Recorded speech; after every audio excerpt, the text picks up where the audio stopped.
Good afternoon, everybody. Welcome back to the channel. I hope you're doing well. We are in Mexico today, flying the mighty MD-11 once more, and we're off down to Quito. So we've got really high altitude operations here at Mexico City, surrounded, albeit at night time, by mountains. We're fairly high in altitude, and therefore we're going to demand quite a bit of the engines as well as the aeroplane. So it's a bit of a test of our ability today to make sure our performance calculations are absolutely nailed. And on top of that, we make sure we try and operate this aircraft as well as possible. I'm going to request boarding. And let's see how we get on with the cargo on GSX. The Osprey World Cargo MD-11 freighter. Zato's painted it, done a magnificent job. It's also, don't know if you might have seen it already, it's also part of a new poster selection that we have, which we've formed up, which looks pretty epic. Cheers, guys, for confirming that. Zato, good to see you. Welcome. Great job on the paint scheme, mate. Looks phenomenal. We're going to get a great sunrise as we depart today as well, down towards Quito in Ecuador. Famous super high altitude approach. And we might, weather permitting, fly the VOR-based approach rather than the ILS, just to really put the stress onto myself and hopefully give you guys some good watching wherever you are in the world. Badger, good afternoon. MPS, welcome, matey. Good afternoon. He says it's the Olympic biathlon and Sweden has a chance at the gold medal, so he's delayed his flight. Very exciting. Good luck to you guys. Chris, welcome. Ian as well, welcome to you. Good evening to you. Hope you're well. Jep as well, good to see you. Scale driver training, welcome, good afternoon. Jefferson says, hello, I'm Brazilian virtual pilot here. Would like to fly the RJ85. That's a great choice of aeroplane, that's pretty good. The Just Flight team have done a great job of that, to be fair. Classic Jet Sim pilot, welcome. Flying along MXA 922 in the classic 727-100 today as well, very exciting. We've got Chase Plane powering all of our views today with the awesome little cinematics. There's some cargo. Swathes and swathes of James Gin being loaded on to take down to the Ecuadorians. Go and sample the magnificence that is British gin. Night Shadow, good morning to you. Gareth, good afternoon to you. Sam, welcome. So let's dive in. We've got a few views and things fired up today. Look at that. Little 737 there. MD-11 over there as well. Looks great, no? Look at this. There's a screenshot and a half. I'll just wait for that cargo ULD to kind of pull that big old load up to the top. Ashley, good afternoon. Bingo, that'll do. There's the screenshot to kick off today. Right, into the flight deck. Make sure we set those parking brakes. And we've done a fair bit of the pre-flight already here at Mexico, where the winds are 0 degrees at 0 knots. You kind of wish for a headwind when it's like this, to be fair. But we are already, if you can have a little look there, the altimeter's set to 3040. Hey, Zato, cheers, buddy. At Zato Flizy donated 125 through Super Chat. I love my job at the Osprey Design Studios. Truly an honor to become a poster. Rolling on the floor laughing emoji. What do you think of the poster? It looks good, right? But yeah, as we're saying there, 3040 for the local altimeter setting, and then we've already got, we're above mean sea level with 7,350 feet high already. So yeah, we're going to put the aeroplane through its paces. Just to put it into perspective as well, for our arrival into Quito later, we are arriving at an airport that's 8,000 feet above mean sea level. So you're going to have to really kind of make sure we've nailed our performance calculations like we said at the start today. If you're new to the channel, hit like, hit subscribe as always. You guys know the drill. Just going to center that standby instrument there as well. Love the animation there. Wiggle wiggle. Insufficient fuel on FMS2.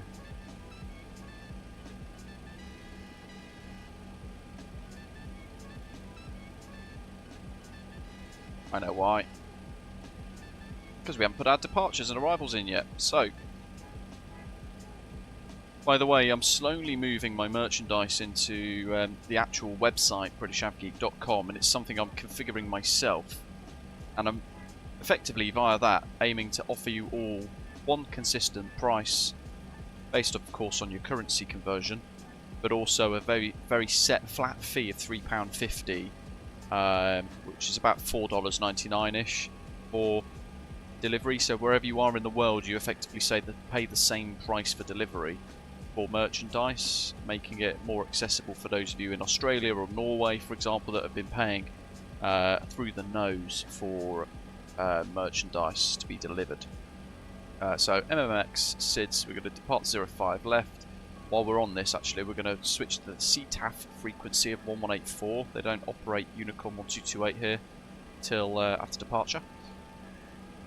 But yeah, effectively, if you're in, like, say, Australia and you buy some merchandise, it will cost me more than I would make. However, if then somebody bought from mainland Europe, say Spain or the UK, somewhere like that, or in the US, then it kind of equals out then effectively. So he says I shouldn't lose any money on it, but yeah, exploring ways. I've always said I'm exploring ways to try and make stuff as accessible as possible for all of you, and this is kind of the current experiment. I might need to tweak the pricing if I hemorrhage cash, but don't bankroll me, guys. Yeah. Right, where are we? What are we doing? We are doing 05 left, the Tevos.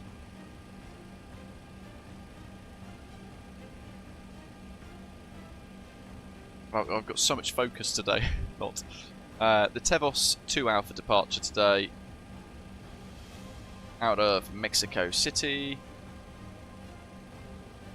We've got the FlyMex scenery today as well.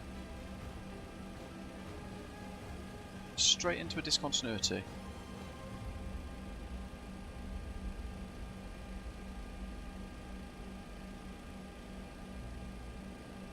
Did I not select the runway? No, I didn't. What a rookie! I thought that'd be the case. Strange. Right, anyway. That's all good. So that's going to connect the dots for us nicely. And then we got from Tevos a little discontinuity, but we're going to go direct to. Let's just clear that. Like so. Again, we connect the dots. Top of climb, step climb. Up to 390 a little later on. And then 4 or so hours later, we reach top of descent to arrive then into Quito. And when we get a bit closer, we'll pop in the departure. But what I might do is I'll put in the arrival procedure now. So star into Quito. If I just change the charts for you, you'll see there that we've just got feeder routes in from here, and it's the Quito or the Palad waypoints that we kind of want to search for. We've got Palad, Ilpex, and then approaches. We're expecting 3-6 today, so we've got loads of different ILS approach procedures here, which is why you kind of go via Quito VOR. If I just bring up the ILS Zulu, there we go, Condococha VOR. QIT is all the way up there over the mountains, surrounded by mountains, arriving in the valley, so it's going to be quite intense. I'll go right down to the VOR Zulu. That is effectively what we're going to plan for today, so I'm going to pin that for now. So SIDS, Palad, VOR DME 36 Zulu. And then it asks for minimum profile already. 8300.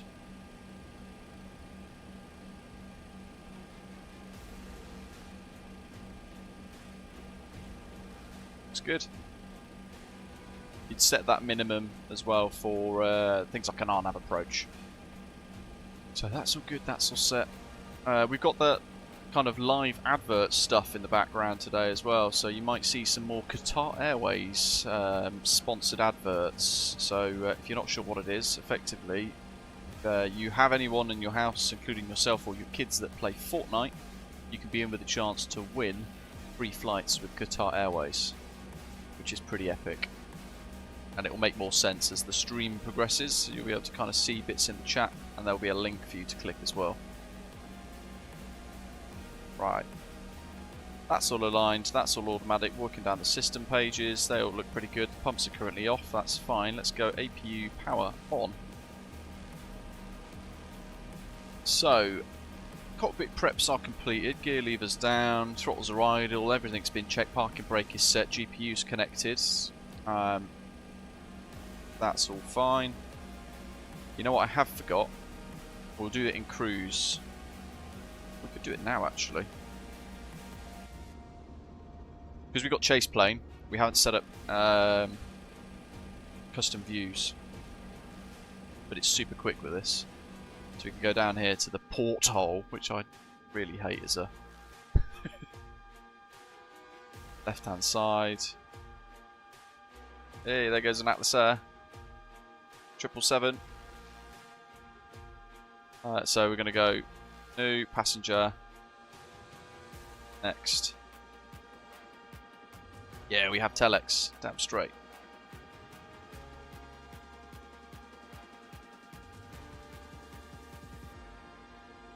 Lucky's Flying Service, welcome mate. Just going to walk the jet up here. There we go, and we're going to go forward, left, engine.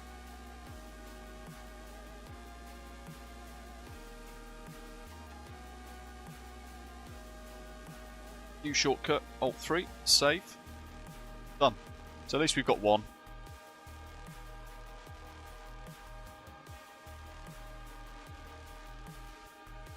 You know what? We've also not done this one, pilot view. Alt 1. Lovely job. Right. So that's all good, that's all set. APU power is on, APU air can come online, so those packs are now online as well. Seatbelt signs, no smoking signs are set. FADEC panel lights off, except for the engine ignition off illuminator light, which is just there. I'm going to pop the cargo temperature up a little bit to a middling kind of temperature setting. Nav and logo lights are currently on, that's all good. Emergency lights are armed. Packs load number, we don't have any today because we are in cargo version, so we don't have that as a feature. All our anti-ice puzzles, we do have a cargo door selector panel here on the right hand side, which gives us some different bits. Windshield anti-ice, no lights. FMC is all set. Just going to check all of this, I don't trust myself. That's all go. We've already done the climb forecast. Init page is already done. Takeoff and approach pages already done. So that's our performance data for today, folks.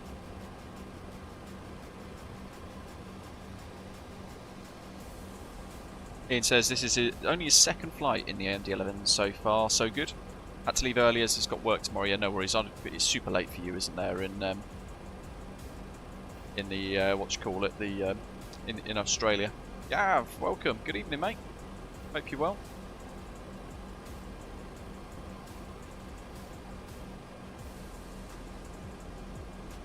So that's all good.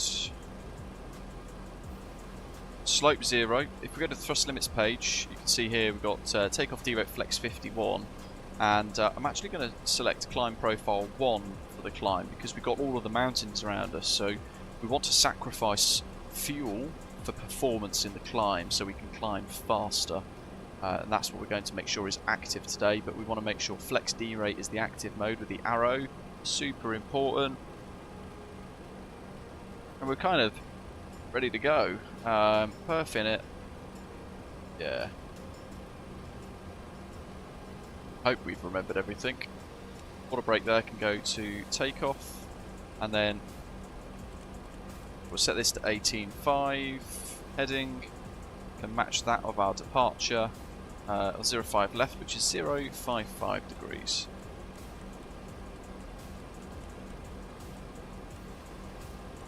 The little collar's on automatic, 250 can stay in place.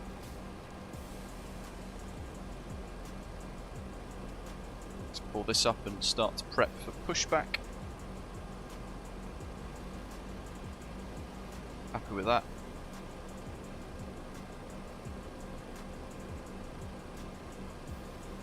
Let's get rid of the old tablet. Quick check of the flight panel again.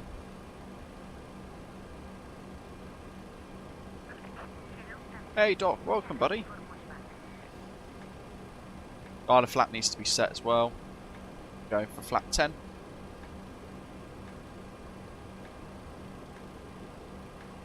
Just going to go fit it back into the checklists here. So altimeter set, transponder 2000, alt reporting, it's on standby.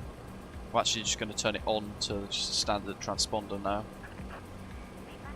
Dial flap, FCP, APU power on, APU of air is available, external power get disconnected. In fact, we've got to get back into here, into services.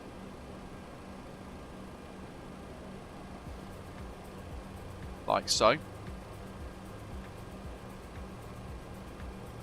Because we wait for the pushback clearance and then we'll get on to chocks. Radios, frequency set, doors closed, equipment clear. Chocks will be removed momentarily.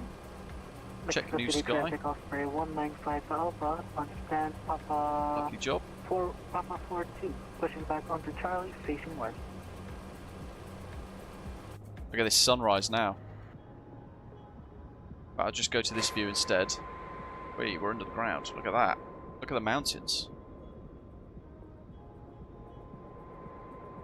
The FlyMex scenery is a paid upgrade, by the way. I did buy it the other day for the purpose of today. The main terminal's kind of right back there in the backdrop, in the distance. We go to... Okay, alright, so we're going to have to change this. Good old chase plane being stupid. But we've got a bit of time before we push.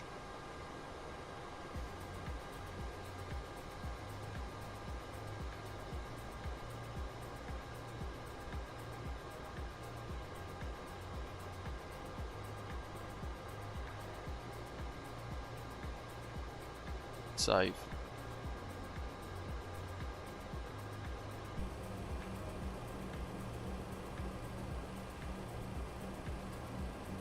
And we want tail left. No, we don't. We want tail right, west on Charlie. Sato's just pushing. I think we've got enough space actually. So I'll just check there. What we're doing, Dave, on this side. We're looking good. Yeah, happy days. Mexico City traffic, Osprey 165 Foxtrot is stand 45, altimeter 3040, push start facing west.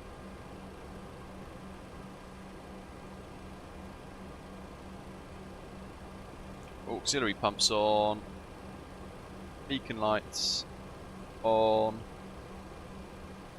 Gareth, hello, set your stabiliser. Oh, it sets to 5, I'll do that after takeoff. We dial a flap 10. We didn't have to push back, sorry. I'll break off.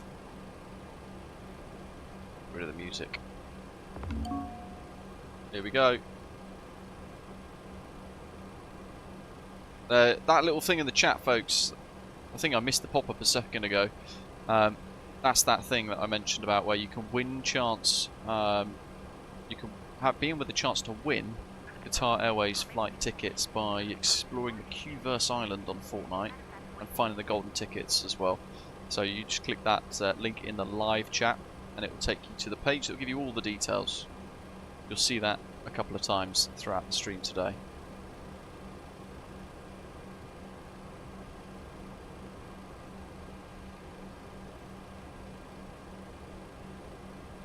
Right, so auxiliary hydraulic pumps on. Let's go to engine ignition A.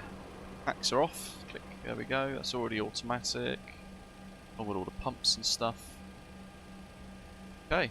Engine 3 start switch pull. Keep an eye on the old instruments.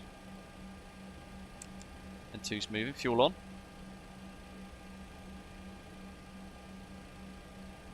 Oh, beautiful jet. Nice.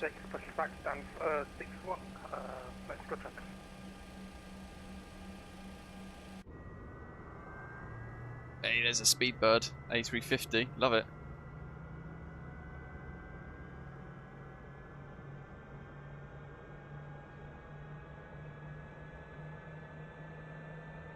We got a roast today.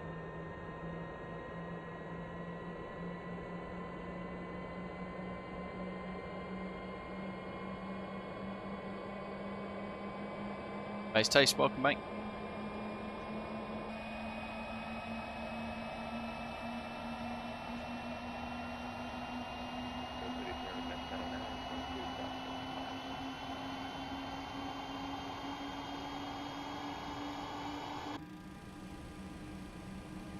Okay, lovely job.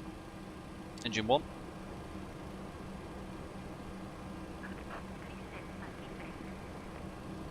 Working brake set. I've got the wind control Orion 3.2 metal rudder pedals again today, which are phenomenally good. You have to properly like stamp down on the brakes to set the right pressure before you pull them up. It's pretty awesome.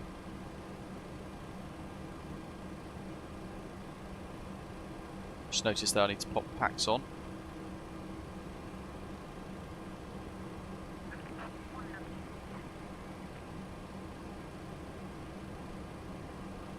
Mexico City traffic, Osprey 195 Alpha, taxiing to runway 05 right via Charlie, Echo 2, Bravo, Alpha 1, holding short, northwest right. Mexico City traffic. 2. How you been, Doc?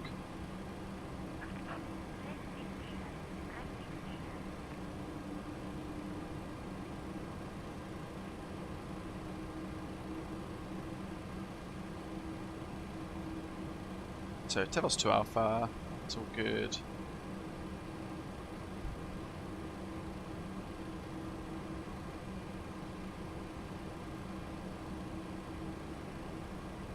Wait for the old indication. Ground pin, there we go, thank you. Give her a little wave.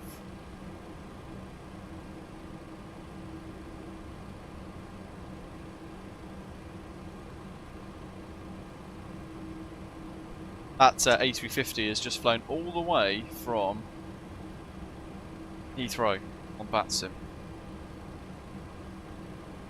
Good going. So that's all looking pretty swish.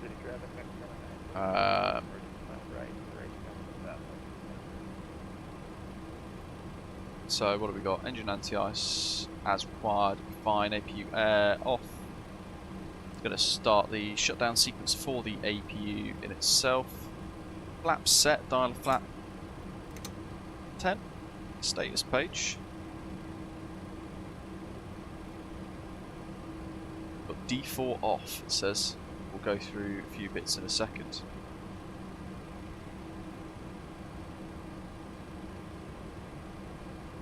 Stab trim. It's going to go to where is it? Config page. 5. Green band 5.0. Nose up.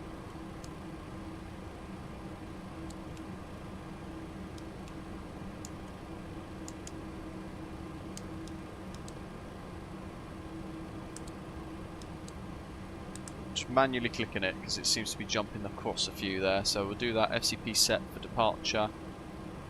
Yep. Nav prof armed. Water brake is RTO. Request taxi, so we're going to go, we'll go spoilers arms. Might as well just do that now. Click. Nose lights taxi. Brakes off.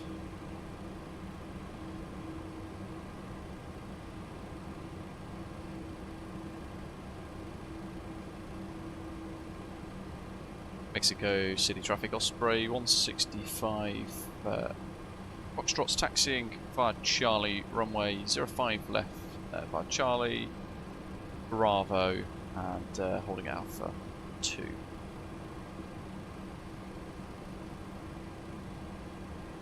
I feel lost today in Mexico, I don't know why.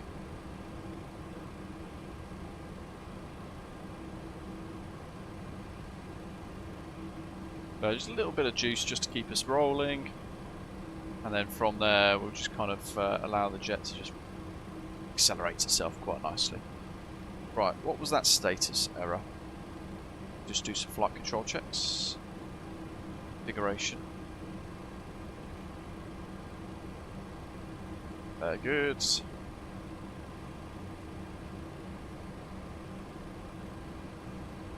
After come almost to a halt. Oh, here comes another advert, folks.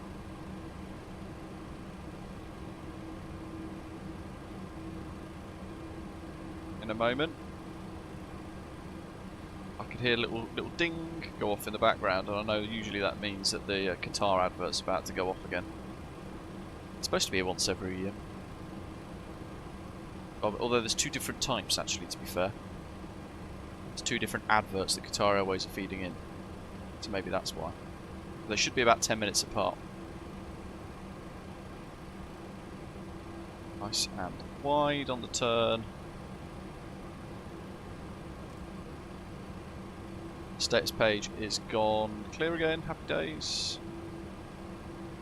Takeoff flex is the active mode there. You can see flex 51 on the engine display in the centre.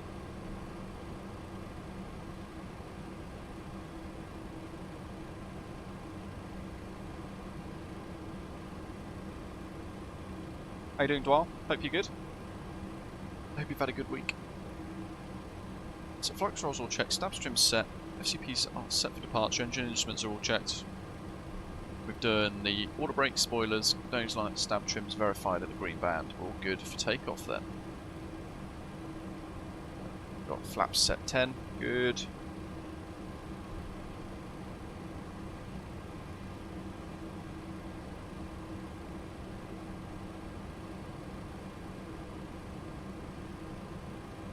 You can see this FlyMex scenery. Some of it's pretty poor quality. Again, like if we look at that there, look at this, really low res. But the wider airport itself is good for what you're getting. Some of it's pretty decent. Big old kind of terminal building up over there on that side of the airfield. But not really going to explore it too much today, because we're all about the MD-11. Here's the newer terminal. Mexico City traffic, Buildings on the Osprey hill and things. 195 Alpha, crossing runway 05 left. Mexico City traffic.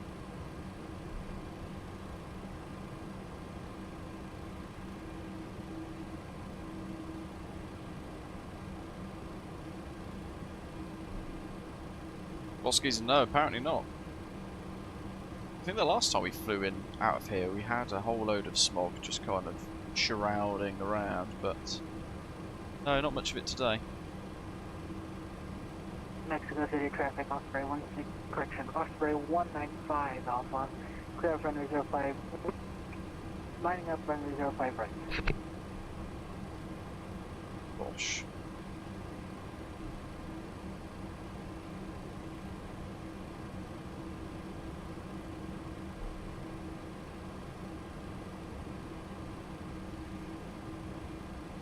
I can't stop flying this jet, it's such good fun.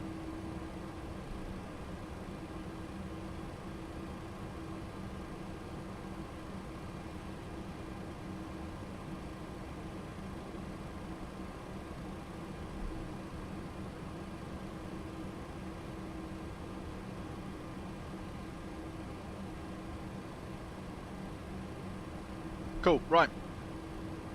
Here's that annoying ad script that I've got to read out in order for them to tick it off. There's a new cool Fortnite map created by Qatar Airways. Play for a chance to win flight tickets every week. Find the golden ticket on the map. Take a screenshot of it, post it on social media with the hashtag FlyWithQR, and follow Qatar Airways on Instagram to enter the draw. Click on the link in the chat or enter the game code into Fortnite to check it out. And you'll see that link in the chat in a moment. Flight, so this is the binocular mode. Hey, I've spotted a wild osprey over there. Terminal 2. Right. TCAS TARA, alt reporting is on, that's all set. We're going to go weather system on.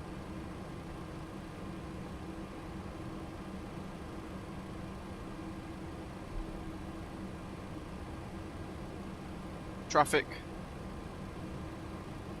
We'll leave the terrain mode on today. Hello, buddy. Osprey 804 Bravo. Everyone's taking off on 05 right. There's that link in the chat, folks. Click it to go and take a look. Hey, Mikhail, buddy, thank you very much. 53 months. Legend. Mexico City traffic, Osprey 195 Alpha. Airborne 9,500 for 180. Final call, Mexico City traffic.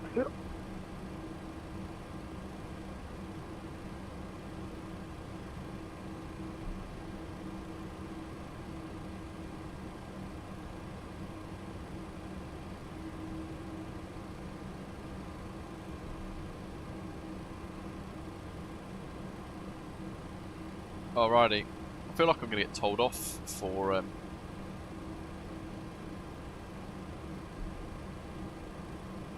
loading up and flying onto the departure on 05 left, but hey ho.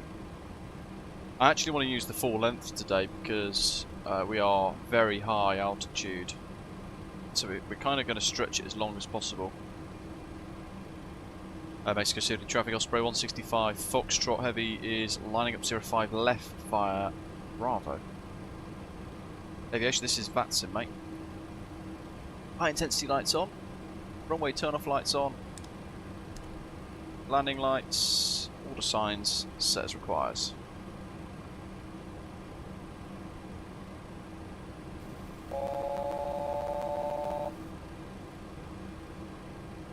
Alright, and we're going to go super wide.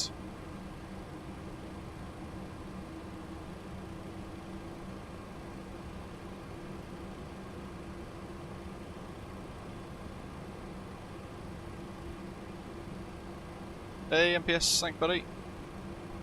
43 months, crikey. You guys are OGs.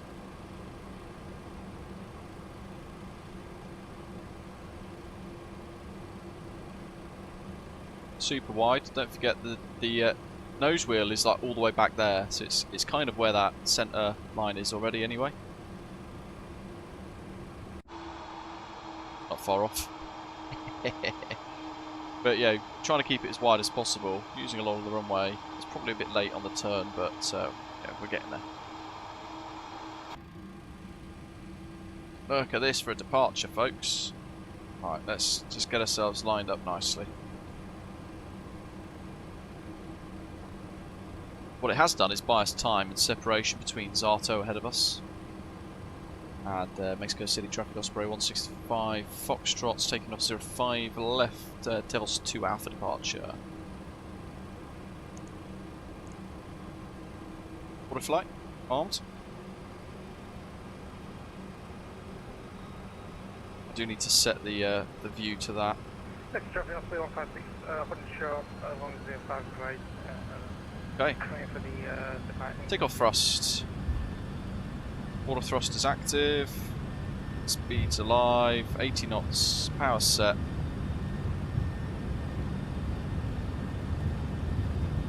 V1 rotate. Absolute rocket ship. V2.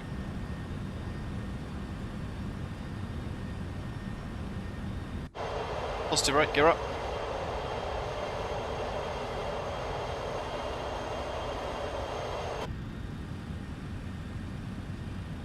Hold that V2 speed, and we can now already go to autopilot 1 engaged. Alright, after takeoff. Auto brake off. Runway turn off lights off. We'll get rid of that taxi nose light as well. Spoilers disarmed. Stabilizer motion.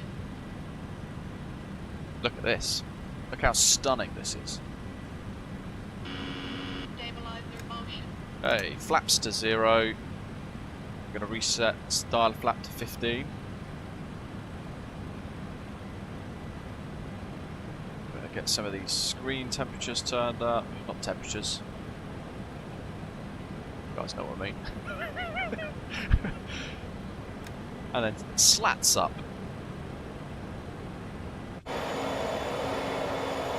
That's a weird cinematic view from chase plane. And Mexico City traffic, Osprey 165 Foxtrot's airborne. On the way, Falcon West Coast, yeah. Yeah, look at that.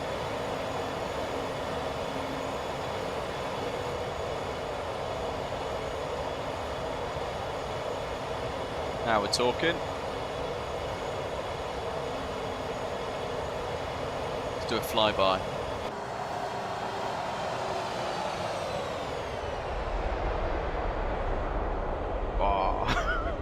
Oh. There's a channel trailer. How cool is this? 18,500 already, wowzers. 0156, there's passing 5 right, there's 2 after departure. Gonna turn those off. Yeah, they're already off, good.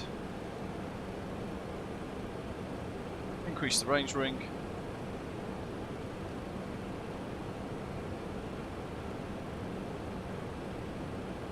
It's holding a speed constraint at 230, as you can see there, below flight level 185. That's what we're trying to kind of achieve at the moment.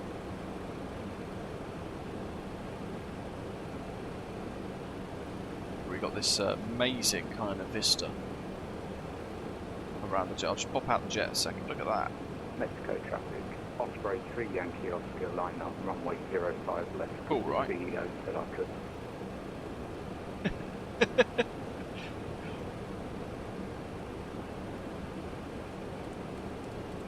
I'll send in the bill.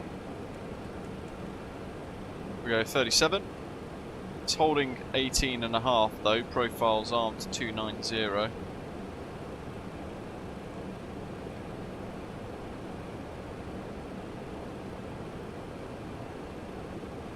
Someone sent me an ACAST message.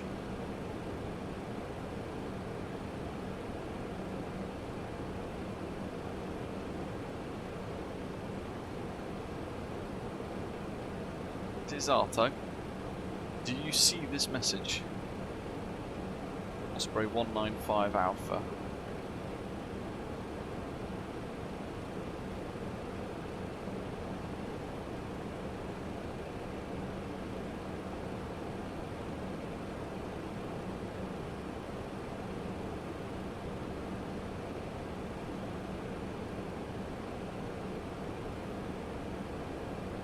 Ah, I forgot the O in Sailor.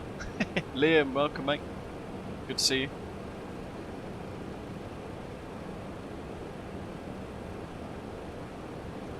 There we go.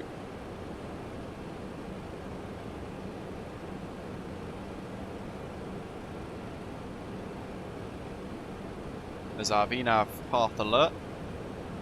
Throttle up. Power on. Where we go.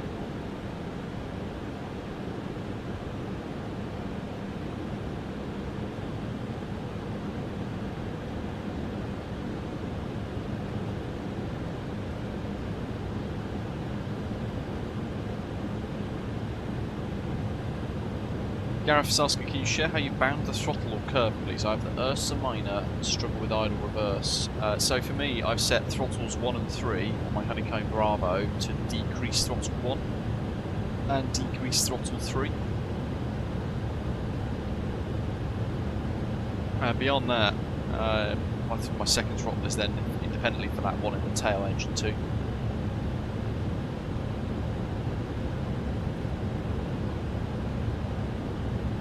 I would assume it's the same for the Ursa Minor that you've got, or the Ursa Throttle.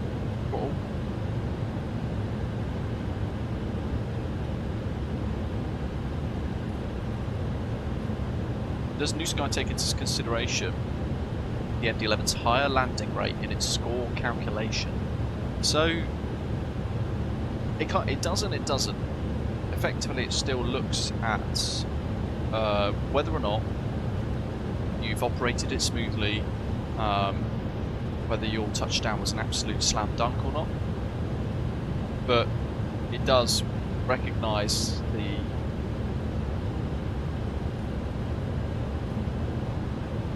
between all of the aeroplanes. I'm trying to work out how best to describe it. Between all of the aeroplanes and all of that are available in MSFS that you can use on New Sky, it does recognise the difference between them all.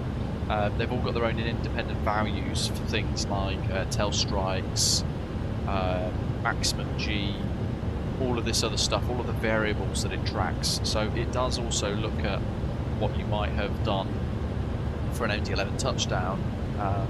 You're less likely to get a really punitive touchdown. I did one that I thought was quite firm the other day, and they will feel firm because it's got that centre belly wheel as well. It kind of does give you a bit more of a thud on touchdown, I personally think, but I haven't had a bad score from it. Part of it is as well as just getting used to operating this big jet because it flies so much faster. Look at that bit of wing flex. Look at that.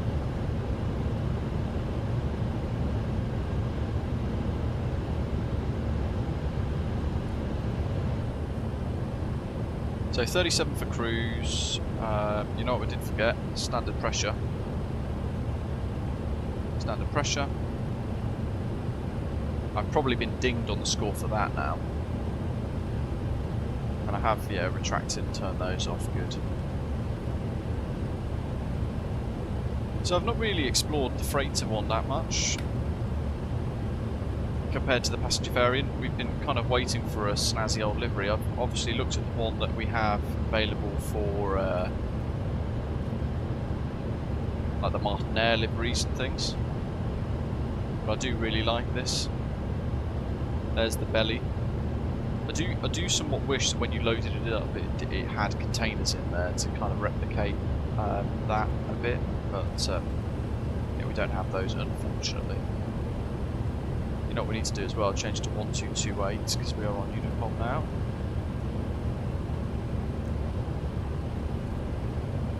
I've got another ACARS message. You know what? Let's use FMS3 for the ACARS. Everyone, fantastic. Hope everyone is enjoying the first look at the Osprey World Cargo MD-11 freighter liveries coming soon. Absolutely, I certainly am. For what it's worth, folks, this is going to be one of 2 or 3 Zalto. I think it's 3, isn't it? Like the passenger variant, 3 different era style of liveries available for the MD-11 freighter. So this is one of the 3 that are going to be included in a freighter pack for our Osprey World Cargo fleet.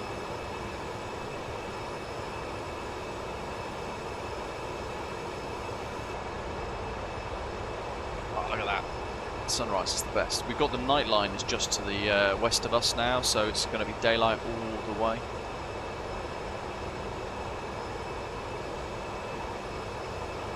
Which is good, because hopefully it will then mean that we've got some great visibility into Quito for that VOR approach.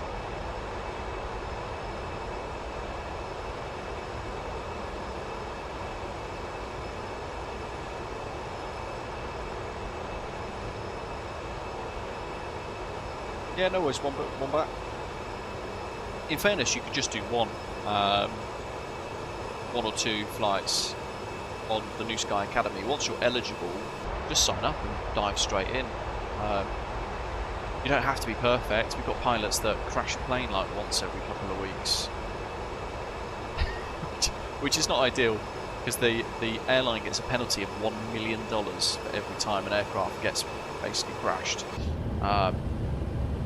But we've kind of stopped tracking that now. Out or below flight level 1290, look. So we've set 37 for our cruise. The VNAV's doing a beautiful job here.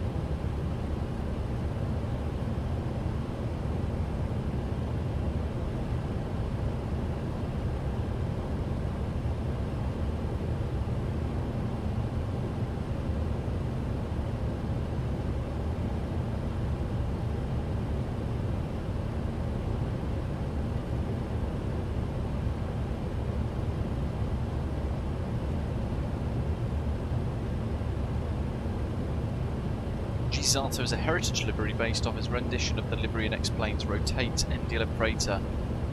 I forgot we had that. Let's set some custom views, I think, with chase plane. Once we go roll wings level. What's pretty epic with this, and I'm curious to hear all of your thoughts in the live chat as well today, folks, with regards to this, but I can't stop flying this MD-11. I think what they've done is just such a great job. It's a really good balance of detail, performance, complexity, in a really unique jet that is actually quite young, because it first flew in 1990, and then it's already now kind of being shit away from the skies. So there are 767s still flying that are older than this, and technically the A320 is like 20 years older by design than the MD-11, but it just never really took off, pardon the pun. But what an epic jet. The first thing I'm going to do on chase plane is just edit this pilot view, because I don't like it. So what we want to do is just come out, come down, so we can see. What's that? Where's the pan? Yo. No.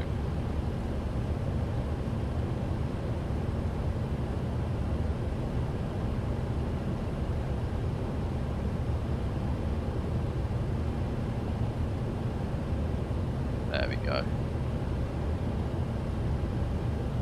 That is my preference of view. We left at Alt 1.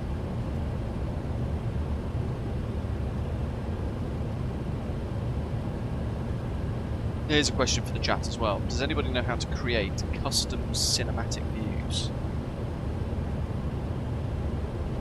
And then what we'll do is we'll just work through setting up a whole load of custom views now. So engine forward left, there's the contrails. Let's head on down.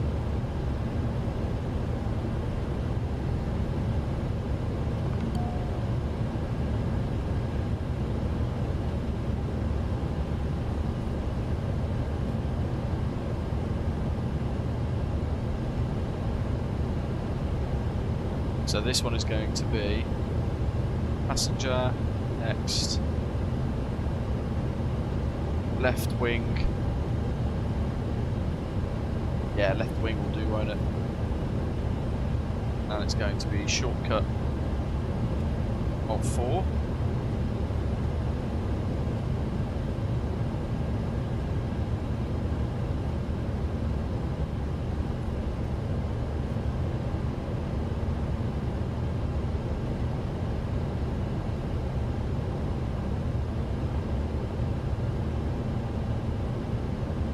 Aft wing,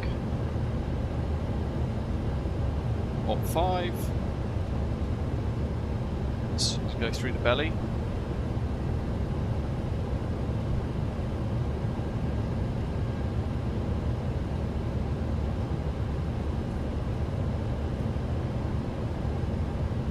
right aft wing,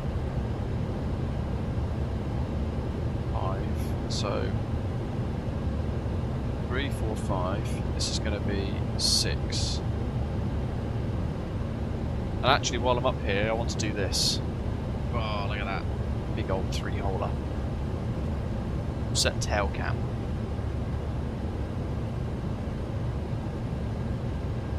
Although this is technically a... yeah,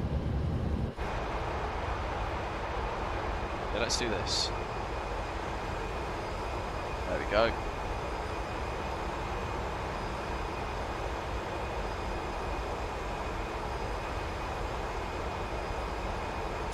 Tail view save. View shortcut. We'll go for 0. Cool. Right, there's that chat thing again, folks. There's a cool new Fortnite map created by Qatar Airways. Play for a chance to win flight tickets every week. Find the golden ticket on the map, take a screenshot of it, post it on social media with FlyQR as the hashtag. follow Qatar Airways on Instagram to enter the draw. So go click that link in the chat now, and you can also enter the game code in Fortnite to check it all out.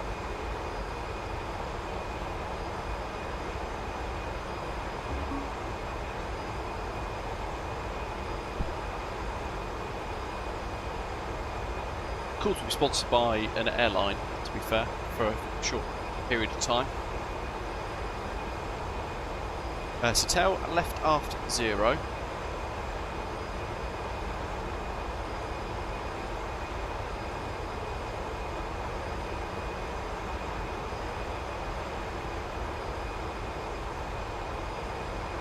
Right aft wing 6.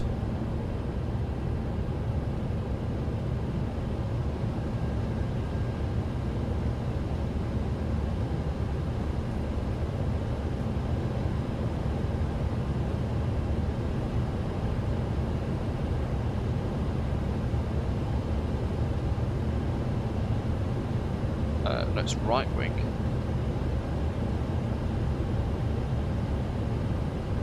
It's going to be 7. Yeah, so not all of you will play Fortnite. I certainly don't, but you might have someone, family friend or member of the family, perhaps son or daughter that plays it, and you might as well just get them to give it a go, because you can win chance, or you can be in with the chance to win free flights with Qatar Airways. So it's a pretty snazzy prize up for grabs.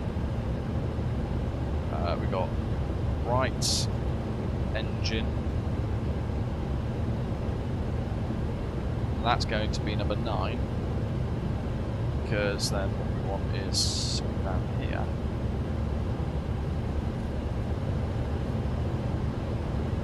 Yeah.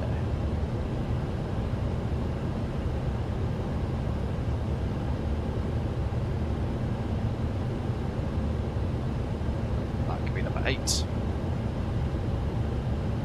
So we've got 1, 2, we've got a spot for 2, but that should leave us now with 3, 4, 5, 6, 7, 8, 9, tail cam, and flight deck. And we're at cruise after all of that. Happy days.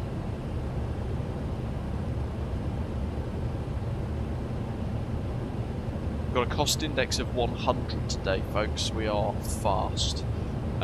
Stretch edits, welcome, mate. Love flying the MD-11 as it's a great mix of old and new technology. It says it's really my go-to aircraft all of a sudden. I had the PMDG one in FSX, it's wonderful. Yeah, I'm very similar to you. For example, the 777 was pretty much like my go-to. I absolutely love it. I still do. I don't dislike any of them. But this now, because I think it's a bit different. And it's a 3-engine absolute workhorse of a jet. Look at that. It's completely won me over with this latest update. It's just superb. I love every single second of it. Look how great that looks.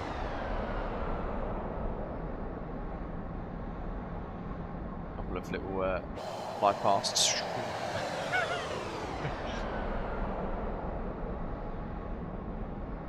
Into the sun.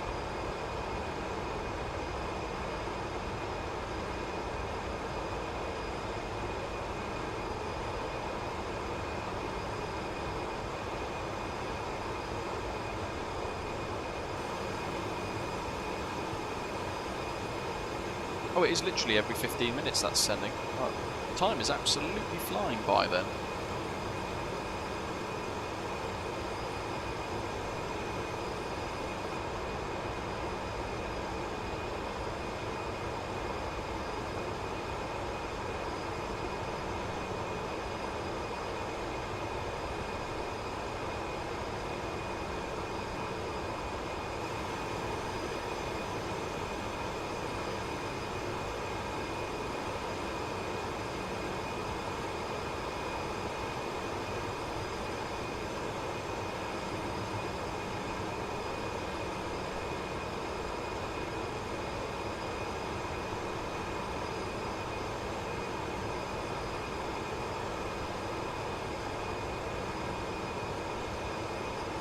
Let's have a little look at ElevateX, shall we, as well? Get some tunes on the go.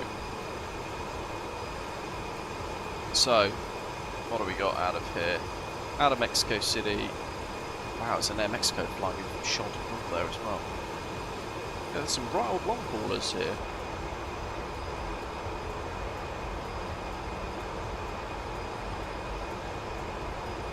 So, back of the pack, Ian, Osprey 3 Yankee Oscar.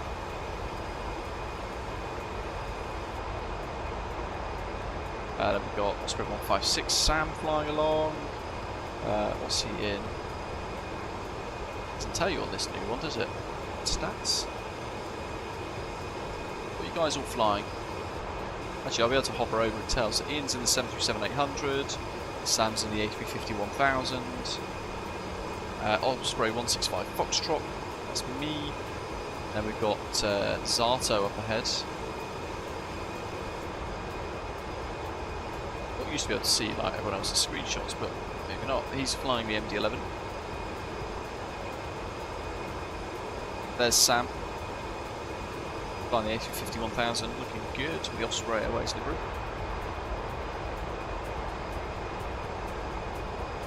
And then, there we go. Look at that. There's the Heritage livery.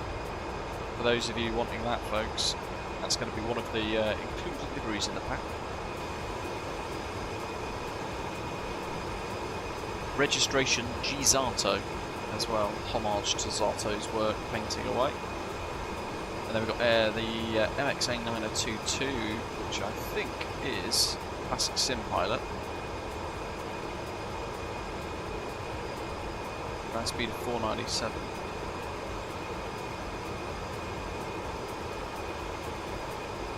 Wow, yeah, you're going quick.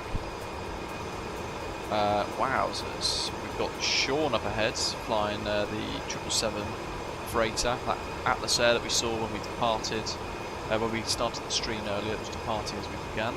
And then we've got NMB 784 flying ahead of us as well, leading the pack in the A300 600 freighter.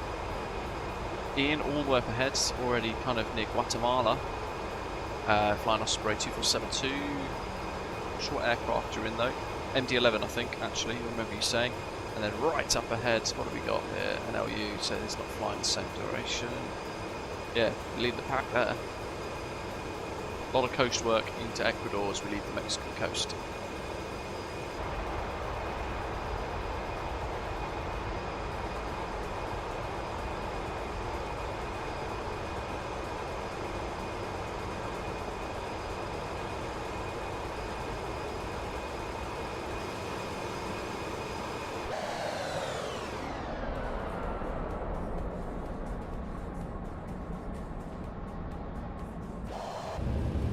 Go back into the flight deck for a second, see how we're getting on.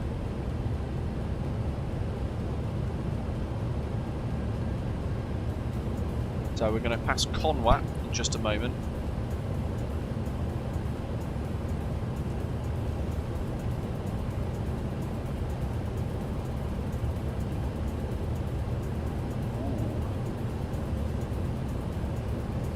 Just noticed something.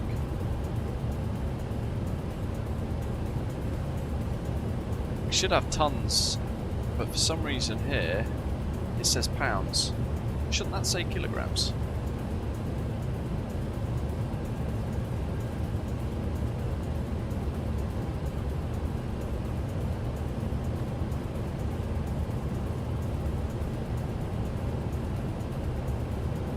That's reset itself. Oh. Christ. Got a problem.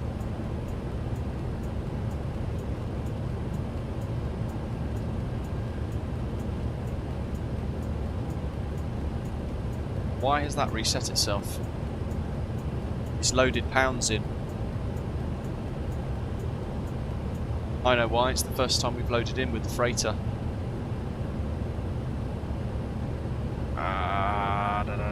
I'm gonna get cheat if I change this. Set payload and fuel, aren't I?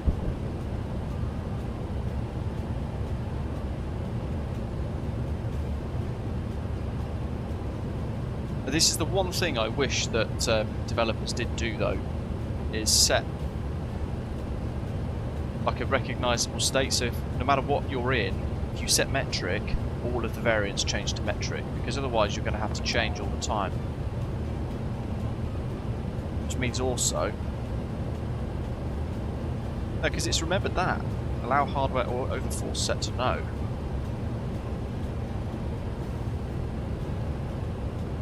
So what does New Sky do if you have to divert? Or shall I just scrap the whole New Sky flight and force load the whole load of extra fuel?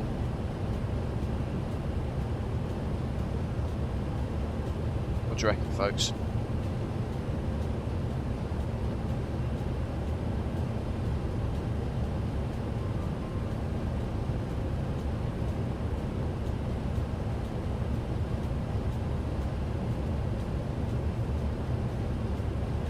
Well, we could just change the fuel, couldn't we? But there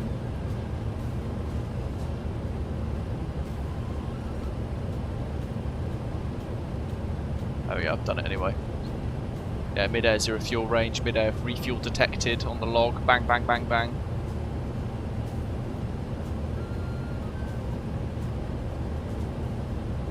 Well, now we're well over our fuel calculation, but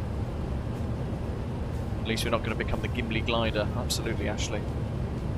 We're just going to have to sack off New Sky. It's going to record as a cheat, fortunately.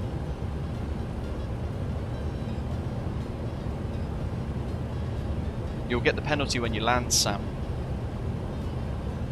I clicked that twice as well. But it's only because I then looked at the fuel page here that I noticed it said pounds. Nowhere else did I notice. That's ruined my enjoyment somewhat today now.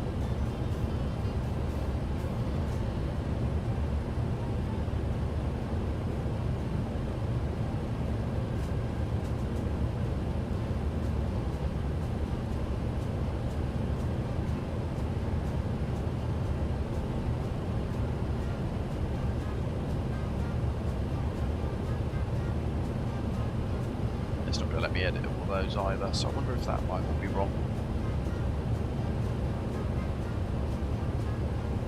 Oh well, at least we're not going to run out of fuel now.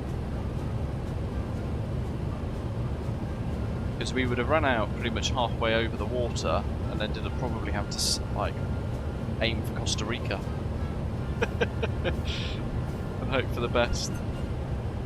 We'd have burnt through that 11,000 tons real fast. What's the en route? Yeah.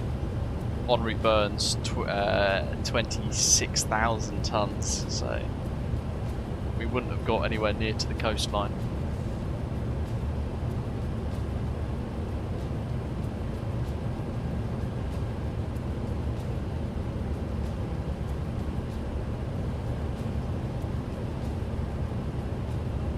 -6 on the score, but no financial penalty.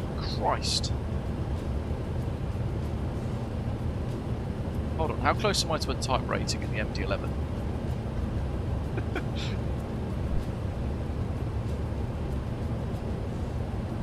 Have I got type rating? I've got type rating on the 737.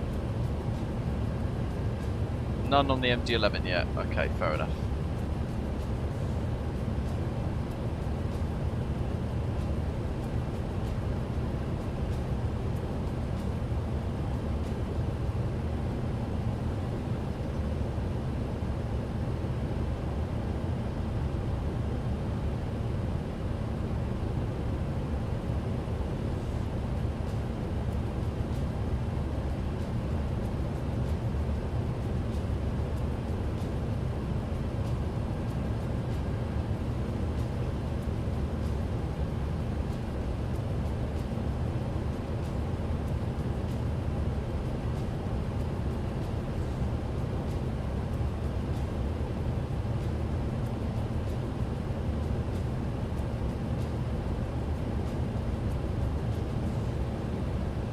Well, I could just delete my own pilot report, but I don't want to do that.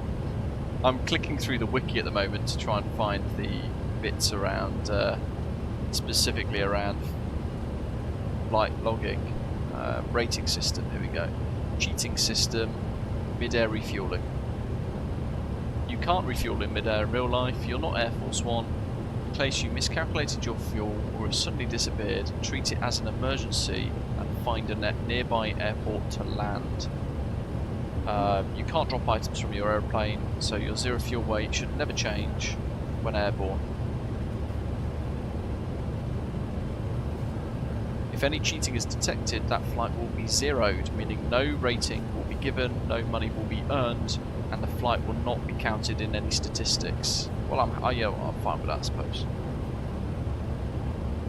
Oh, there's the Qatar Airways thing again. Ta-da!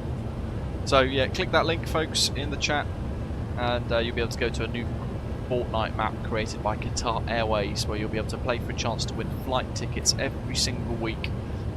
Within the map, find the golden ticket on the map, take a screenshot of it and post it on social media with the hashtag FlyQR. Make sure you follow Qatar Airways on Instagram to enter the draw, and all you need to do is click that link in the chat or enter the game code into Fortnite to check it out for those of you who use it. And the more people that click that link, the more chance I have of earning a little bit of money from that advert. So I hope you don't mind. Click away. It's currently earned me 34p.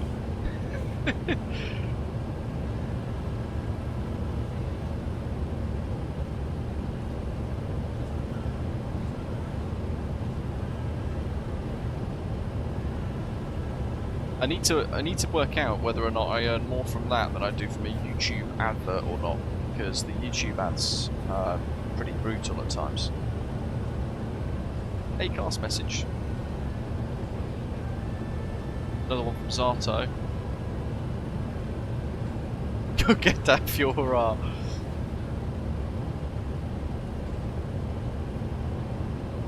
We didn't really have a choice, did we? That's like the most disappointing moment of realisation when you've noticed that fuel readings in pounds, not kilos, because then you are drastically under-fueled for your journey. But yeah, I suppose it's better than not noticing and then just all of a sudden having a flame out mid-cruise over the Pacific Ocean, because that'd have been carnage.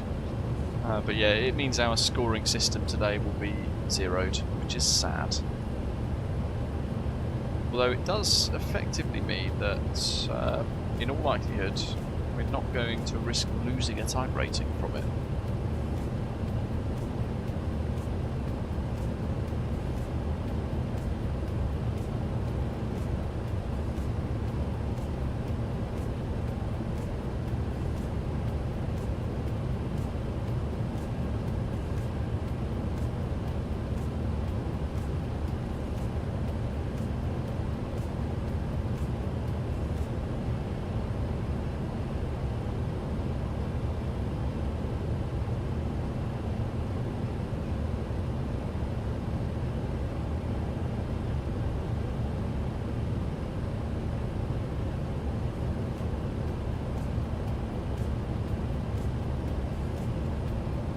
That island code is in the links. When you click that link for the Qverse island, you'll be able to see the actual code at the bottom of the screen.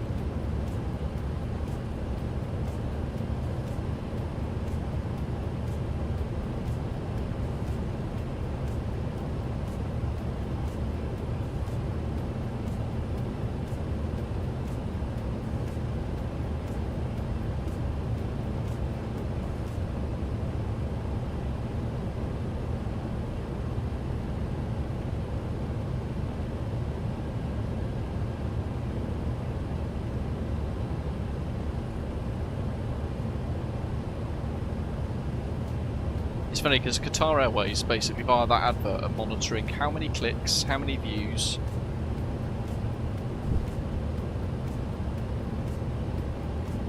and whatever CTR is. I don't know what CTR is. Click to revenue? No, surely not. Click to return? Is that? I'm assuming that means somebody's clicked it and then downloaded the map or something. Sam, that's a good question, buddy. So, on New Sky, the more you fly a particular aircraft, the higher the chance that you're going to get a type rating. Now, the way it works is you'll be able to see it on your own profile. Right, let me search for you and I'll have a little look. Gotcha. Oh, you've got a great average score of 9. 723.7 hours and 161 flights for Osprey Airways, Sam, totaling 330,234 nautical miles. Wowzers. So you currently don't have any type ratings on any aircraft. But to get a type rating, you have to meet the following criteria on each specific aircraft type. A minimum of 50 flights and a minimum of 50 hours, with an average rating for the last 30 flights at 9.5 or higher, with a minimum rating for the last 10 flights of that aircraft at 8 or higher, and the last flight in the aircraft no more than 30 days ago for the currency side of things. So, what have you been in recently? 350, 350, 350, 350s, 777s, 777s, A320s. So you would have had a type rating on the 737.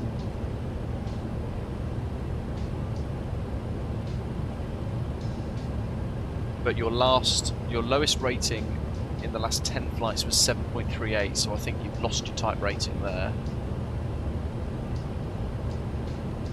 I would say you're very close to a type rating.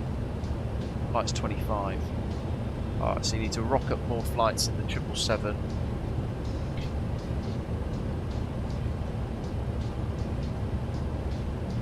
Yeah, so actually your overall score typically is very good.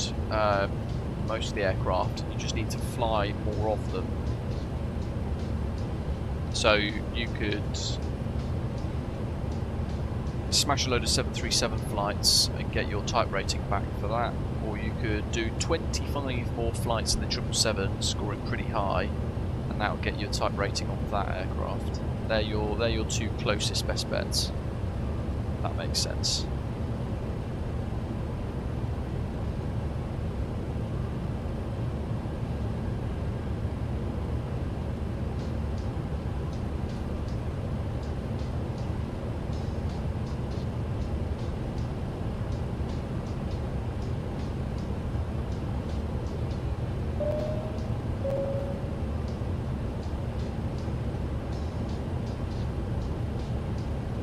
Jero, welcome aboard.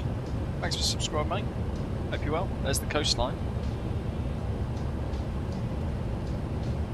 Down below us was Osaka Airport. I think a little bit further back behind us now, to be fair. Yes, it's pretty much where Ian's flying, and the 737 further back, but yeah, about 10 minutes behind us. Osaka. We're in the Osaka region at the moment, but the Osaka City Airport, OAX, is available via Contrail. And we'll be checking that out soon, and that is kind of surrounded by mountains but with short runways, so it could be a cool one. I've got a plan for it. We just didn't have the scenery that I needed for somewhere else released yet for me to fly from there into Osaka or vice versa, but that's going to be next. We'll be flying into San Juan on the island of Puerto Rico at some point in the near future.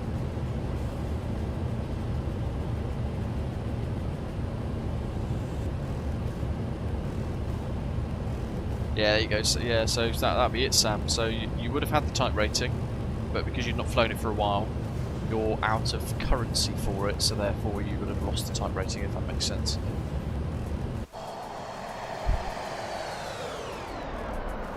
And I'm flying way too many variants of aircraft to work it all out, so... Scout Driver Train, well, if you've got chase plane, mate, you can set up anyway, like we did earlier on today. What else? Where's my profile? So my average score is 9.52, which is pretty epic. Happy with that. That's a million flybys. But more recently, I've done MD-11, E195, E195, MD-11, A321, MD-11, 738, MD-11, A321, E195, E195, 777, E195, 737, A321, BA146, 300, A321neo, A350 1000, 737 MAX 8, 737 MAX 8, 777, 777, 777, MAX 8, MAX 8, MAX 8, A320neo, 777, Avro RJ.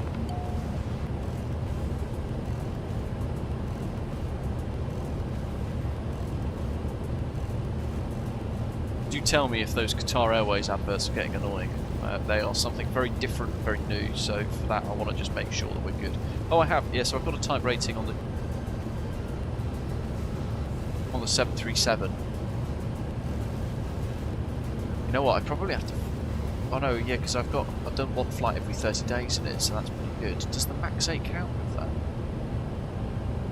Oh, it does. It's collectively kind of combined that into one grouping. That's epic. The A320's in play for a type rating, but I've done a shocking flight with a 7 result recently, so I've lost that. And then I haven't flown enough of the other aircraft to kind of capture the chance of getting anywhere near a type rating yet, although the MD-11 is starting to really quite quickly creep up the old scores. My lowest rating though is 6. Worst today. Okay, that's good to hear, Sam. It's once every 15 minutes. It could go down to like once every 5, once every 10, but I've kind of pushed it so it doesn't keep churning out the ad.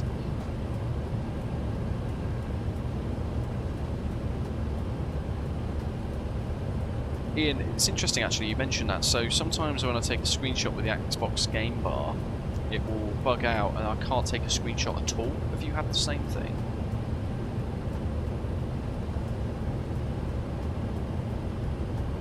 While I've got you as well, folks, I'm going to show you this. So this is the new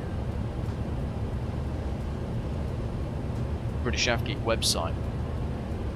So a whole load of work gone into it, redesigned the entire thing. There's like a PayPal donate button at the top left next to the logo, links to all our social media on the top right, and then there's a little bit about merchandise, joining Osprey Airways, that big 10% off Contrail code, smack right back in front and centre for you all to see. Discord links, a couple of adverts right at the bottom, well away from everything else, whereas before in the old website it would force automatically adverts all over the place. I've worked out with this one how to prevent that. And then we've got Osprey Airways. Those of you looking to join the virtual airline, all the information you need, along with the sign-up links, all of our checklists, which were ordinarily on flightsim.to, but I've actually put them all on here now as well, including the new MD-11 and EJet checklists. Got a little new sky map, although it does break with the API now and again, so you can see who's flying with Osprey Airways currently all around the world. There's quite a few flights going on actually, it's great to see. And then the liveries page brings you all of the liveries that we have available currently for flight simulators, Microsoft Flight Simulator 2020 and 2024, with its own tag here. So is it compatible with MSFS 2024? Yes or no? So you can very quickly see which ones are and which ones aren't. But we've got the mainline fleet, which is quite a big substantial list. Osprey regional fleet for the shorter haul ops, including the new FSSE jets. And then we've got the Osprey World Cargo fleet at the bottom, which we will have to add the MD-11 in due course once Zato has finished it. But you can kind of click the links on the right hand side and it'll take you straight to the page to download all of those. And if you want the old school VMR, though I haven't updated that recently, it's a button just at the bottom of that text block there. And then on the top right there's a link to the merchandise shop, which has been the same for a while, but our new shop inside the website is here with a whole load of bespoke brand new merchandise that's being kind of slowly created.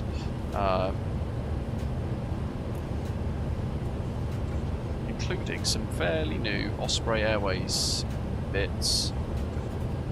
And this is the poster I mentioned earlier. Look how cool that is. Wait, hold on. Ta-da! Those of you liking the 3-holer.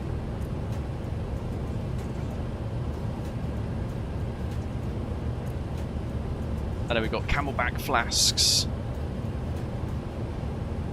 and all sorts of cool stuff. But with this store, so like I said at the start, it's a little bit of a gamble because I'm not sure if I'm going to lose money on it, but hopefully not. Hopefully I've done the maths okay. But effectively, the flat fee for shipping is £3.50 wherever you are in the world, and it therefore means that it kind of equals out, hopefully. I do love this mug. Oh, there's the Qatar Airways thing again. There you go. So again, was that 15 minutes? Apparently it was. There's a cool new full-night map created by Qatar Airways. You can play for a chance to win flights every week, find the golden ticket on the map, take a screenshot of it, post it on social media with hashtag FlyQR, and follow Qatar Airways on Instagram to enter the draw. Click on the link in the chat or enter the game code into Fortnite to check it out. Yeah, I do like this mug. This is it's that same poster design. I'll just show you the big screenshot with its whole own bespoke mug style to it, with the Osprey Airways logo on the right hand side. It's a couple of different colours. It's a massive 15-ounce mug, so you can basically make a massive pot of coffee with it. I've got green as a colour option there as well. But that's all on BritishAvGeek.com.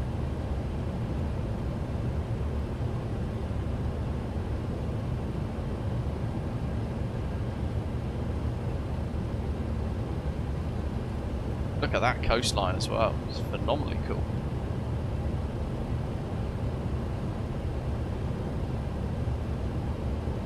Scout driving training, that's good to hear, mate.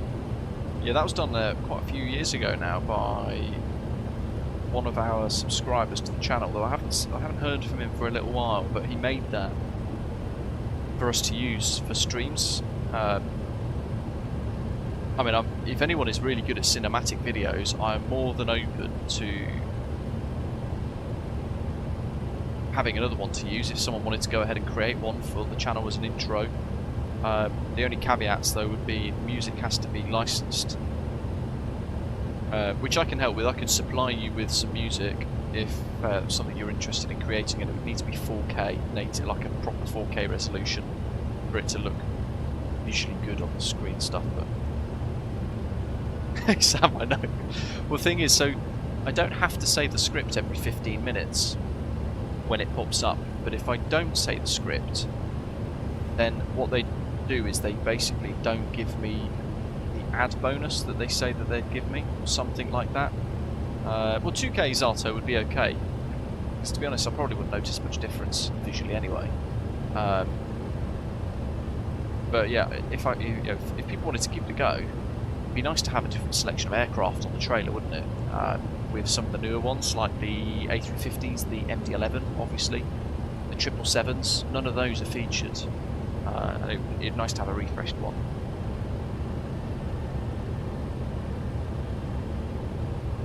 It's either that or I see if maybe Practically Geek is interested in doing one for us again. He made one for us a while ago for Osprey Airways, our Osprey Airways trailer, but maybe he could do one as a stream opener. Although he'd stick his logo all over it, and it kind of defeats the object.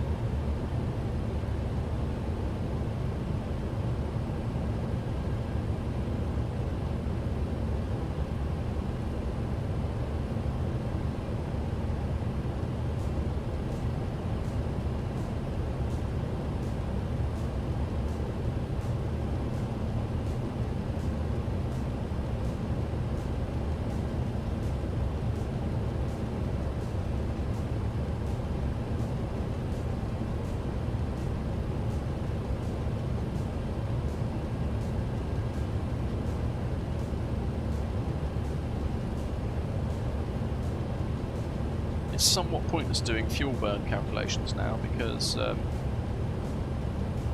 it wants us at 390.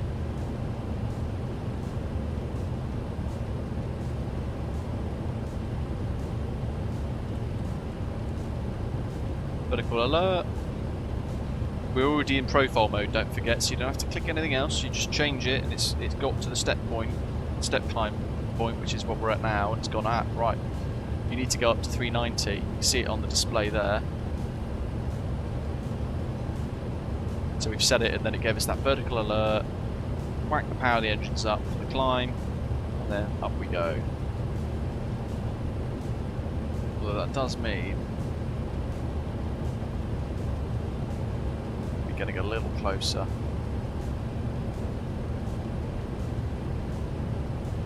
Definitely catching Zato up. Oh, he's at the same flight level. We'll have to get the binos out and see if we can spot him. Actually, that's another point as well. Global Shipping 24 map. I wonder if there's any ships around here. Or Vessels Global Shipping 24's interactive map. There should be quite a few. Mexico, Mexico, Mexico, Mexico. Yeah, you know what? There's meant to be tons around here. Maybe we're too high up.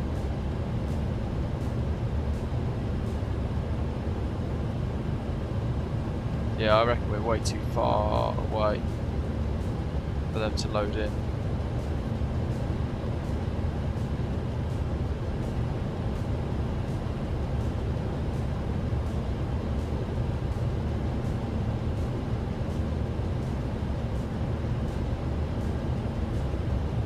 Actually, there's not so many on this section. The next bit, there's a bit more. There's a few over this way apparently. It's basically the entire water of the world is now animated with Global Shipping 24. They've got ships that are animated just sailing around all over the globe, most of which, or some of which you can land on, which is really cool.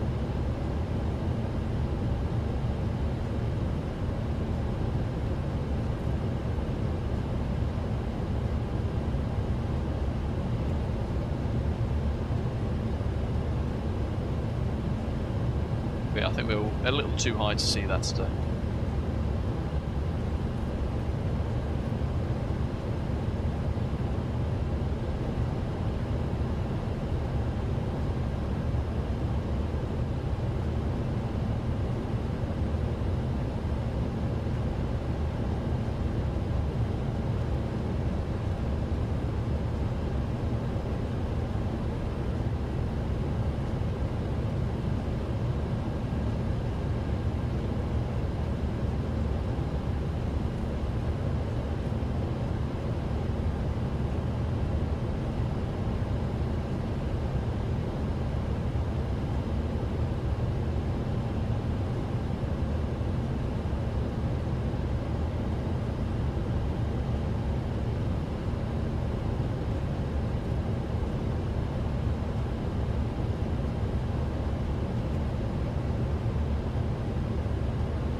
Does that work?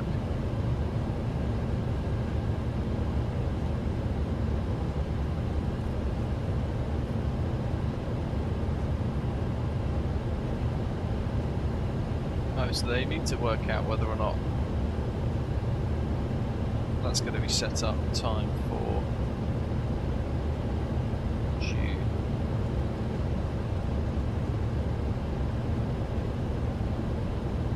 God.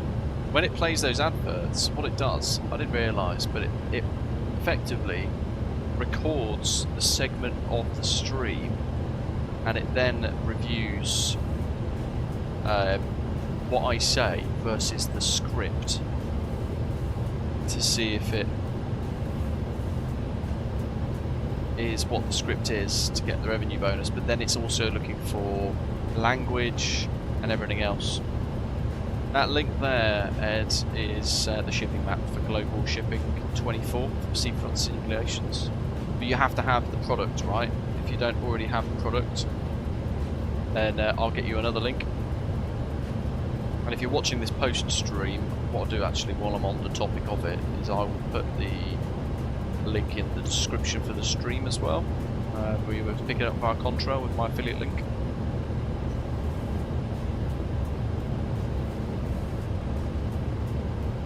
Global Shipping 24 vessels. Okay, right, that link there will get you a Global Shipping product if you don't already have it.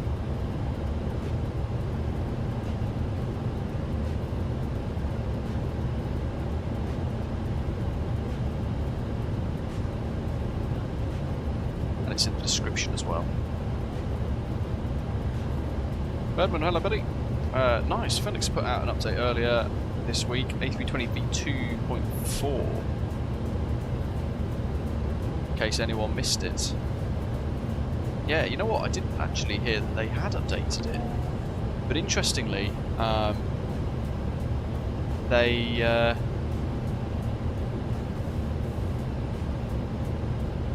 FS Labs team had a little bit of flack, didn't they? Because there was a story via Vasco on one of the flight sim kind of news websites talking about how they've basically not updated the FS Labs A321 packs for quite some time with the Neos with the Pratt & Whitney engine options.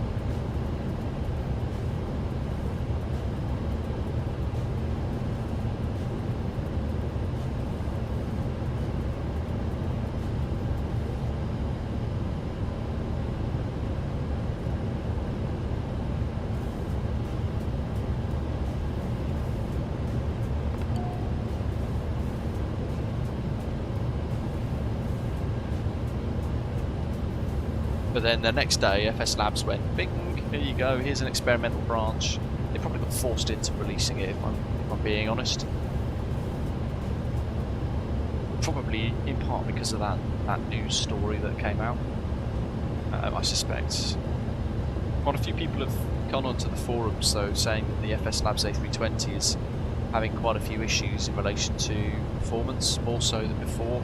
Some people started getting pop-ups on their simulator saying that the VRAM or something isn't big enough for the product.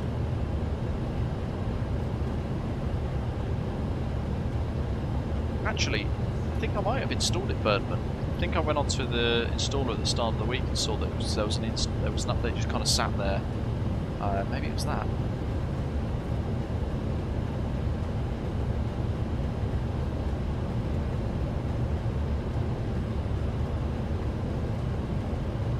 When this ad plays next in about 2 minutes for the Qatar Airways thing, I'm going to read the sponsorship script precisely just to see actually how it will recognise the script versus what I actually say.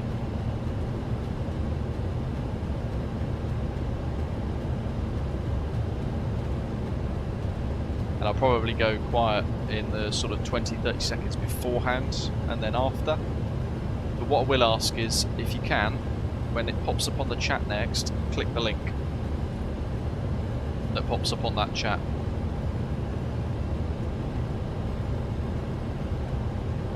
Because the clicking of the link is what turns it into a tick, basically.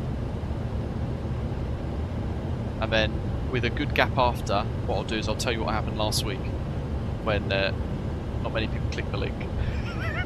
But not while it's recording the thing.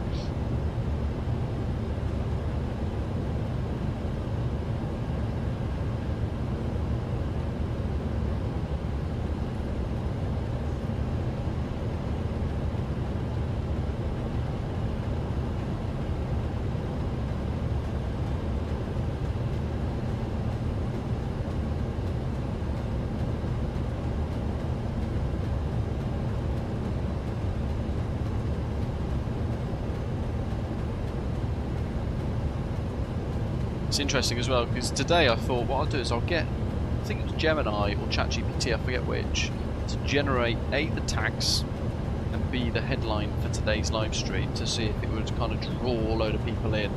And yeah, not many people seem to be watching flight sim content generally at all at the moment, from what I've noticed. Unless there's a whole load of other stuff going on today. Yeah, Zata, you know what, it's so advanced.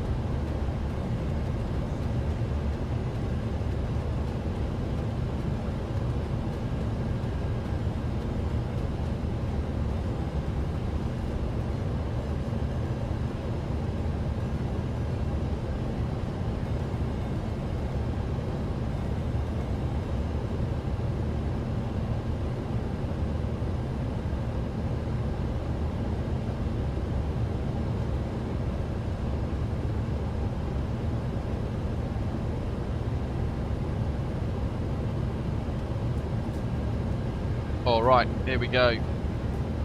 There's a new cool Fortnite map created by Qatar Airways. Play for a chance to win flight tickets every week. Find the golden ticket on the map, take a screenshot of it, and post it on social media with hashtag FlyWithQR. Follow Qatar Airways on Instagram to enter the draw. Click on the link in the chat or enter the game code in for Fortnite to check it out.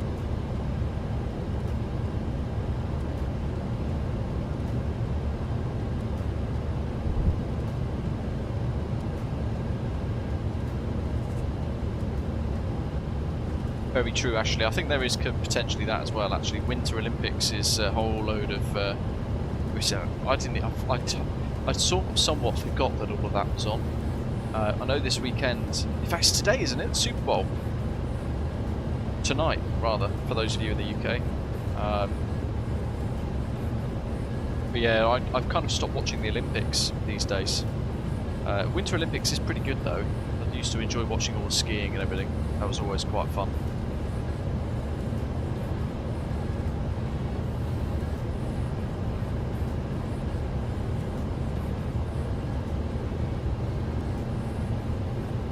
Sam, no, I don't think so. I mean, if you have Fortnite, then yeah, feel free. And then, you know, take part in that competition.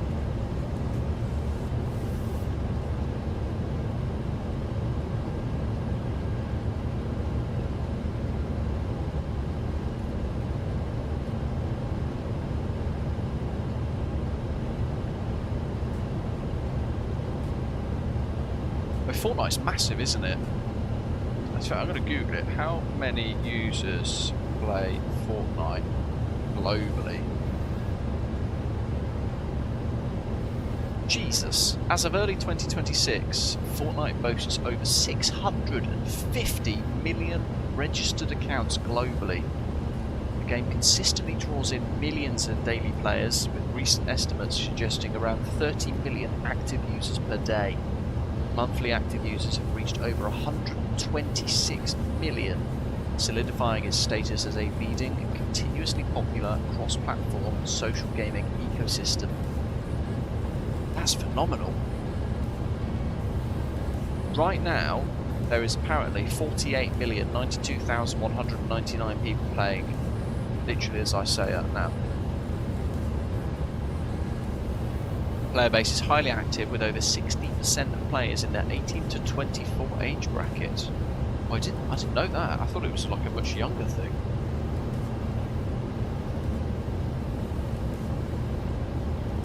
That's huge then, isn't it? That's like a proper powerhouse of a game.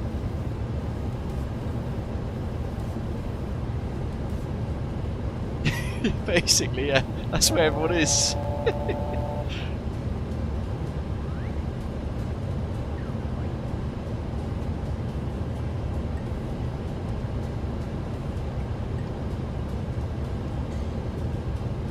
Hey Ian, member for 42 months. Silver Flyer, thank you buddy. Still loving it, he says. The Osprey pilots that make it fun. Cheers everyone. Absolutely. Appreciate all the support over the years.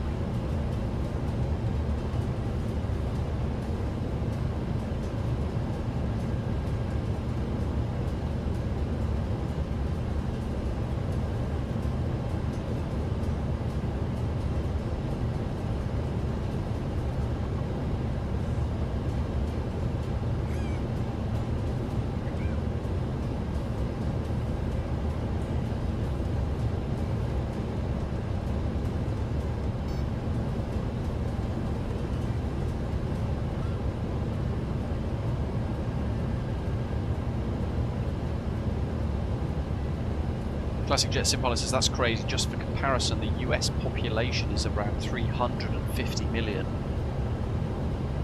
Wow. Yeah, that is a whole nother level, isn't it, of user base. I wonder what Grand Theft Auto 5 global player numbers.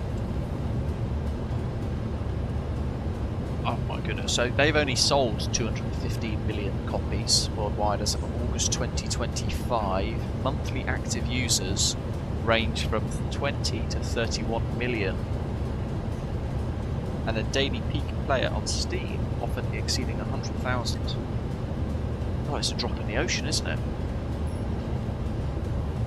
And when Microsoft Flight Simulator was kind of really gearing in, they were massively celebrating crossing that 2 million user mark. We thought that was huge, but this literally got nothing on Fortnite, has it?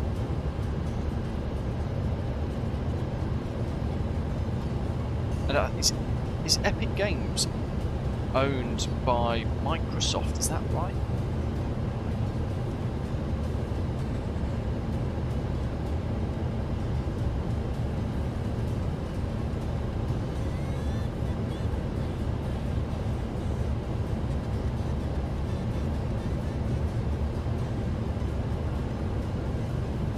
Might be thinking it's something else, I'm not sure.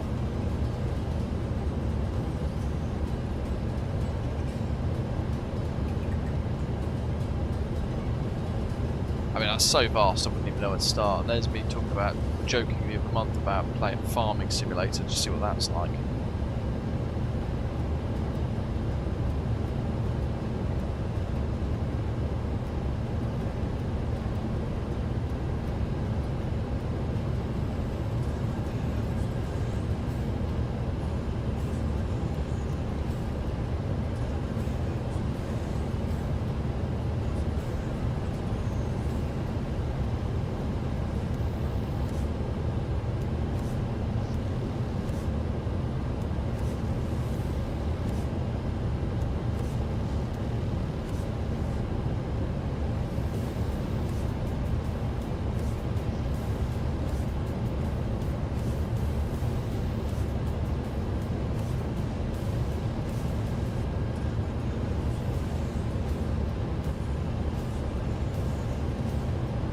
Is it SEQM, isn't it?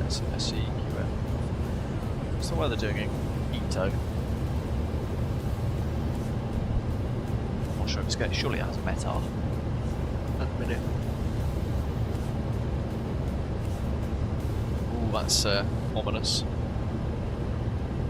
Try V pilot. Okay, that's a little bit better. Fairly similar to Mexico City, to be fair, but with some winds. Low clouds scattered 800 feet above ground level, and warning there of visibility of all the nines but becoming fog.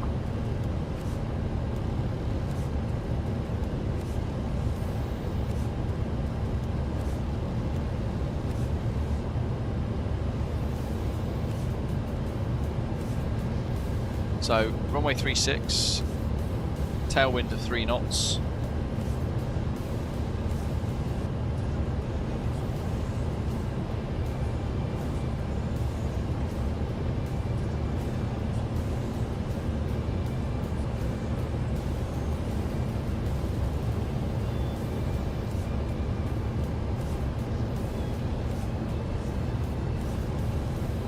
Actually, that's a point. Just want to check in here. When we put in that thing earlier, like Ashley was saying, top of descent, Palad, Quito, SEQM.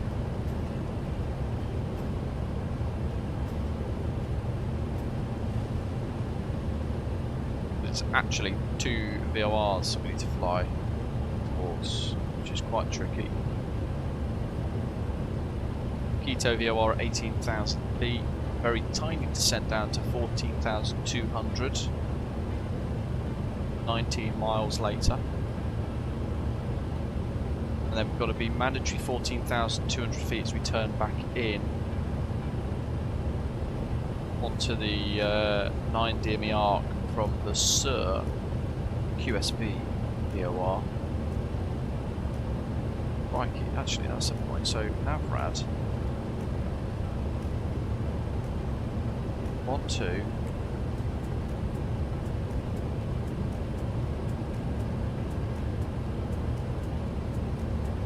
That.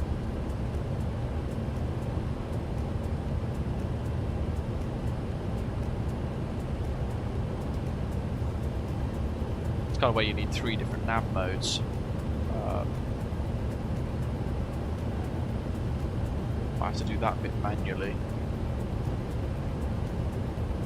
Sam, yeah, I can't remember how to do it.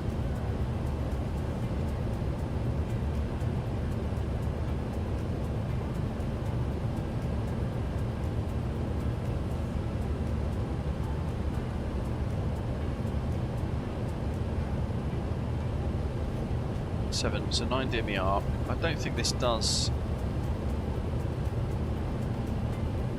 radial fixes yet. So we've got 031/9. I don't think this does, from memory, yeah, format error.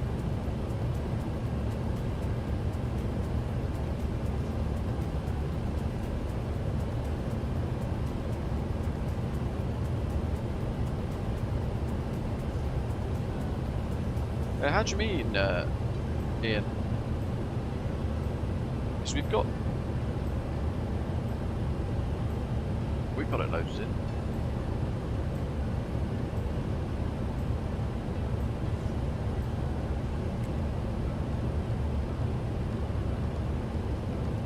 Oh, actually, it's not loaded in there, has it? 8300.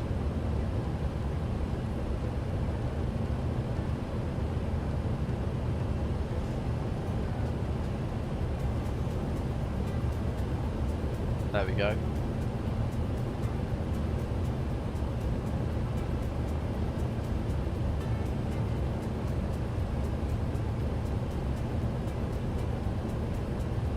So at least that'll be on the nav display as a flight path for that inbound course of 001.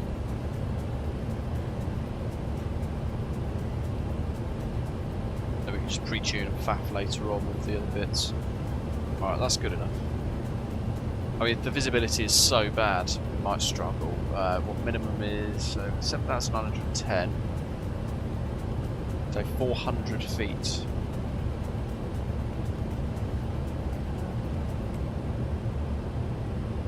So think Airbus, Ian.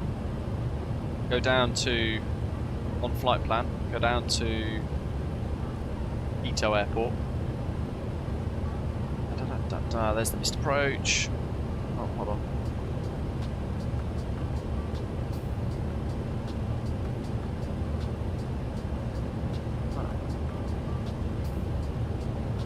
I've activated the whole thing now. Oh, the feet number. So that's like your RNAV approach. So when you configure the MD-11 for an RNAV approach, what it also wants is a minimum profile or the platform altitude, where you're telling the aeroplane what the minimums are effectively. So 8,300 is the MDA VOR Zulu 36. So that's what we put in there.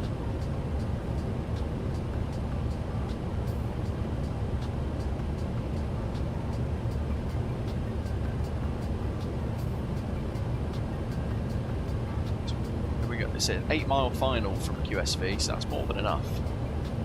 Does it have? Yes. There we go. So, this is what we can expect. We've got a whole load of warning around weather and mountains. Mariscal Sucre International Airport is located in the Andes Mountains of northern Ecuador. The airport sits on a plateau on the eastern side of a valley and is surrounded by mountainous terrain. The edge of the plateau drops down sharply to several rivers below. To the west, Volcan Pichincha rises to 15,696 feet MSL within 15 nautical miles. Several other volcanoes, which include 5 of Ecuador's 8 highest mountains, are present within 40 nautical miles in all quadrants, the highest of which exceeds 19,000 feet MSL. Birds are in the vicinity of the airport, and caution due to high terrain in all quadrants, special care should be taken during all descents. Considerable volcanic activity in the vicinity may affect airport operations. Due to the airport's high altitude, now this is super important. Due to the airport's high altitude, true airspeed is normally more than 15% higher than indicated airspeed. This should be taken into consideration. So, what that means is we're going to run out of a runway a lot faster than we probably think we will. James, welcome aboard. Thanks for subscribing. Runway characteristic may cause it to become slippery when wet. Circle to land not authorised east. Obstruction to visibility, most commonly due to fog, is reported 13 to 17 days per month from September through May. We're likely to get that today as well. Oh, there's another Qatar Airways post. So click the link in the chat, folks, and with that you'll find a new cool Fortnite map created by Qatar Airways where you can play for a chance to win flight tickets every single week. You just need to find the golden ticket on the map, take a screenshot of it, and post it on social media with hashtag FlyWithQR, and follow Qatar Airways on Instagram to enter the draw. Click the link in that chat or enter the game code into Fortnite to check it out. For those of you who play Fortnite or know someone who does, click away, win some free flights with Qatar Airways.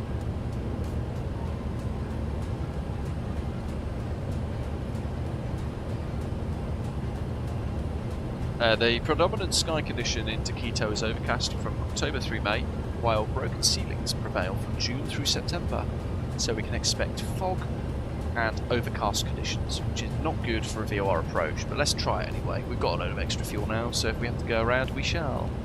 What are we are? We are in December to February. So what do we got here for the general weather conditions?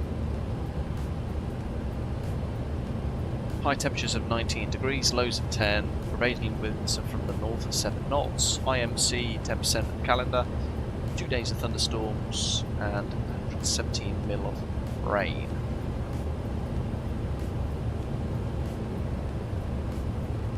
There's the overview of the airfield, completely surrounded by mountains on the plateau. Nice and safe, isn't it? And there it is nestled in that map, just for you guys to see. So you've got peaks all around us. That big volcano Pichincha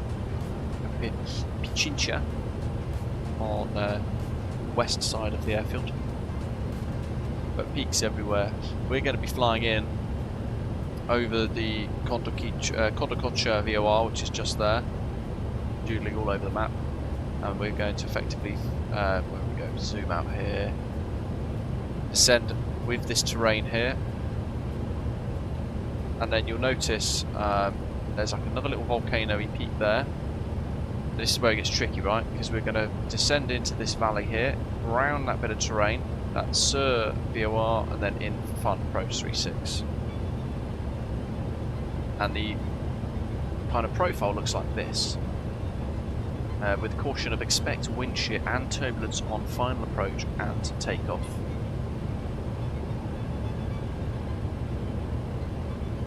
Terrain dips on the final approach near the threshold to this runway. This is the preferred runway for arrivals and departures, with a downslope of 1% that may cause an illusion of being low. Big tip there as well for you guys. So we've got all this terrain here that slopes down. That's going to trick the eye. We've then got a runway that slopes down that way. That's going to trick the eye. We're super high, 7,910 feet above mean sea level. That's super high. So we then also have the addition of being high altitude ops with a big heavy dry jet. We're going to use a lot of the runway with a 4-knot cross tailwind as well. We've got the minimum altitudes in the sector as well. You can see here how dangerous all this is. So the airport is there.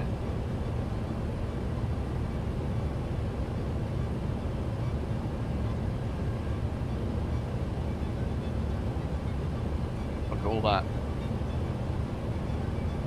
Just hazards everywhere.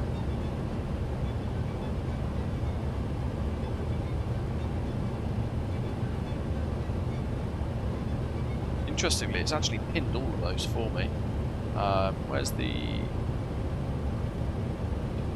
airport takeoff? Here we go. So 36, we're landing in that direction, unless the winds really shift, but that's the preferred runway, so less than 5 knots. We're going to land on 36 with a tailwind anyway.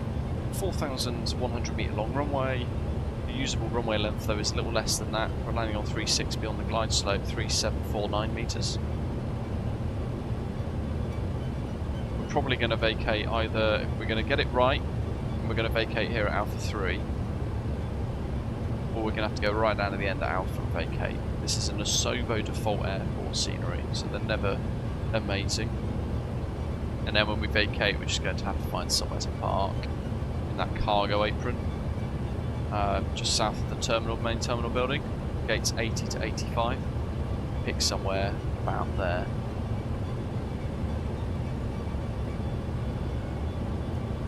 Start our approach. Yeah, and there aren't enough feeder routes we're not really worried about. So if we were going to land on runway 1A, this Palad arrival, which I spoke about inputting in at the start of the stream today, that is not correct, because we're not going via Ilpex. We're going Palad, and then from Palad we're going straight to the VOR, which is like about here somewhere roughly. So we're kind of just going straight in. Hopefully I've made that sound like it makes sense. If not, there's a chance we'll crash, and it all won't matter anyway. Hey Andrew, welcome. Did you ever get the PMTG 737-900ER in 2020? I did in 2020. I got some press copies to be able to review them and check it all out, share my thoughts with you all, which was pretty cool. They have just updated it into Microsoft Flight Simulator 2024 with an upgrade of about, I think, 15 quid or 20 US dollars, like you say, for an upgrade. I haven't purchased it yet because, well, the budget doesn't really stretch that far. If effectively, like I've said before to people, if I bought everything that came out or every upgrade, then I'll be financially in a bit of trouble, I think. Which is where channels do, if I'm really honest, rely quite heavily on press copies, review copies of software, add-ons, aircraft, airport scenery and the like, because without it we'd be spending £200-300 a month on scenery and on aircraft, with a channel that potentially, say, makes £200 a month or £150 a month. For a stream today with 417 total views, it's probably made I'm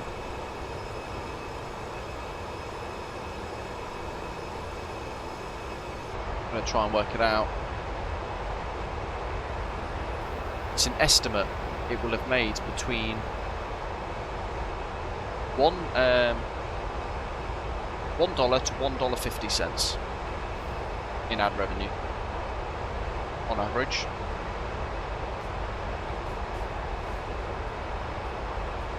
So quite quickly the maths won't add up for us.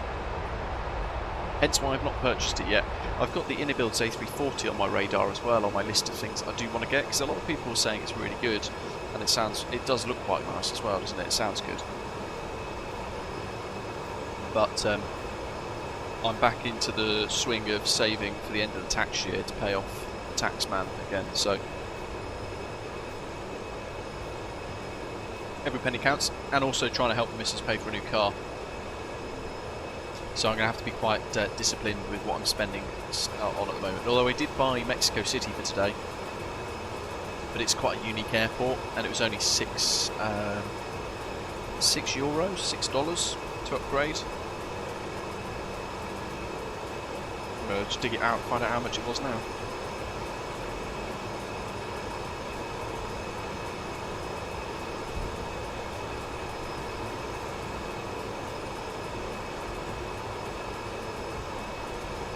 £8.36 to basically buy the scenery again, which is a bit naughty because the scenery isn't amazing. It's probably only worth about 5 quid, 10 quid max, but there's nothing else in Mexico City for scenery that is anywhere near the same.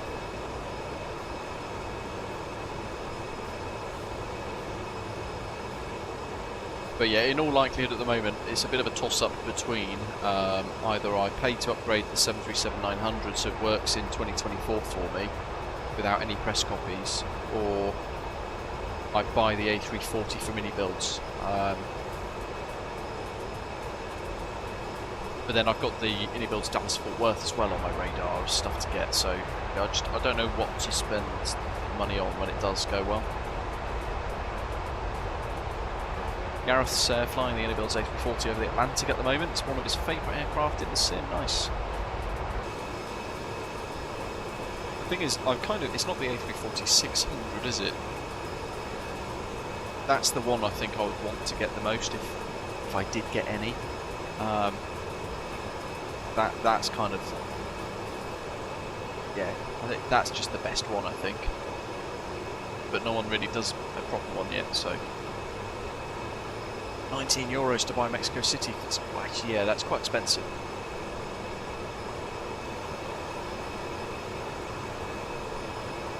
For a very kind of low quality airport, like you say, average quality.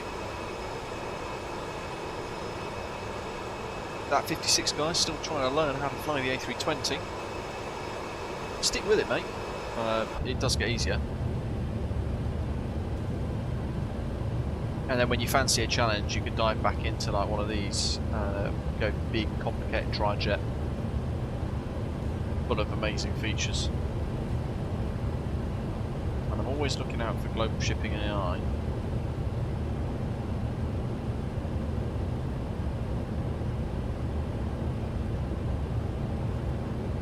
Oh, nice shout, Badger.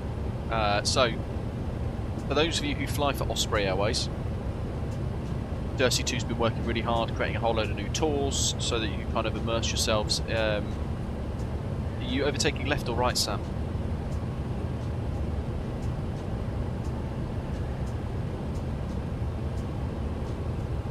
Yeah, Dirty 2's been working really hard at making a load of new tours and refreshing the tours that we offer, so we can offer a little bit of new stuff for 2026. We're also at the moment working on creating like a mini base at London City Airport. So those of you flying the FSSE jets, you'll be able to kind of dive in there and fly into and out of London City with a few bits, including maybe some tours going out of London City and back, so you have to kind of rotate and fly the rotations. Quite cool. But yeah, Badger saying there that Quito is part of the fantastic Ring of Fire tour on New Sky, created by Dirty 2, one of our channel members. Give it a go if you're into your volcanoes like Badger is. I'm just going to dig out that list of airports that you fly to while Sam flies overhead. Awards.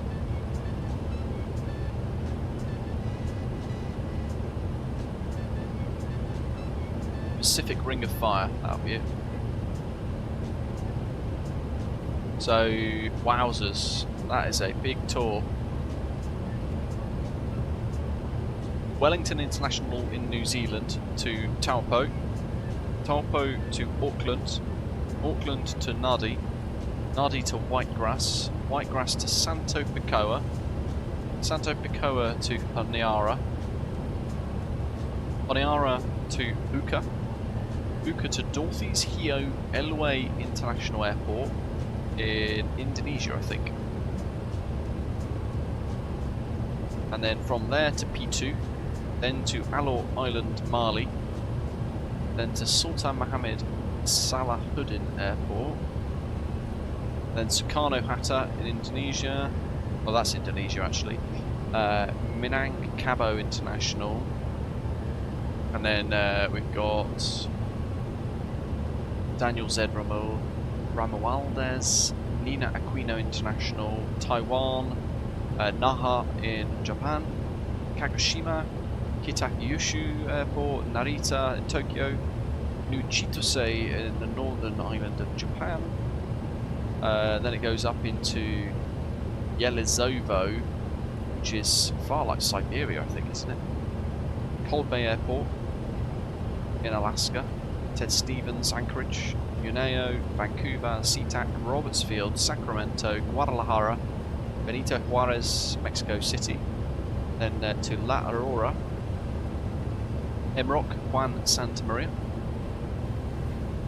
Enrique Olaya, Marisco Sucre, Quito. The Galapagos, wow. Back to Quito. Oh, there's loads. There's 44 legs, that's amazing. Badger, you've almost completed them all. That's fantastic. 80% of the way through, wow. Flying Panda, 30% of the way through.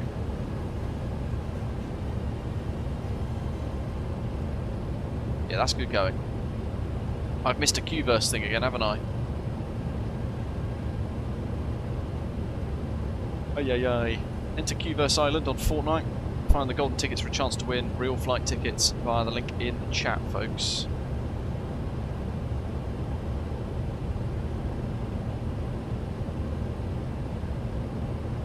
Hey, there goes Sam in the A350 1000.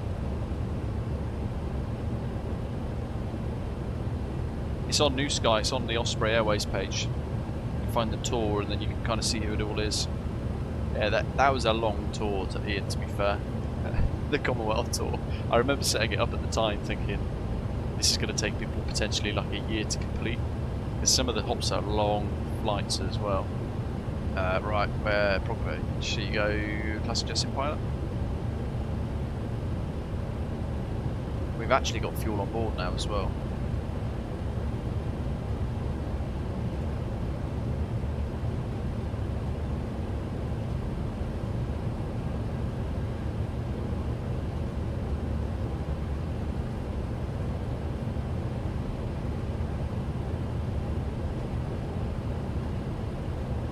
I think a blend of aircraft, Andrew.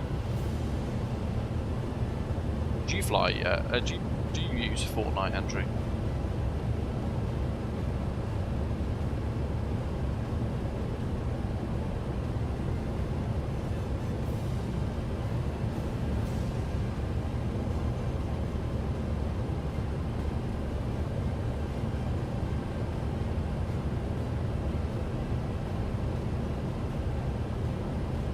Fair enough.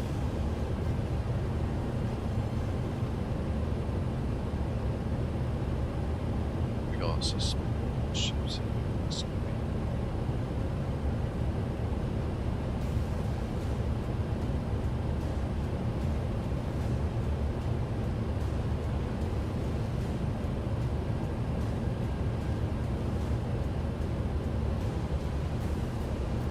So those adverts have already made more in click, not click revenue, but just for those of you who did click it, those adverts,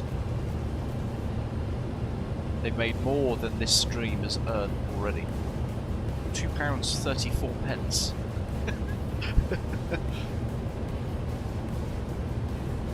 Oh, it's like the world's biggest game, Andrew, to be fair. And I hadn't realised how big it was until we looked into the stats with like 600 million registered users or something when we searched for it earlier on. It's just mind-blowing. There you go, Sam's doing pretty well with the overtake, flying fast in the 350. Are you using the 737-600 on MSFS 2020 still, aren't you, Badger? You've got both installed, right?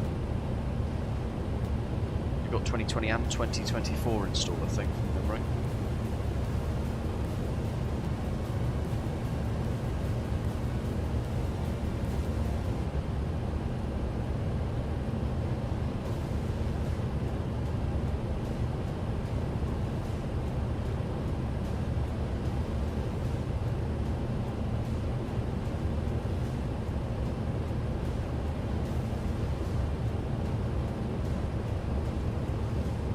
Kind of blend of both.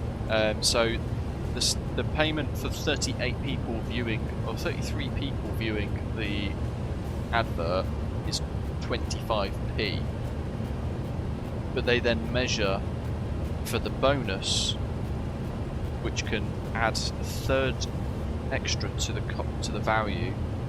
They then monitor how many people click it. I need to Google what CTR. What is a CTR rate? Click-through rate.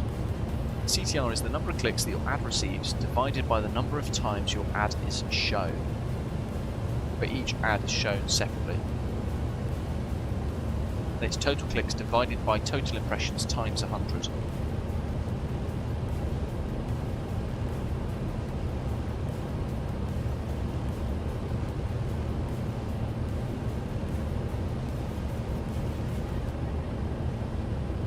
Oh yeah, so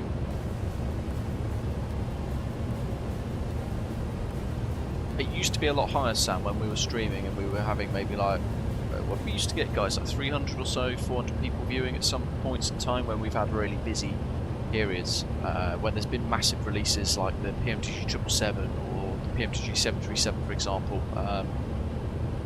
they will typically draw in the crowds, but then it will all stabilise again and it will slow down. But I think that, like Ashley said earlier, the Winter Olympics is on and a whole load of other stuff, so people are super busy doing sports stuff, watching other things.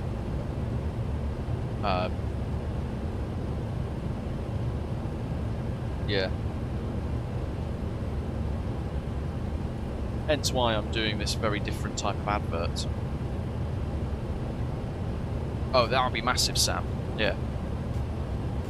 But again, it depends on whether the PMTG would pick me to do any preview content, because they select who they want based on their product. So the people that got the 737, like myself, might not get the 747.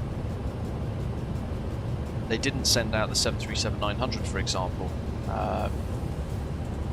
So it all depends on what the companies decide at the time. Builds sent me the A350, but not the A340. So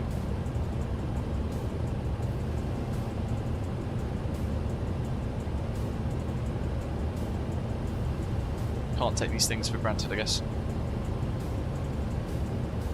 Andrew's asking, thinking of getting the Phoenix A320, would you recommend it if I already have the Flybois A32NX? If I'm honest, Andrew, I'd say absolutely yes, because you're going to have such a different experience with the Phoenix. And as great as the A32NX is, they've kind of plateaued, because we need a custom aircraft model with its own flight model and everything to split it away from all of that Asobo code that they had at the start. But given as though it's all volunteers working on it for free, there's not been that much progress over the last 12, 18 months, I don't think. I don't know, what do you guys think?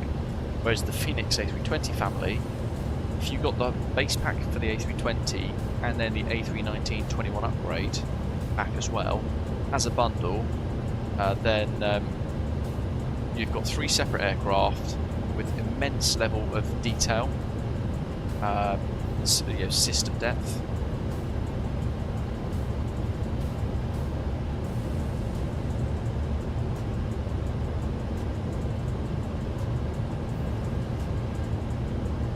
And you've got 2 engine options as well, because you've got the IAEs and you've also got the CFM engines as well. You can buy the entire bundle. Hold on, where is it? Bundle.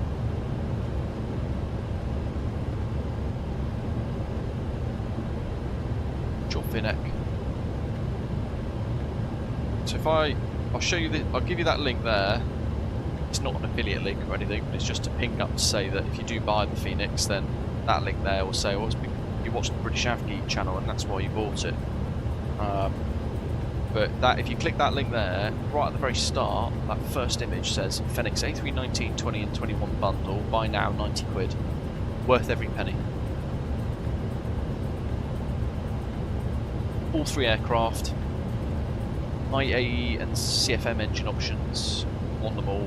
They all have their own characteristics, being the A319 being smaller, the A321 being longer, the tail strikes and all the rest of it. They handle slightly differently, therefore. They all fly slightly differently, therefore. And it's absolutely superb. And certainly since the last big block update, like Birdman is saying, the performance issues that they used to have kind of gone now. You don't really notice them. I haven't really thought about flying the A321X for some time now, which is probably quite bad. And then when I've thought about flying it, I then think, well, actually, we've got the Phoenix A321, and I really like the A321 out of all the 3 options.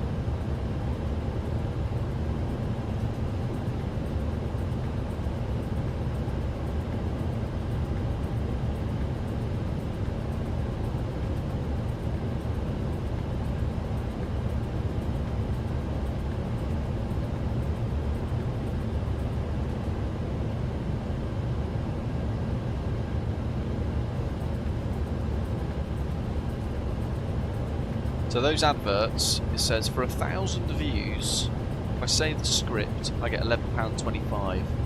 But for 1,000 views, without saying the script accurately, it's £7.50.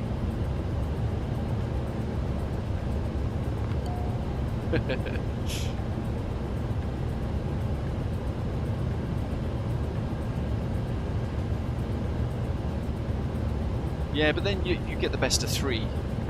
The upgrade bundle, Andrew, is 40 quid. So the base A320 is 50 quid, and the expansion is 40 quid.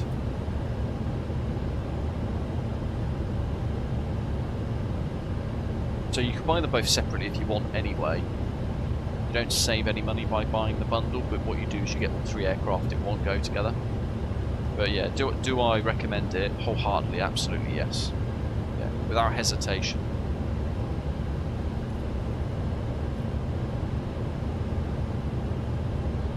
Who's going to FS Weekend? Are any of you watching going there? In Lelystad, the Netherlands?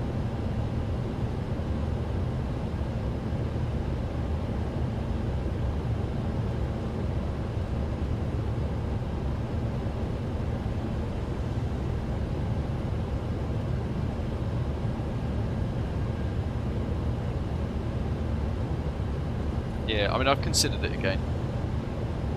Hazardous, welcome. I'm thinking about buying Microsoft Flight Simulator 2024, but know nothing about how to fly or play. Is it a good or a bad idea? It's not a bad idea.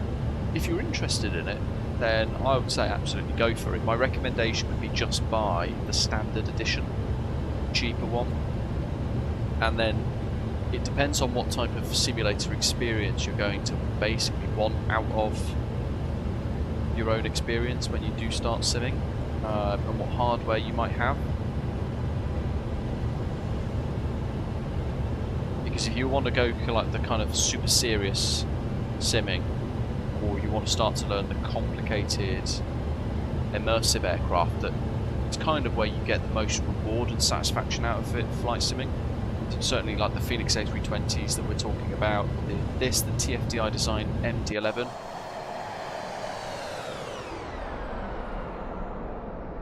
MTG 737s, the iFly 737 MAX 8, for example.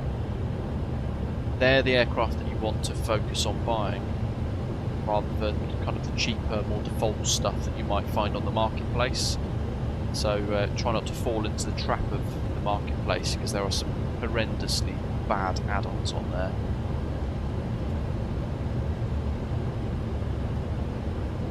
But it depends what you want to do out simming. You might want to just buzz around in helicopters, for example, or you only want to fly general aviation, small kind of prop aeroplanes, or you want to get into airliners. What is it specifically that you're tempted to get into the most flying?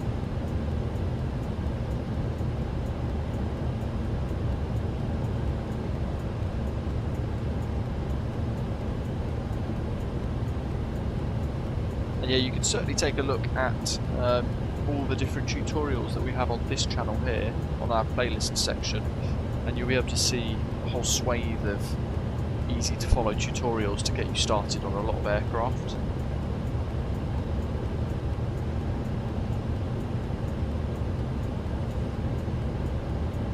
And it also, the next point I'd probably raise for you to consider is it also very much depends on your budget, because you can spend hundreds of pounds quite quickly on add-ons. One aircraft could be 50, 60, 70, 80, 90 pounds, and others... Hey, Andrew! Swim Climb aka Andrew donated £15. Here is a little something so you can upgrade to the PMDG 737-900ER for some longer leg flights. Super generous, Andrew. Thank you very much. Appreciate that. You know what? That's a deal. I shall... where's the PMDG website?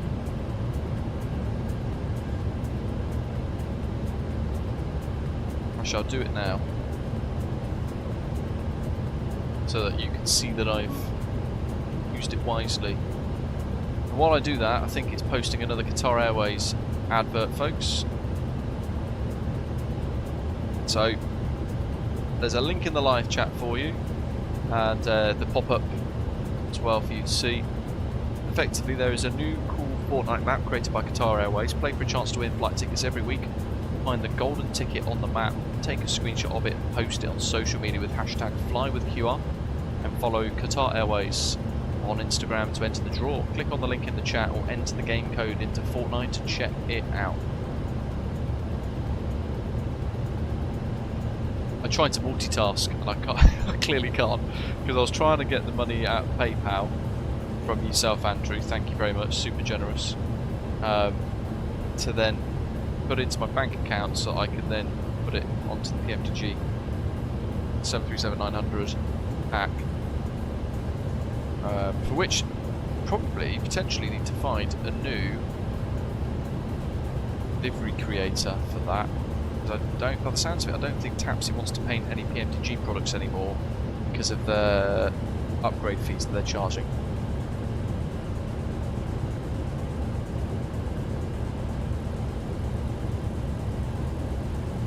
And yeah, some of the other channel members as well have said the same sort of thing, to be fair. They've said they're not buying it PMDG anymore because of that. Which is an interesting shift of attitude for a lot of people. I think they made the mistake of talking about upgrade of a couple of coffees, when in fact it's not the case. I think if they hadn't have said that, it wouldn't have taken people by such shock.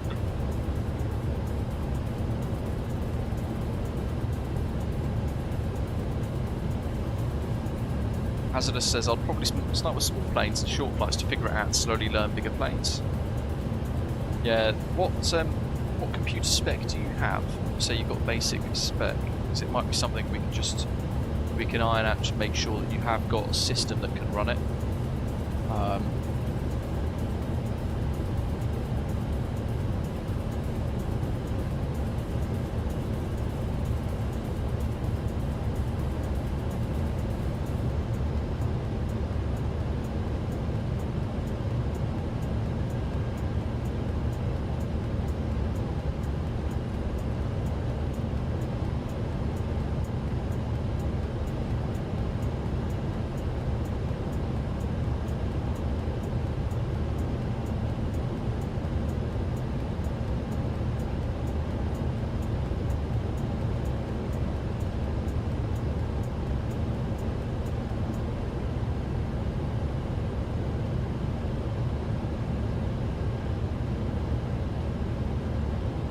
$20 visa.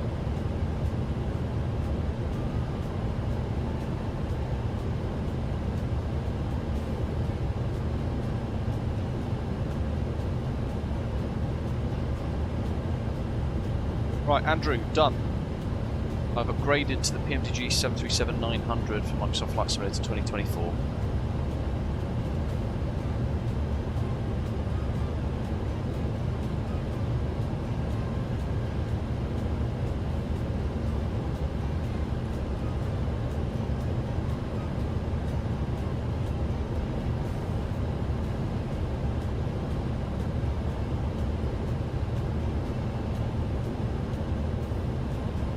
I don't know, Andrew, to be honest. Yeah, if I'm really honest, I'm not sure.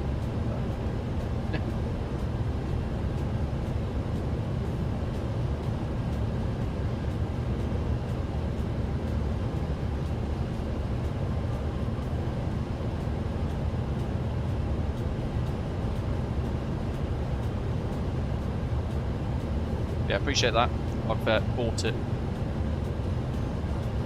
And I'll install it. Maybe flight next week. Yeah, probably going to have to find a new livery creator that will be happy to paint the PMDG fleet, because we,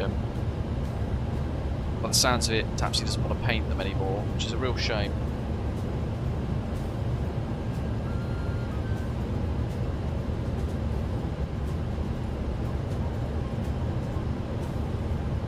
I did expect the upgrade to be a lot cheaper, a lot less, generally, JD as well, to be fair. When they turned around and said a couple of coffees, that to me is no more than £7. So what, $9? less than $10 basically. But they're literally double that, which is just a big ask for a lot of people. Having already paid for it for a lot of people, then they're being kind of somewhat asked to pay again. I don't think that's particularly fair, and that's what's generated so much heat.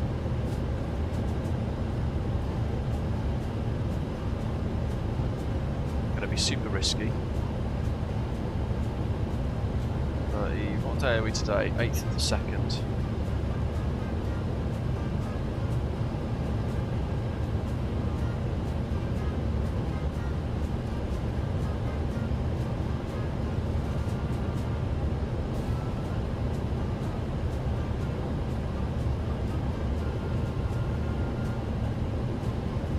How much was that? $20 US.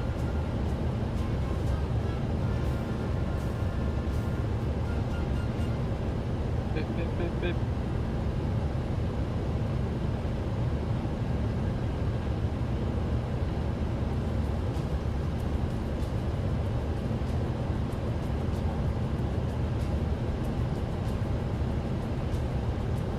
Six.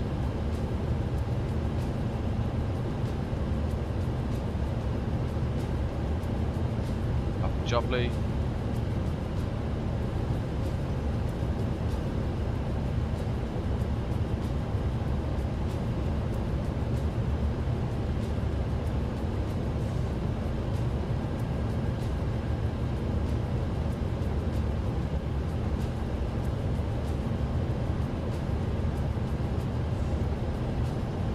So next on my list then is the Unibuild's A340. Now that's been released via the store rather than the marketplace.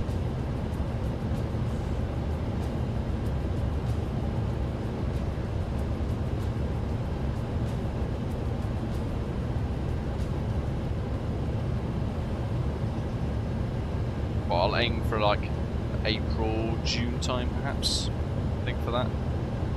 Unless something else comes out of it then. I've got to stop flying this MD-11 though first. It's addictively good.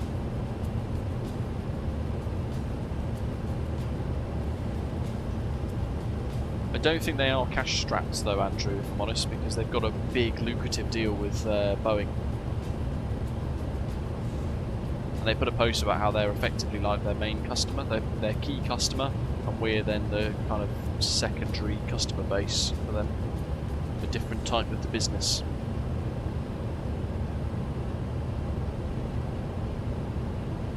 Is that? Oh, he's flying away.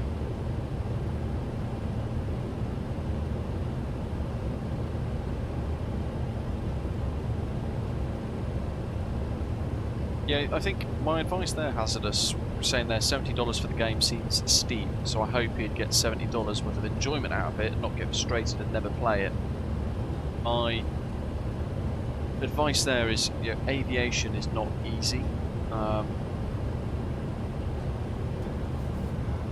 And there is a bit of a learning curve regardless.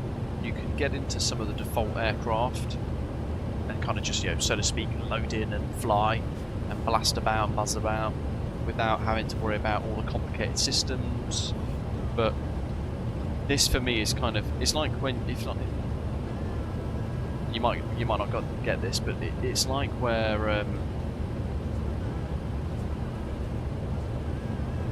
it's like if you get into coffee and you start with a pod coffee machine, and then eventually, like I am in the phase at the moment, kind of wishing I had a specific coffee grinder and a bespoke espresso machine at home and all the rest of it, all the stuff I dream about. And you kind of go deeper into the realism, and this is where like aircraft like this really kind of give you that. And there's a load of developers out there that you can start to learn. By all means, ask us if you do get into it later on, what hardware is best to buy, what aircraft are best to buy, what airport sceneries are best to buy. There are various different ways of saving money. There's sales and discounts, like Andrew says, via some of the websites. If you had a decent budget to kick off with, and you wanted to just go and buy some of the best scenery you can get in the areas of the world you want to fly around, and maybe one or two aircraft, then it might be that actually using the 10% off code from a channel like myself in the description Contrail might give you the best option there, because you could say buy $100 worth of add-ons and only pay $90 because you saved yourself 10% by using that one-off code. So you can save a little bits here and there. My next question, Hazardous, would be, do you play Fortnite? Everyone's like, oh, here he goes. We know what's coming next. Because in 3 minutes there's a Fortnite related Qatar Airways advert again.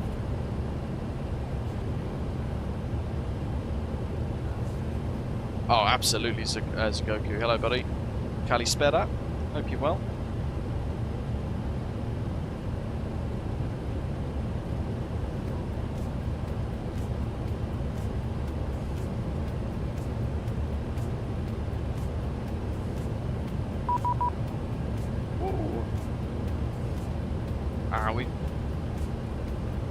We don't have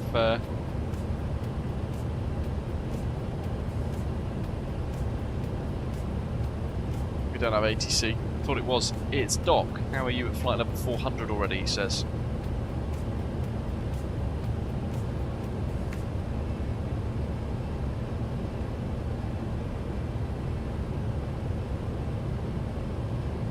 What are you flying, Doc?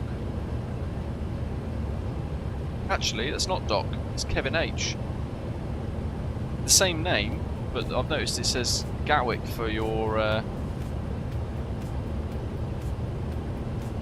base, whereas Doc is based in the Far East.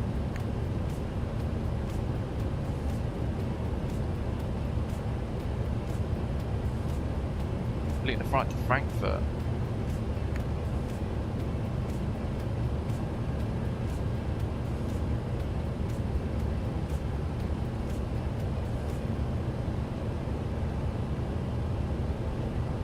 Hazardous is asking, would it be a good idea to live stream it and then get help from the online community to guide me?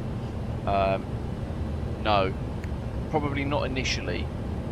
My advice would be take the time to kind of learn it in the background first for a bit, because what you don't want to do is then have the stress of live streaming it whilst you're new to a simulator and all the rest of it as well. It's quite tricky.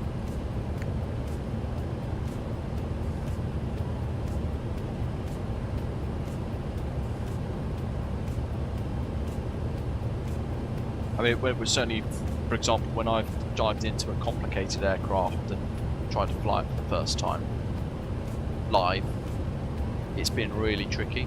And then you're also having to do the streaming side of stuff whilst trying to deal with the live chat and fly an aeroplane you're not familiar with. And I enjoy it because I like the challenge, but certainly if you're trying to route from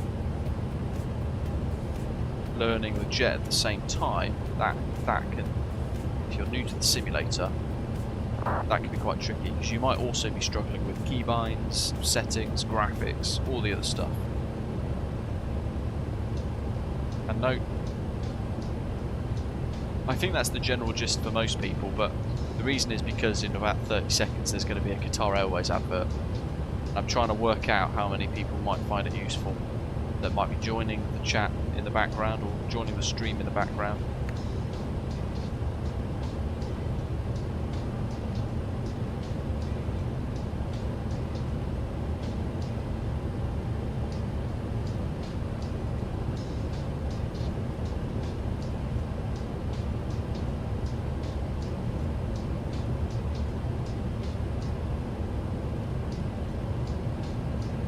Right, script time.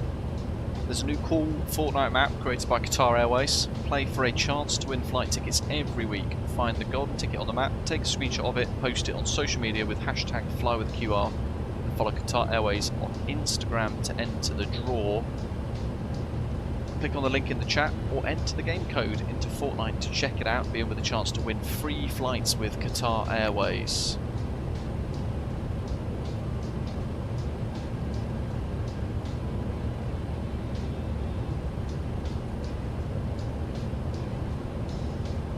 Yeah, Zato's busy paying away. He's created this Osprey World Cargo livery. part of a new pack that's going to be released fairly imminently. There's the link in the chat, folks. For you to win those Qatar Airways flights. Hence why I asked about Fortnite earlier, Hazardous.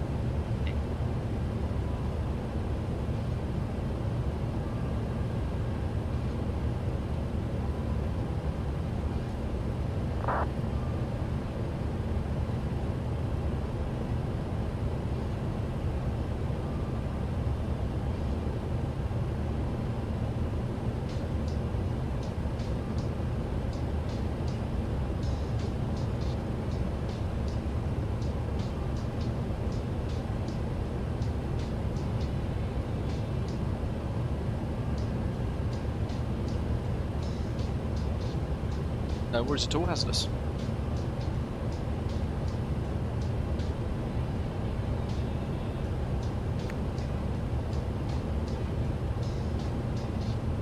Interesting.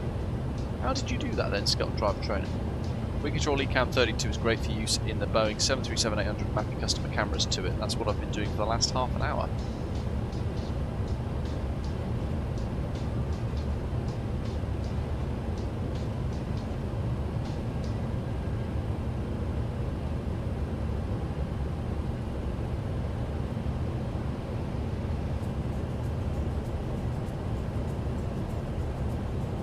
Kevin's watching. I'm going to send him a little message on Telex and see if that's working. Okay, free text. GEC8291.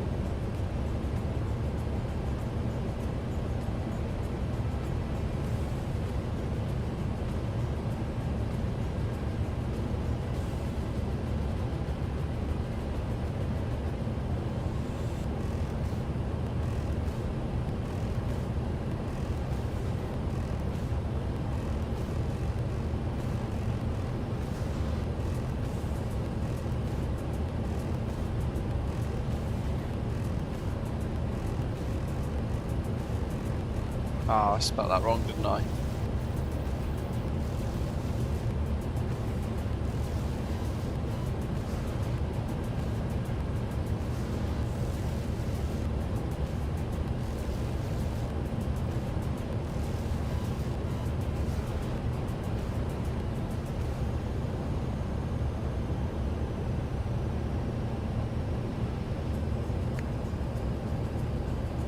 That's weird.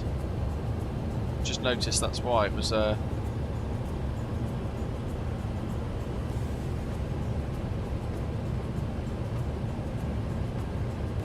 join Osprey Airways.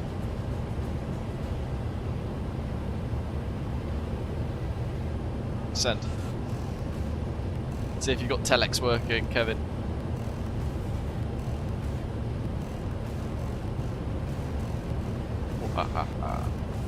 Where is Quito, Hazardous? It is, if I bring up the Elevatex map, it is all the way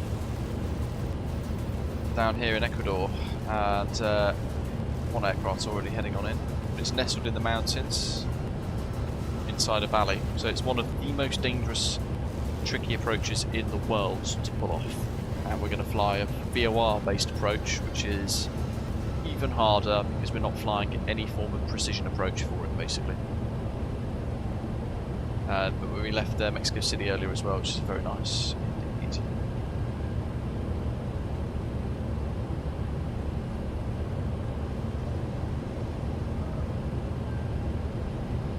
Got the east coast of the US all online, it's amazing.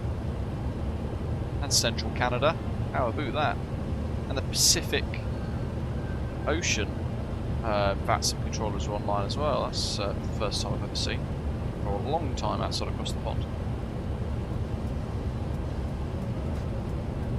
Yeah, halfway there. It's a long journey today. On that note, actually, I might quickly go and fill up the water and grab some snacky snacks, folks.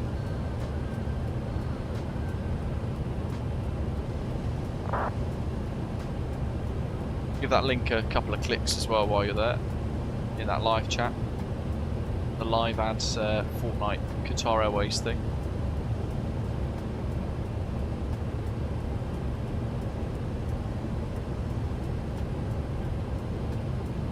Andrew, yeah, so ElevateX, before I go, is it's a competitor to Volanta. Volanta was created by Orbex, who I personally have started to think really dropping the ball as of late. Certainly with like some of the scenery they've released recently. The one I did the other day, the video review of Perth, that was quite underwhelming, with some lazy reverse textures. And the same had taken place and happened with Brisbane V2, so they'd basically just taken the asset, copied and pasted it into Perth, so it just shows laziness and like a bit of a lowering of standards really on their end. And then the recent one, their little general aviation, Detroit A. Coleman Young, Detroit City Airport, that we flew to recently on a video review pre-recorded. That was really quite underwhelming as well, so elements of it were nice. There was a lot of room for improvement, shall we say, as well, so yeah, somewhat disappointing. I think they've dropped the ball recently quite substantially. They used to be quite well renowned as a high quality developer. Don't know if we can call them that anymore. Similar with Aerosoft. Aerosoft have really dropped the ball lately. And hey, when was Berlin and Frankfurt airport sceneries, for example, last updated by Aerosoft? Quite a while ago, right? And yeah, Frankfurt is one that can be optimised quite substantially.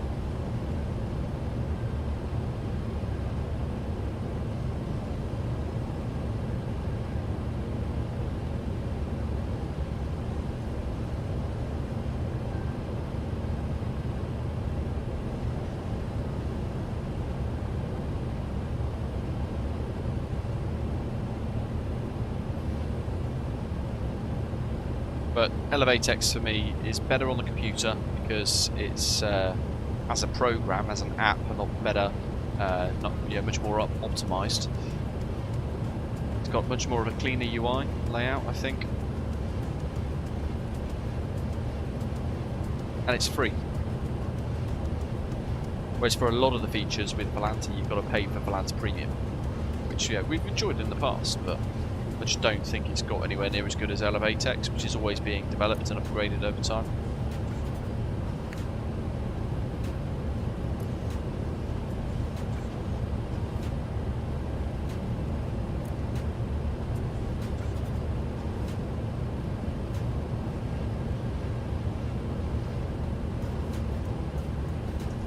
Right, snacks time. Back in about 5, folks.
Nice one.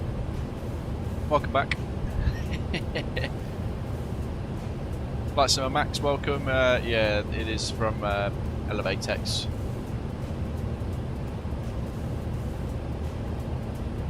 Had a little bit of a mare. I went downstairs, grabbed a couple of jammy Dodgers, and then got some Thai sweet chili crisps, which are definitely spicier than I remember. And then I thought, you know what, I'll help the other half out. I bought from the butcher's the other day a nice rolled chicken. So they take the bones out. They've stuffed it with pork and venison sausage meat, and then rolled it up, tied it all up with string. And I thought, I'll prep that.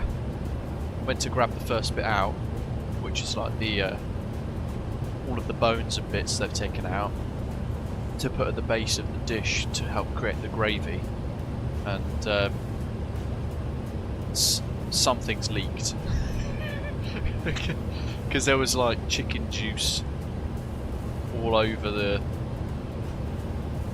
fridge shelf, which is an absolute nightmare. So I've ended up just kind of cleaning all that up quite quickly, thinking, oh, I'm in the middle of a stream, I've got 3 minutes before Qatar Airways advert. Quick, scrub. Oh dear. But it's kind of prepped now, ready to go. The missus is on a dog walk, so when she comes back with Indy, then she can hopefully crack on with prepping that.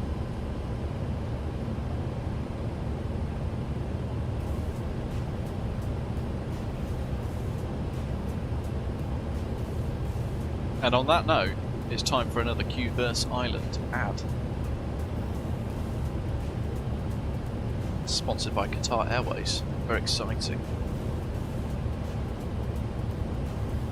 So, there is a new cool Fortnite map created by Qatar Airways. Play for a chance to win flight tickets every week for those of you who play with Fortnite. Find the golden ticket on the map, take a screenshot of it and post it on social media with hashtag #FlyWithQR, and make sure you follow Qatar Airways on Instagram to enter the draw. Click on the link that's been popped into the live chat, or on the screen there's a code for you can place into Fortnite to check it out in the game.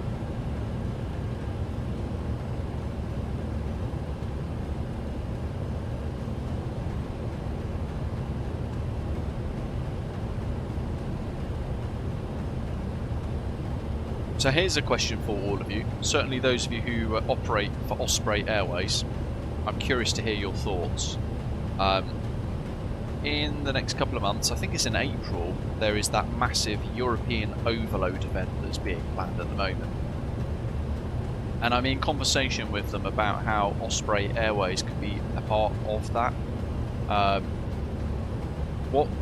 do you want to see Osprey Airways involved in European overload? And I ask because they're planning two different varieties, two different types of participation for virtual airlines for the event.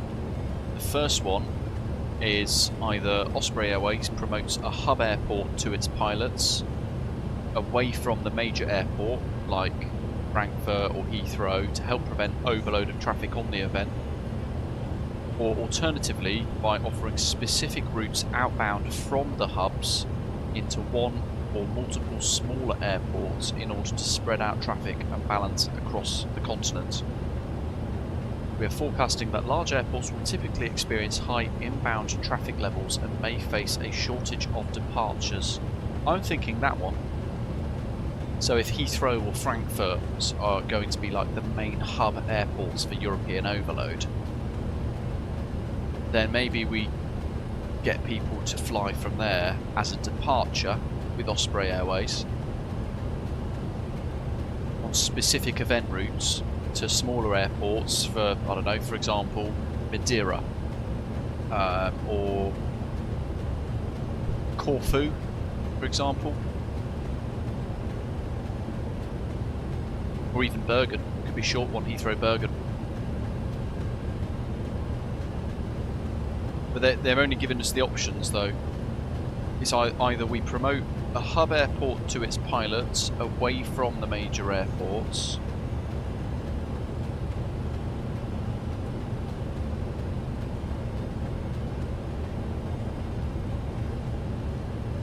VATSIM European Overload. I'm trying to suss out what that actually means.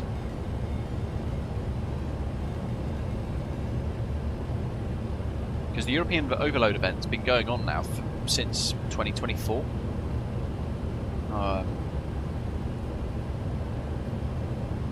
No, longer than that actually.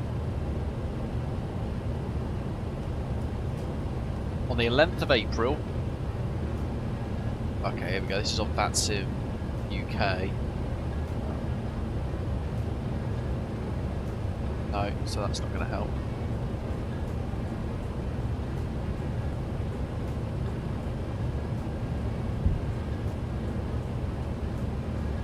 I will find it. Upcoming events.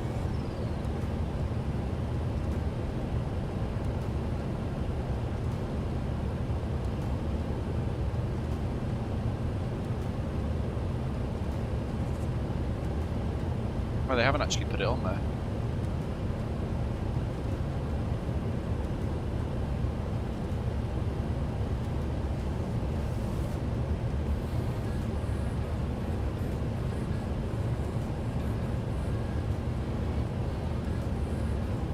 Let me join their Discord server.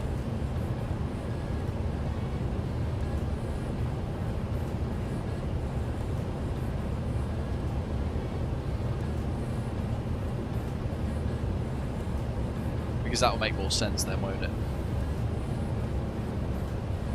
It will be a hub, so they're basically saying if we pick the hub option, we'll be able to depart from a hub airport like Heathrow, and then we fly to one of the smaller arrival airports that are offered on their event. But I'm trying to find what the event is, or yeah, if they've got a list of routes. Open your Discord to approve your joining request. Okay, let's do this. VATSIM EUD.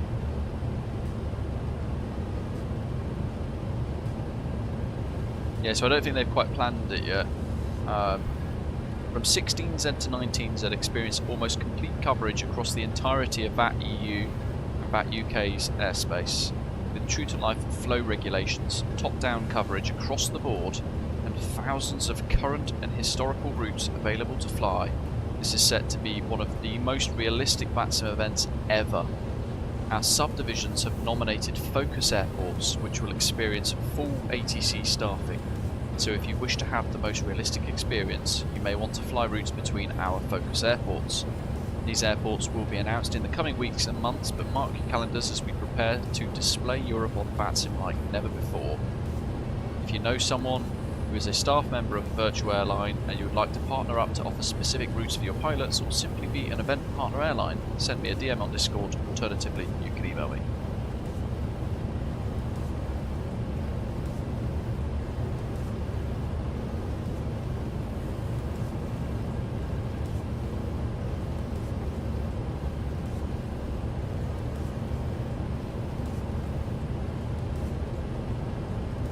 The thing is, for me, those will be too late for me to stream, but I could fly into a participating airport live if it's a day that I'm not working. Let me see. So it's a Saturday, so yeah, I shouldn't be working that day unless something goes really wrong.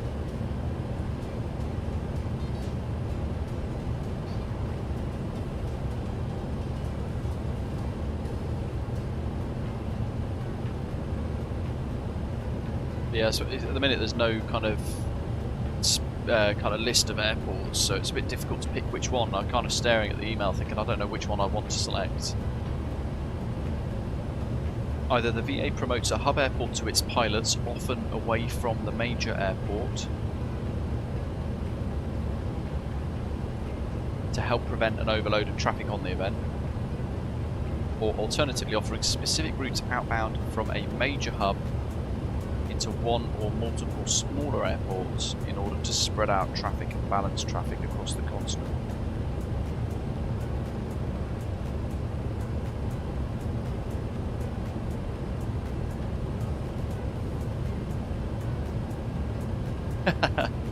You'd run out of fuel before you got near though, MPS.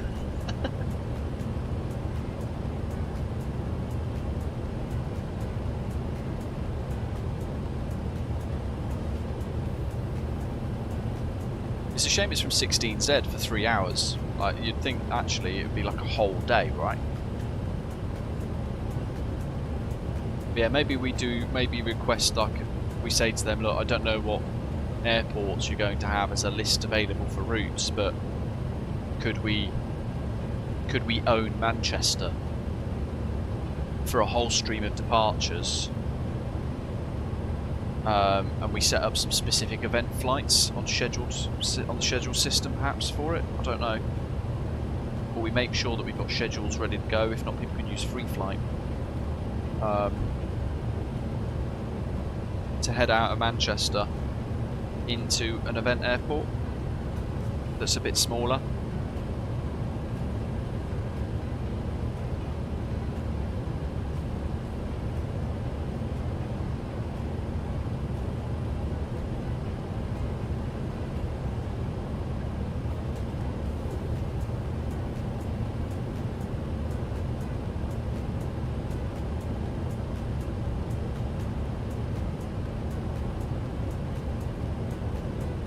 Yeah, 16Z to 19Z it says.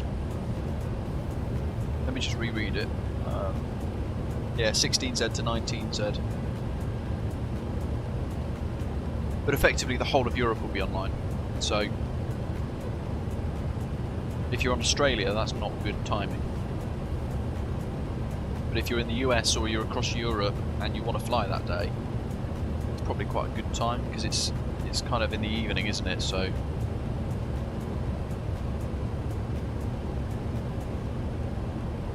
but I don't know what we would offer.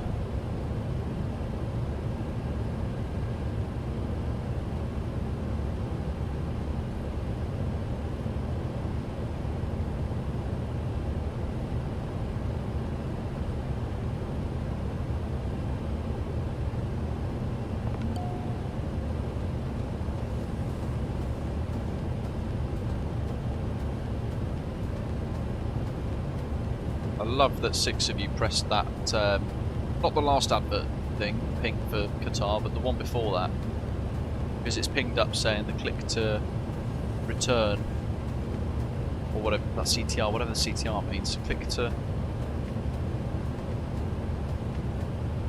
response or something like that, rate 16%.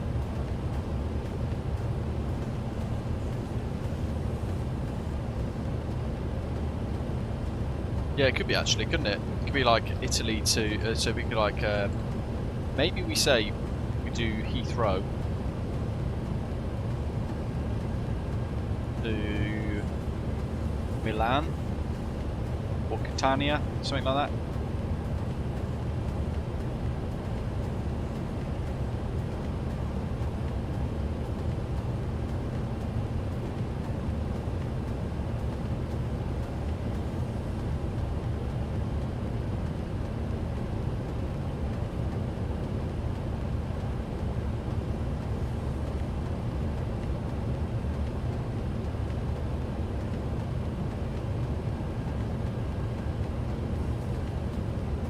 I mean, if I'm streaming that day, what we could do is something like a good old Manchester to Kos, Manchester to Corfu. It's the start of the summer season. It's April for the aviation industry. We should have maybe the Gaia Corfu scenery actually should be out by then, I'd like to think, unless they're really messing with us. That could be quite a good one for the event. And then whilst we're in the middle of the flight, the event kicks off towards the end, so we'll be over maybe sort of Austria, Italy, and all the ATC comes online, but we get full ATC for the arrival.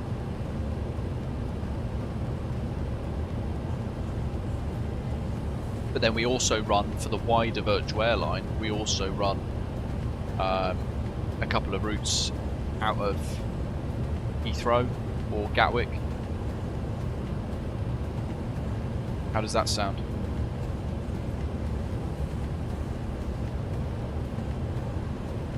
even better, we could run it as a tour, so you could get an award for it, time limited, 1 day only. If you take part in the event and you log it on VATSIM, you get the award.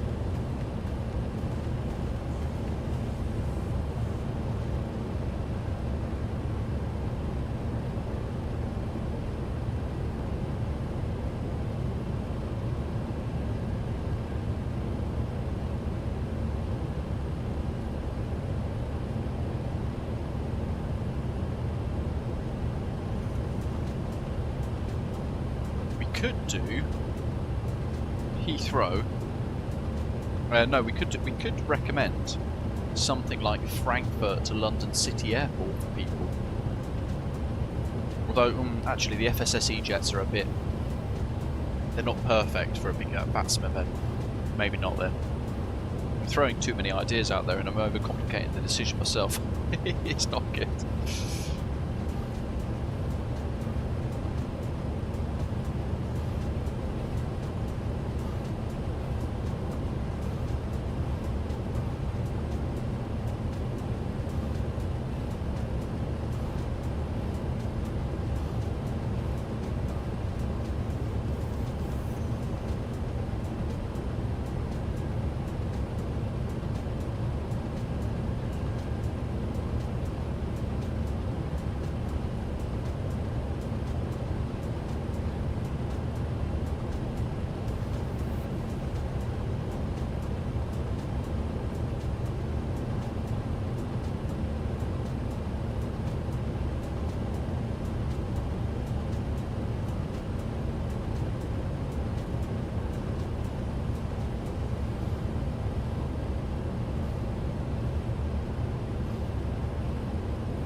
People would definitely give it a go.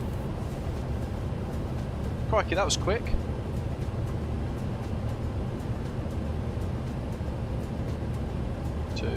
That's 15 minutes, wow. There's a new cool Fortnite map created by Qatar Airways. Play for the chance to win flight tickets every week. Find the golden ticket on the map, take a screenshot of it, and post it on social media with hashtag FlyQR. Follow Qatar Airways on Instagram to enter the draw. Click on the link in the chat or enter the game code into Fortnite to check it out.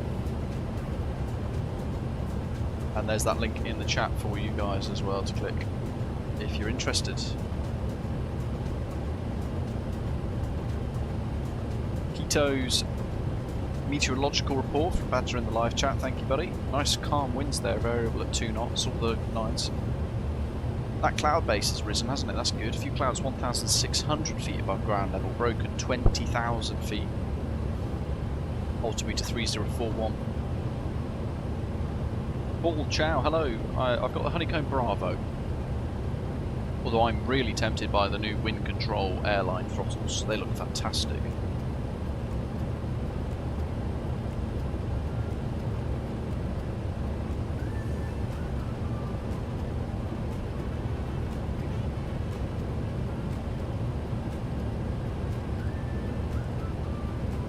What's our spacing like, folks?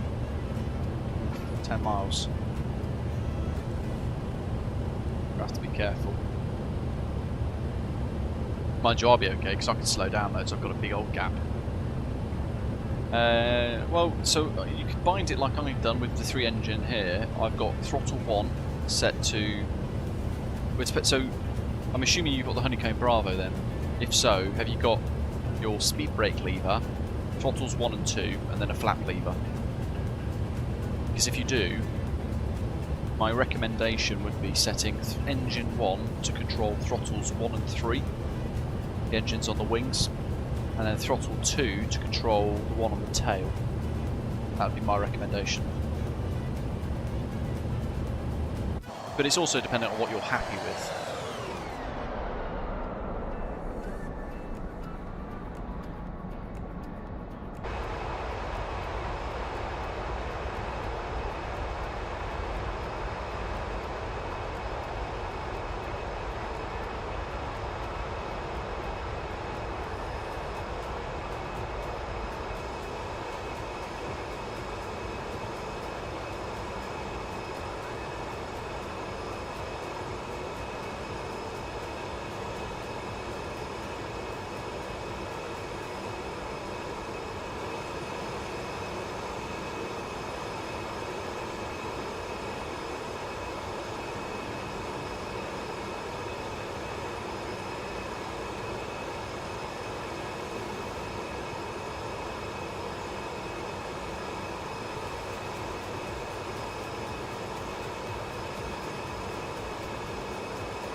Cinematic flyby, zoom zoom. Sam's contrails above us. It is, isn't it? They've done such a great job, TFDi Designs. It's like genuinely really enjoyable.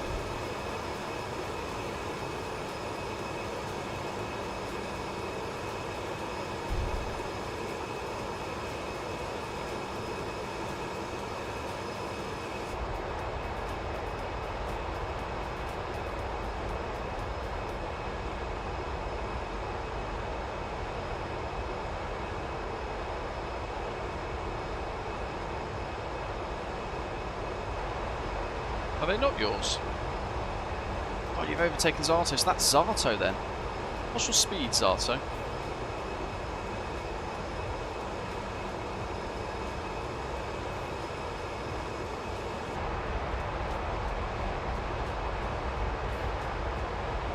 Ian's doing well, he's near the Ecuadorian coast already.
Oh, it is Zato. You can tell now because it's 3 contrails. That's cool because it's been a while since we've seen anything like that in the sim. And actually, whoa, he's just out of range. I thought we could just about see him.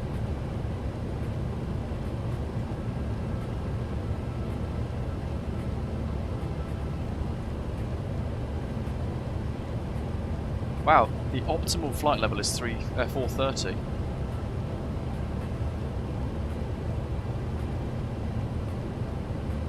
We've got 55 minutes to top descent.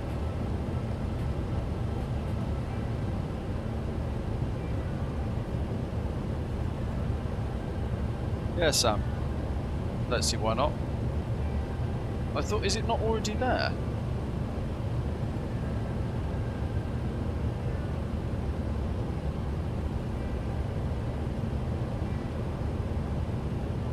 APS, nice.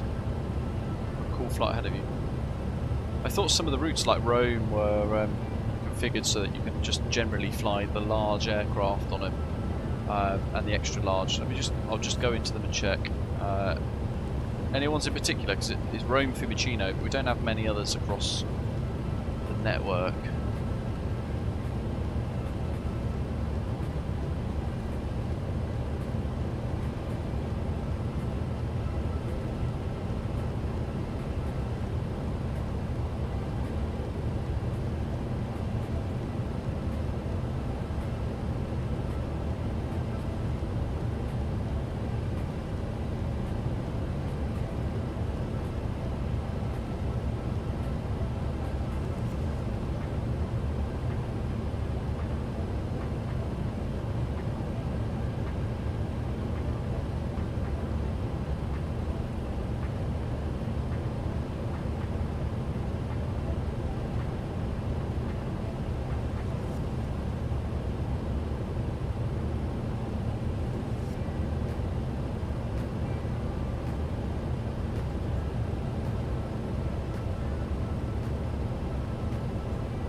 Yeah, those were the days, Zato.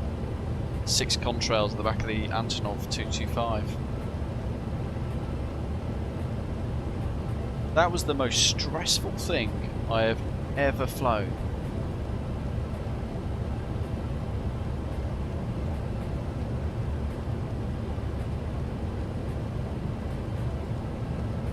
Right, well, I've added now all of the large aircraft for rotations at Manchester, Gatwick and Heathrow to get to Rome, Fiumicino and back. Beyond that, we don't have any other routes except for Milan. Looking at this. Oh, and Naples. But Naples doesn't really work, does it? LIMC... Oh, everything can fly into there anyway. What's that? Small, medium? There's no way small... That shouldn't be set up like that. Christ. CRJs. Avro RJs. LIMC...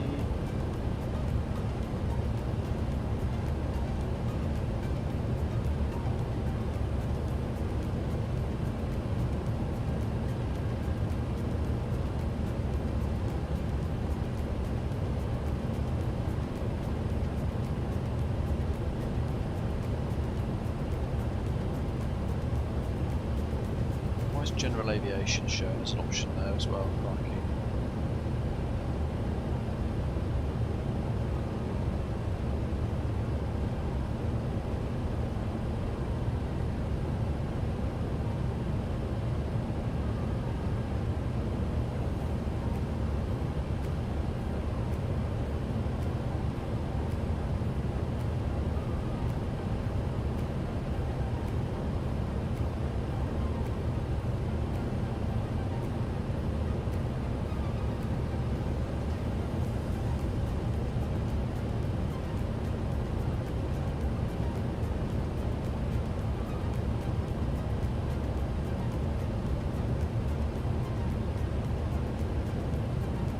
A little bit of cleaning up.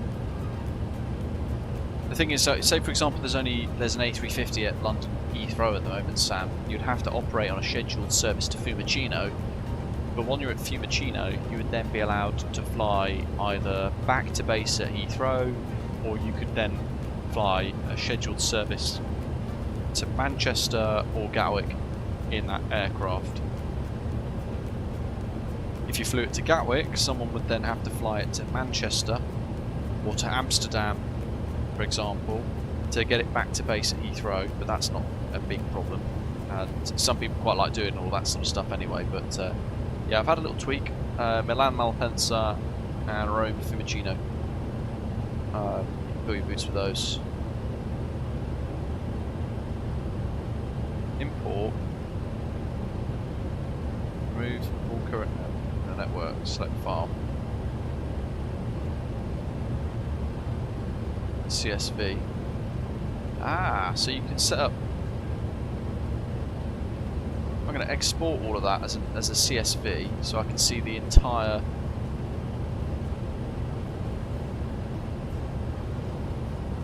Maybe that's the whole thing, isn't it? We need the whole thing. Export. Maybe that's a quicker way of refreshing the routes.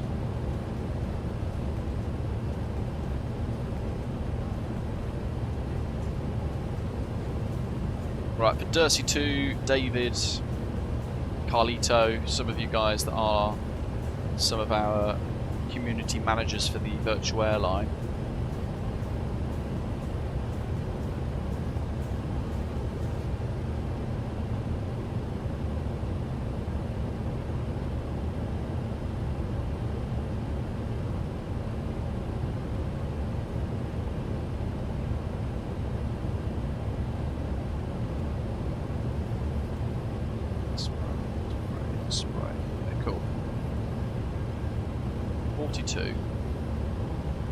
But these 15-minute blocks are absolutely zooming by, folks, aren't they? I'm going to have to go and put the oven on in a minute to help Mrs. Av geek out. But we have another Qatar Airways advert. Hashtag don't hate me. Let's go back to cinematics. I do like a cinematic. Here we go.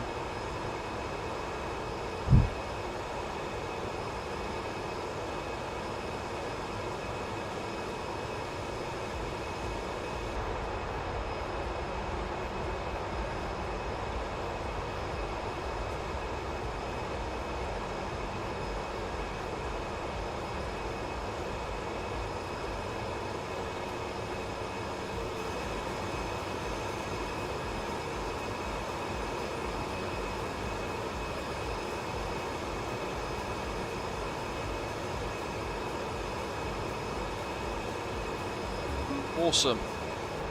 So, there is a new cool Fortnite map created by Qatar Airways. Play for a chance to win flight tickets every week. Find the golden ticket on the map, take a screenshot of it, and post it on social media with hashtag FlyWithQR. Follow Qatar Airways on Instagram to enter the draw. Click on the link in the chat, or enter the game code into Fortnite to check it all out. You'll be in with a chance to win some real world Qatar Airways flights. While you guys click the link, I'm just going to run downstairs and whack the oven on to help the missus out.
Go. Right. Typically it's me doing all the cooking at home. I did a really cool haddock potato gratin yesterday, which I hadn't realised how long it took. It took me 2 hours to make, but it was worth it. It was really tasty, and we don't eat enough fish either, to be fair. So it's nice to have something a bit different. Have a good one, NPS. Are you in the MD-11?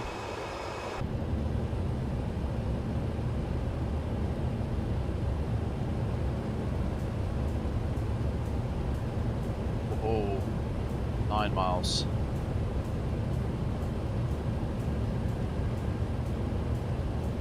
I keep every now and again remembering that I've really buggered up the fuel calculations, and therefore our profile today is going to be absolutely messed up with New Sky.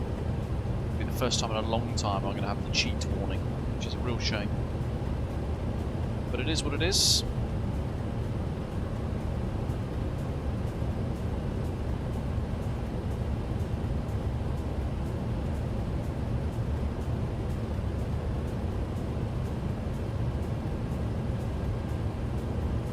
So in the live chat, folks, those of you who fly for Osprey Airways, if you could have any routes in the world, what would be the top 1 or 2 routes that you would want to see?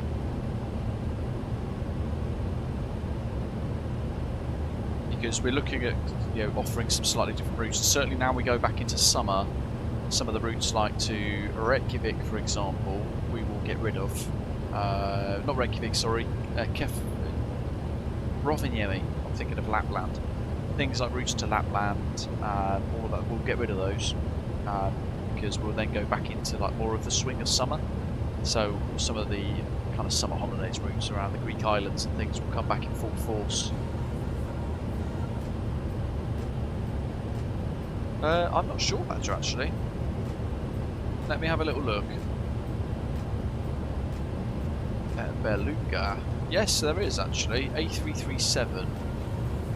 Oh, hold on, that's the A330 743 Beluga XL. And then they've got the A300 600 ST Beluga.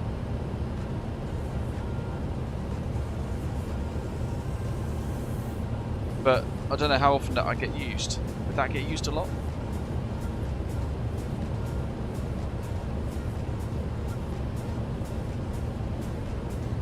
A Rio route? Was it like Heathrow to Rio de Janeiro?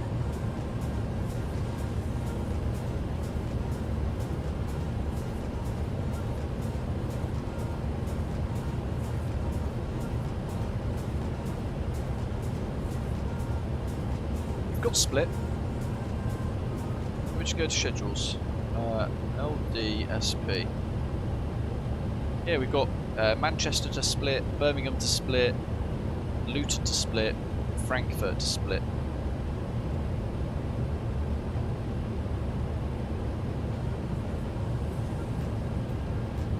And in the last 30 days, Manchester to Split's been flown once, Split to Manchester's been flown twice, and none of the other routes have been utilised at all in the last month.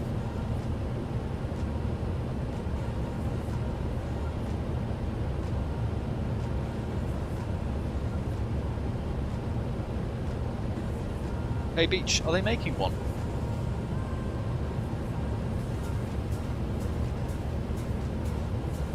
Paphos. No, it is Paphos, isn't it? Cyprus. LCPH, I think, isn't it? CPH. I thought we had that. No, we don't have that, so we can certainly look at swapping out some rental routes for that. Dan, welcome on board. Thanks for subscribing. So, what sort of Rio route do you want to see, Ian? Are you thinking like the long haulers, like the MD-11, Manchester to Rio de Janeiro, or Heathrow to Rio and back, or are you thinking more have a long haul feeder, and then when you're at Rio, you could then do Rio to Buenos Aires, Rio to Quito? What are your thoughts around that?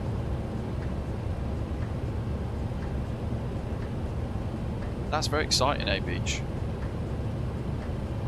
I will have to revisit Quito when they release that then, because when I was looking into this the other day, I thought to myself, actually, we are really missing some great Quito scenery, because it's so famous, right?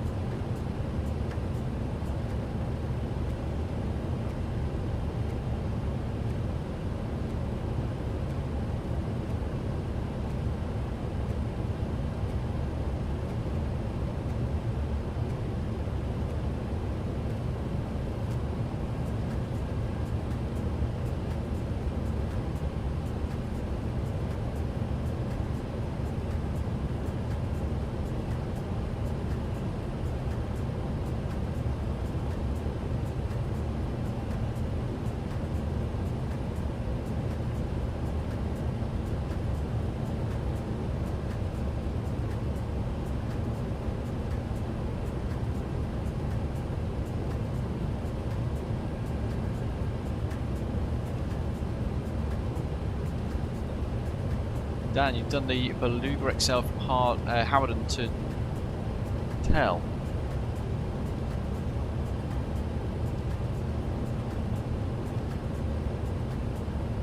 Canadian Flight Sim Epic. Have you actually? That's fantastic. You're gonna have to keep clicking then when the next link comes up. Howden to Toulouse, got you.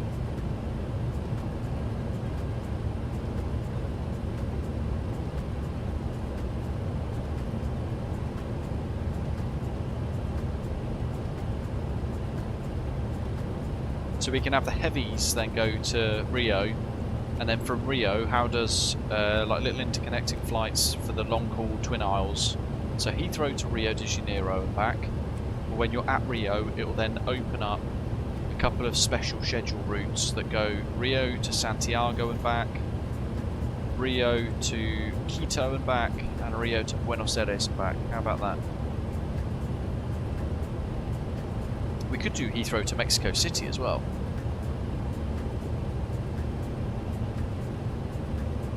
I mean, the reason why they've been overlooked previously is because I didn't think many people wanted to do the long haul flights.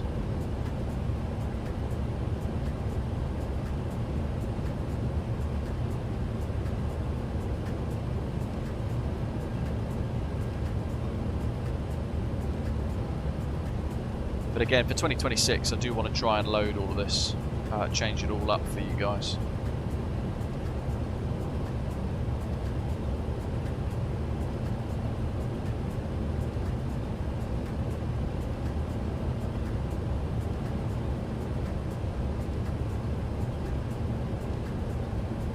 We do have some great long haulers, and there's a lot of people flying long haul flights now.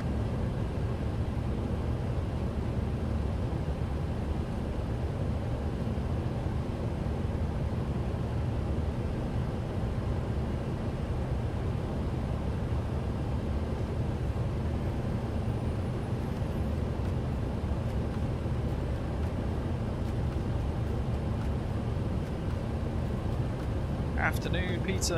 Welcome, matey.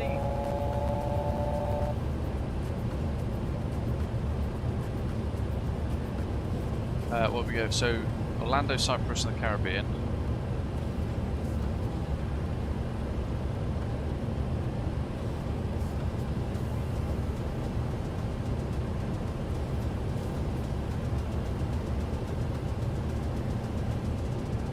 Yeah, I think you're right, A-Beach, to be fair, and the 747-400 as well.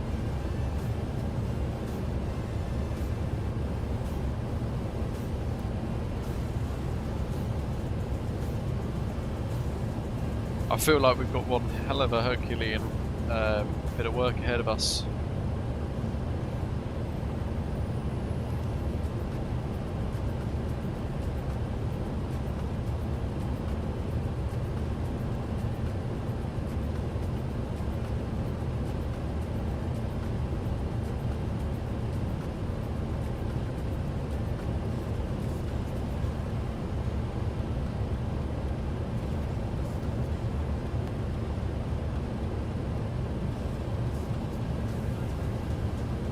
What is Rio de Janeiro Airport? It's like SBGL.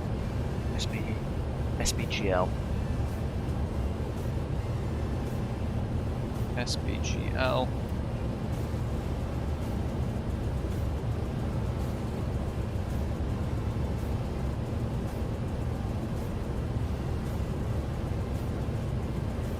SEQM. Then we've got SEQM. Buenos Aires is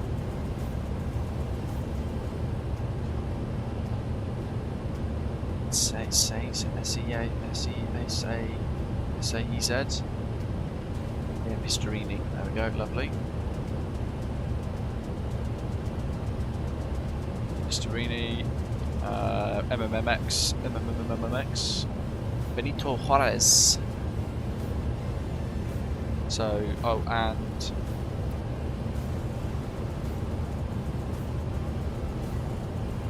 Santiago.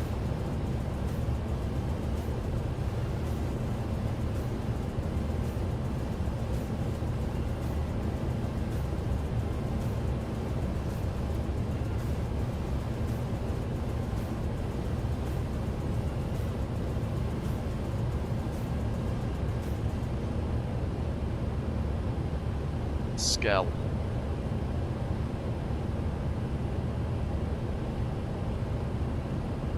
Arturo Benitez.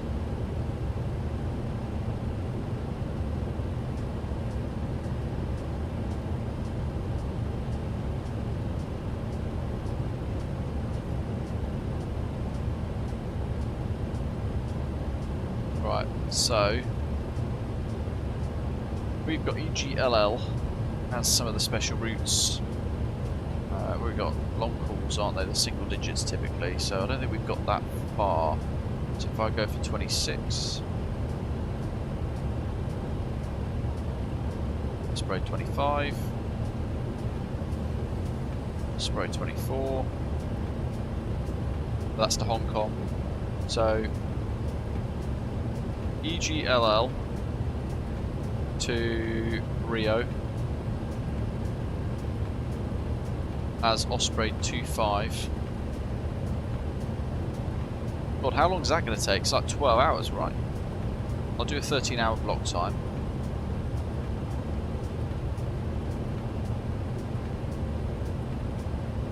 What's under large? I have no idea if half of these can actually reach that far. The Dreamliners can, the Neo A330 can. The A330-300 can't though, can it? XL. Yeah, they all can. Absolute whoppers.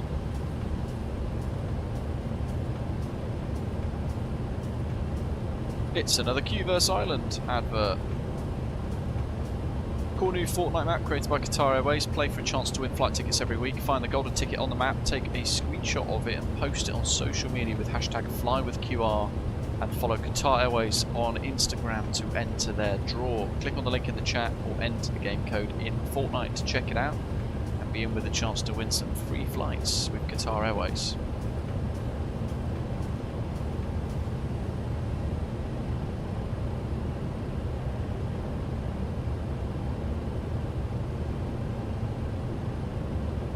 So they're set, they're set, they're set. Maybe I'll just... that'll be okay. So Osprey SBGL to EGLL as Osprey 26.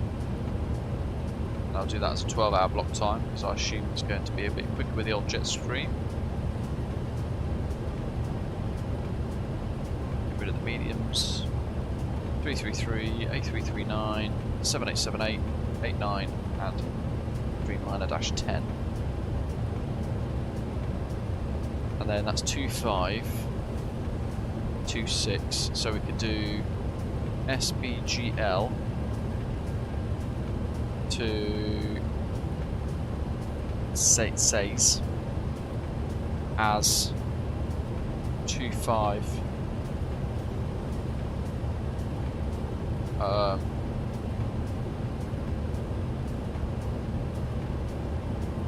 Yeah, 25 Alpha. That's why not?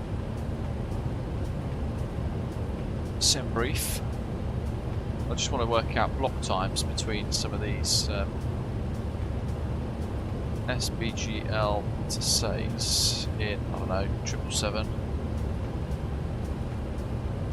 3 hours 50.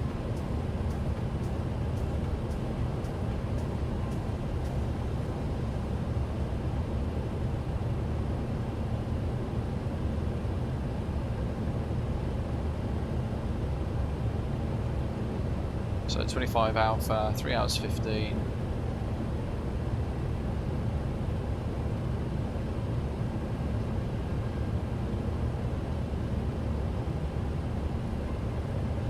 Bravo, that's be 3 hours block.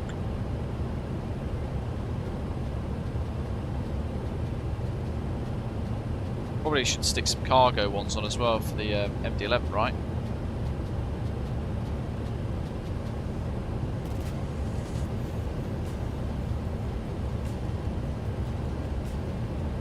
Bravo, SBGR, actually, so EGLL. Or should we do, for the cargo, do you want Manchester or do you want, say, like East Midlands Airport or something like that for the MD-11 routes? What do you guys fancy? Because I'll set it up however you wish. As long as it gets flown and you enjoy it, that's all that matters.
I'm also setting up Rio de Janeiro to Mexico City and back as an extra one for you folks. Do I Gatwick for cargo flights? Or East Mids? Because we've got Manchester and East Midlands as kind of our main cargo hubs.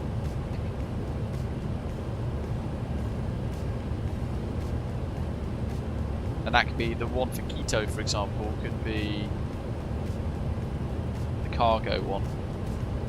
So add schedule, cargo, EGLL, SBGR, SG,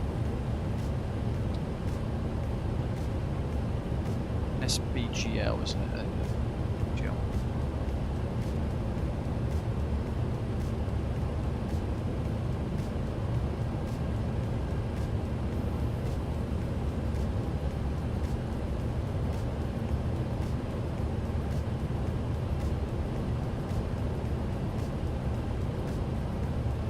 Fox.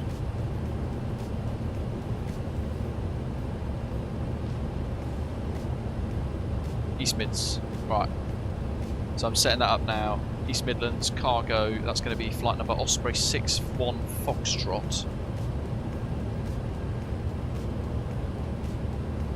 12-hour block time. We need the big cargoes. Yes, so we've got 777-200 freighter and the MD-11 freighter. EGNX.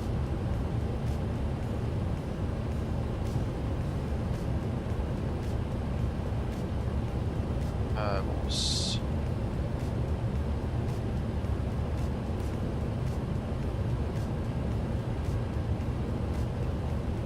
...61 Fox, so SBGL. EGNX 61 62 Fox.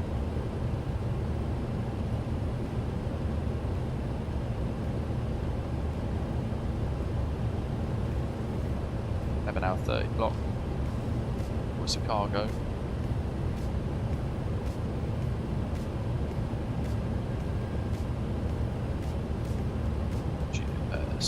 SBGL to SEQM. For Quito, I'm going to do 6263.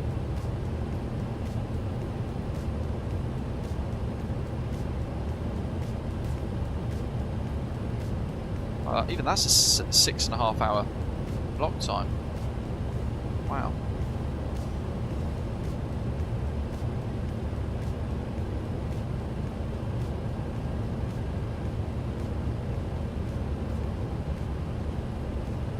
SEQM.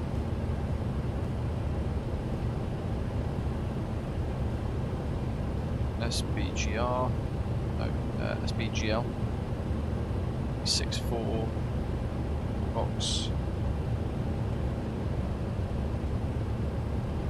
5 hours 45, so we'll call that 6.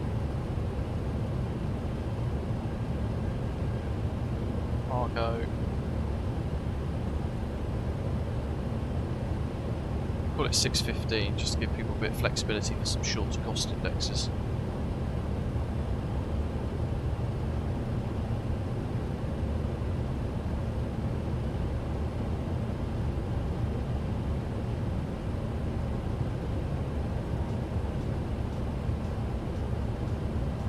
Are we closing in on top of descent?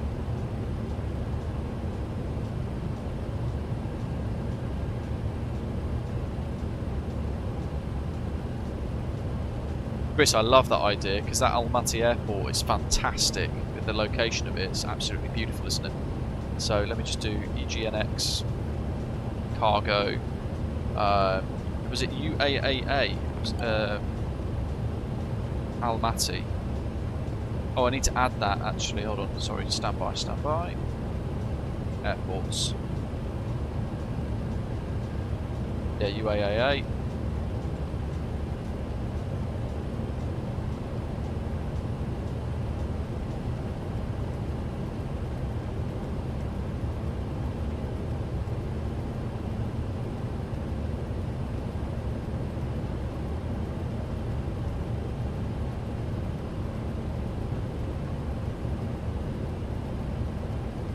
GNX to UAAA. 6 hours 30.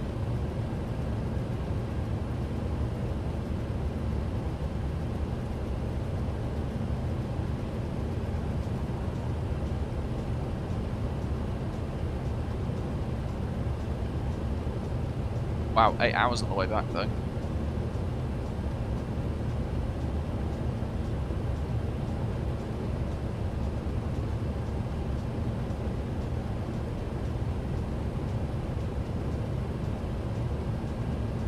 Fox.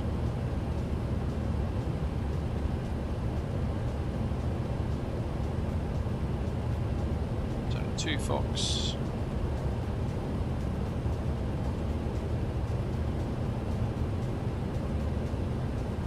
That's done for you, matey. There you go, Chris. EGNX to Almaty and back, new cargo route. Whoop whoop.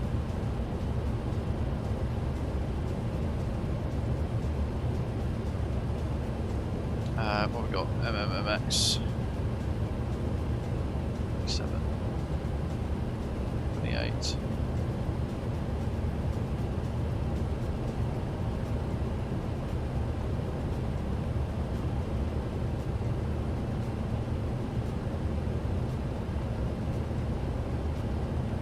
EGCC to MMMX.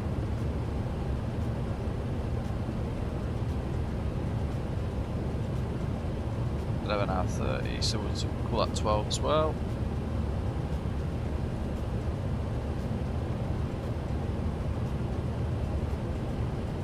Desperately trying to get this done before we reach top of descent. 28. So that's going to be MMMX, GCC, Osprey 29. So the return journey will be around 10 hours, call it 10 hours 25 minutes, just to be on the safe side.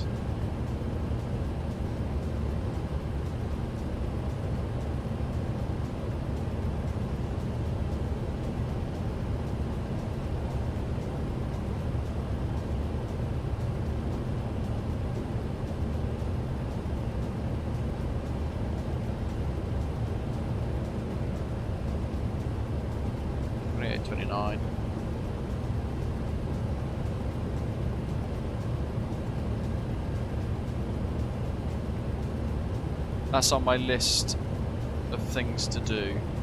What I actually just need to do for a moment is focus back on the flight. So I just realised time is slipping away.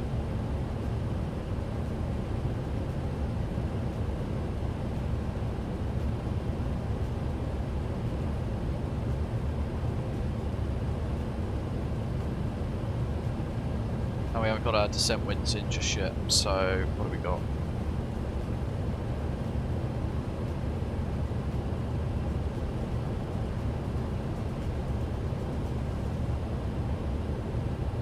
At our SEQM 270 at 3. And a nice 17 degrees Celsius, happy days. Warm and high. So flight level 100, actually it'd be 10,000 feet.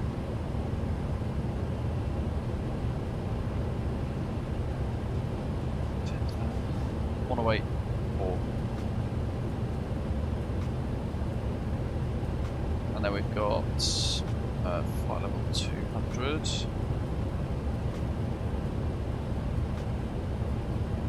$13 at 12.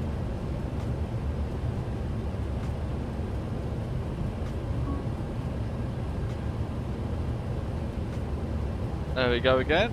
There's a new cool Fortnite map created by Qatar Airways. Play for a chance to win flight tickets every week. Find the golden ticket on the map.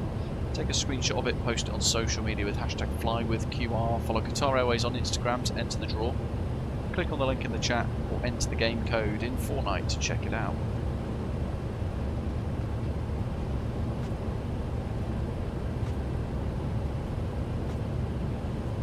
So I need to reinsert those wins. So 013 at 12. The flight level 200 winds, but 100 was 108 at 4. And then the flight level 310. Plus Jim's jet sim pilot. Okay, time to slide the seat up. No magenta line today, boys and girls. See you all in Quito. Good luck. Let us know how you get on. You're keeping it well challenging for yourself. I like it. 031 degrees at 12. That's 7, Luke. Insert.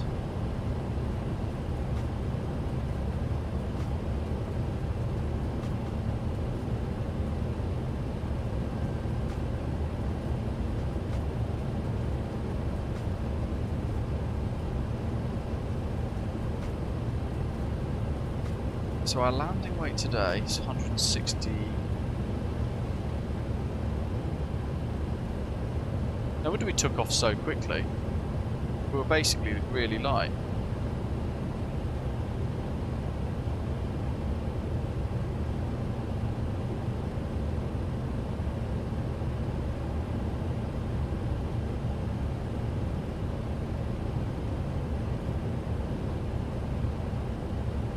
Now this is a big problem. So Vamos is coming up. We've got a 16,800. How much should we have?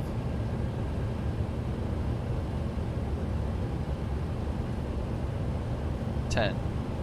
So we are, call it 6 tons heavier than we should be. So landing performance, I'm going to use the sim brief calculator on this case because you can't actually change it in the jet now. Now it's buggered. Runway 36. Active distance. Landing weight. Got to add 6, so yeah, 170,000 tons. It's actually telling us to use flap 50 and maximum manual braking. Wow. Very different to that, isn't it? Flap 50 is an interesting one because a lot of people are saying they're having big problems with flap 50 on approach where the airplane doesn't want to kind of behave, but we'll try it out for the first time, see what it does. And then we're going to have to basically disregard these speeds and manually set the speed because they're all wrong in the box. Ian, that's a good one, matey. Well down. Very overcast on approach until 6 miles out, quite bumpy on the approach with a decent crosswind until 3 miles out. Wowzers. Hugo Mello, welcome. Greetings from Brazil. Very nice. Good morning to you. So I'm going to go Navrad page.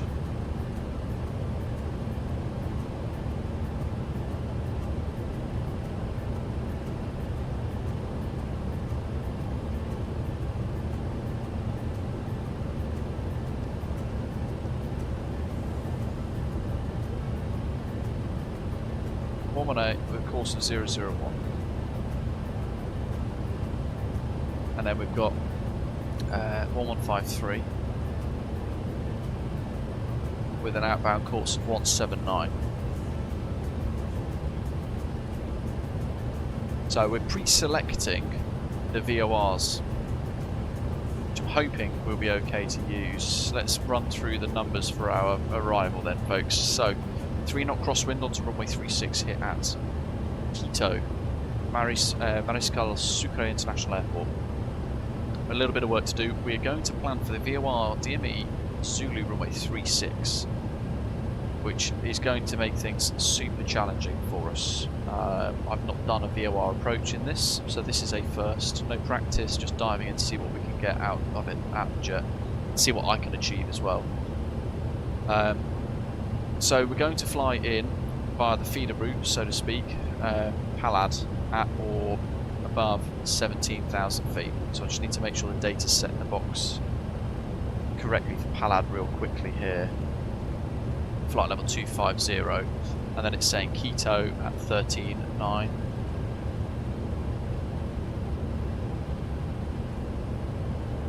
It's telling us to pass Quito at 18,000. So we're going to just set that in the box. Flight level 180. So going Palad straight to Quito. It's, I keep calling it Quito's because it's QIT is the 3-letter identifier for the VOR, but it's not. It's the Condacocha VOR. We're going to fly south 179 degrees to intercept the outbound radial of 254 from the Sur VOR, which is the initial fix here at 8 Mile Final. When we reach that outbound radial of 254, we will also conversely be at 19 miles from the Condacocha VOR that we've just flown past. At that point, we're going to begin a left turn, a gentle 9 DME arc, maximum speed of 180 knots, so that's tough in itself. We're going to have to slow the aircraft down really early. Or earlier than we think, because we're actually a lot higher than we think, so the trick is we haven't got much to descend with an airport elevation of what, 8,000 feet? Yeah, 8,000 feet.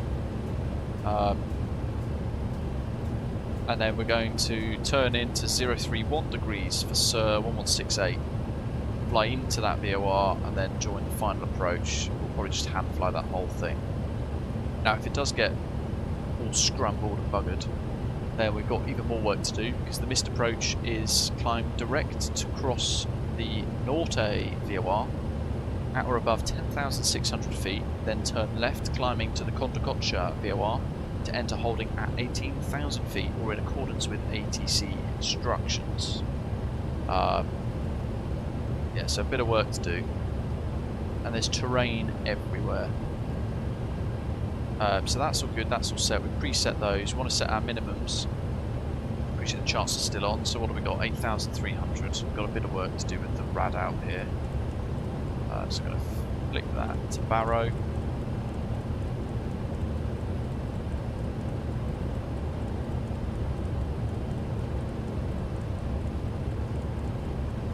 I'm actually going to set auto brake medium, and then I'll revert to manual brakes. We'll just stamp on the pedals hard. Charts off for you. So much scrolling here. Can you press and hold? Yes, that makes life a lot easier. 8,300. Will it go that high? Let's find out. Never set a minimum this high in this.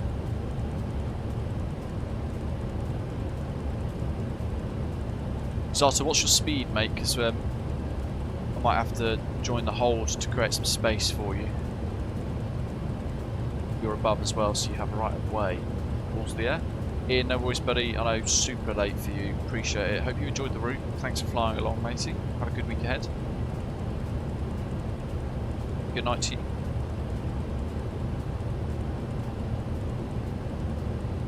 Still scrolling the wheel.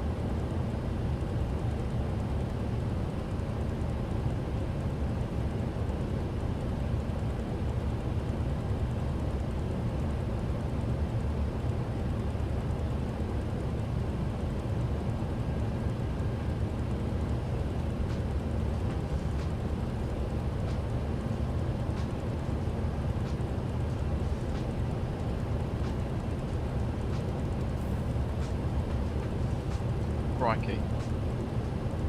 Almost at the halfway point for scrolling. Vamos in 0.4, ESV is 38 miles after that, so you have to kind of just stop scrolling the minimums in a minute, focus on the actual descent path, that's more of a priority. When we're in the descent we're going to have a bit of time, but you can see we've only got about 90 track miles to go now. It's all going to happen super quick.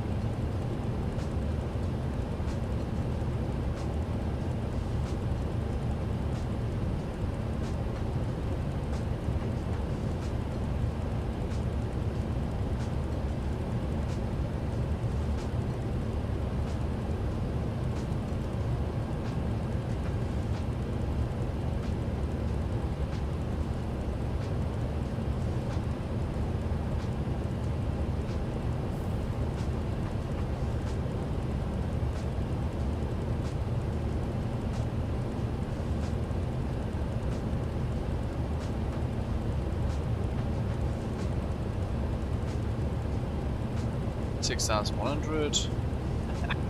Vamos.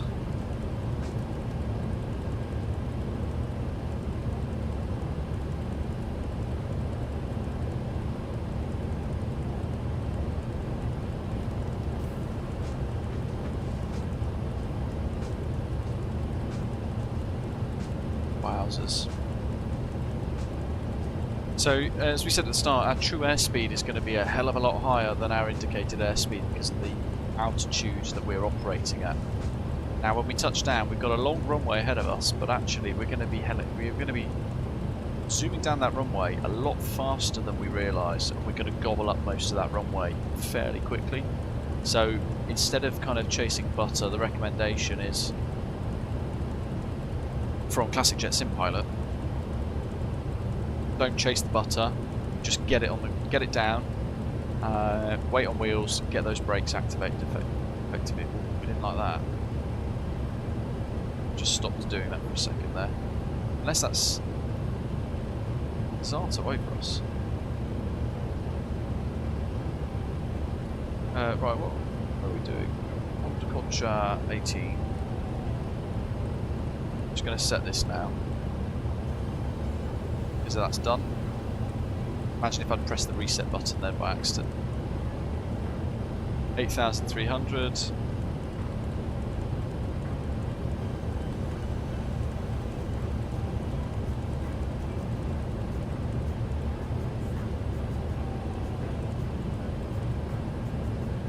Ta-da! Amazing. Jeebus. Right, that's all good. Again, reminder of the speed. We're going to have to manually handle that because we had the issue with pounds and kilos earlier that buggered us up royally for this. So all of our speeds are now totally incorrect and we can't change them. And we've got a whole lot of cloud ahead as well. So let's go. Like that. Weather tilt. 10 minus 3. A little bit of weather ahead of us below. On descent is fairly imminent. I'm going to go water brake. Might actually set max, to be fair. Yeah, let's play it safe. Water brake max.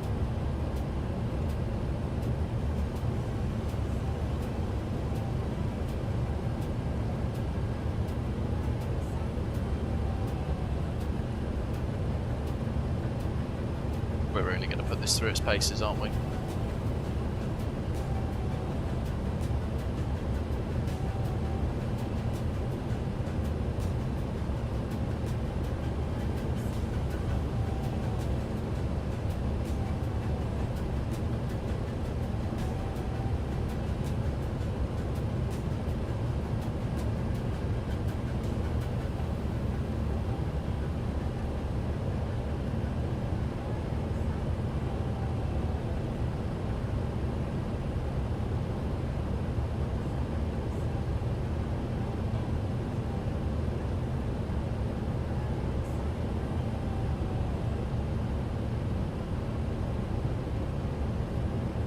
Approach speed of 143, giving us on performance calculation for SimBrief, flaps 50. So I'll trust it.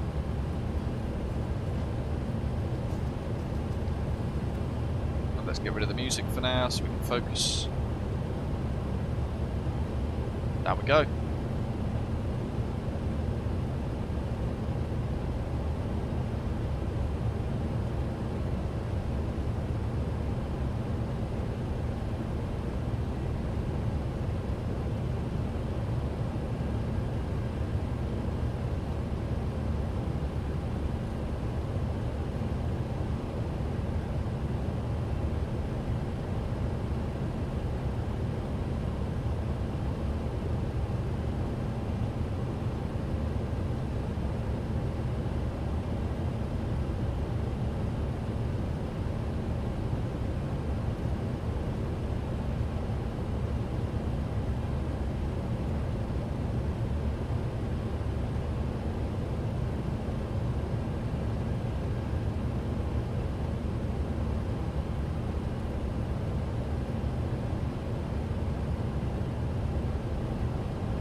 I've added a whole ton of those South African feeder routes now, folks, so you can fill your boots with those into Rio de Janeiro and then dotting around the big kind of hubs around South America. What have we got here? Just double check, make sure we've got, yeah, dialer flap set back to 15.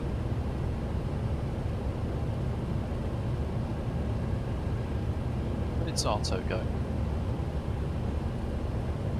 Oh, he's behind us, we've overtaken him. Hurrah!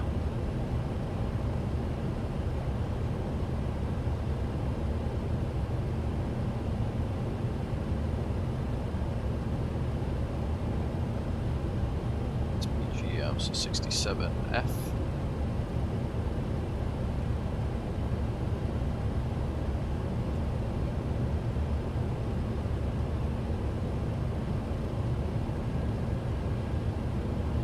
GL.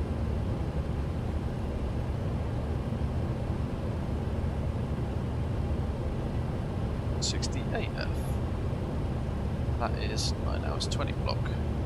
I'm trying to do two things at once, making sure that you guys have got a whole load of new funky routes.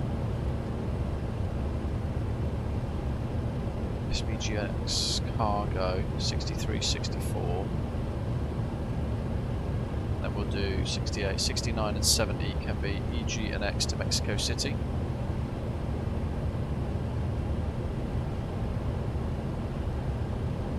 Yeah, 69 Fox.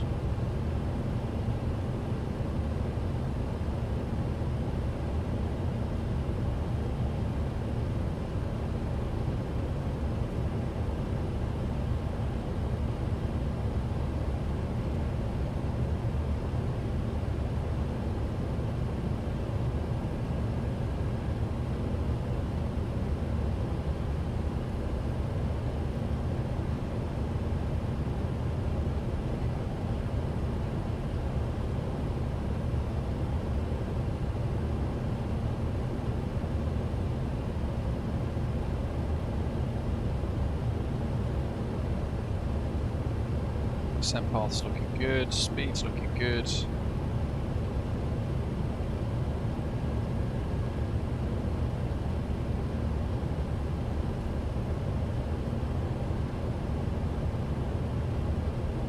Right, there's a whole load of new routes for you to fill your boots with as well.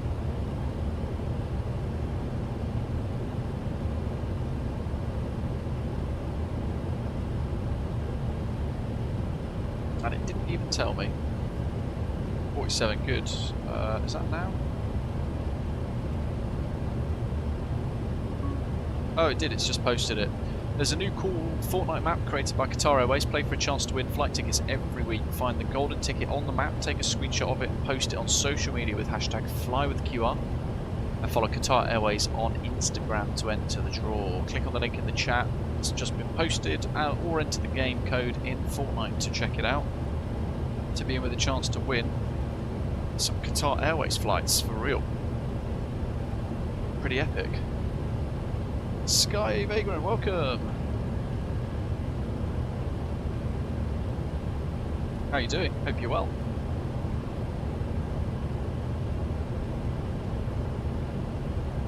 Yeah, mine's the same. It wants to be doing 310 knots at Palad, same at Quito, at the QITVOR. And then literally 189 miles, well, yeah, 50 miles later, 180 knots. So it's going to be like speed brake, maximum, maximum deceleration.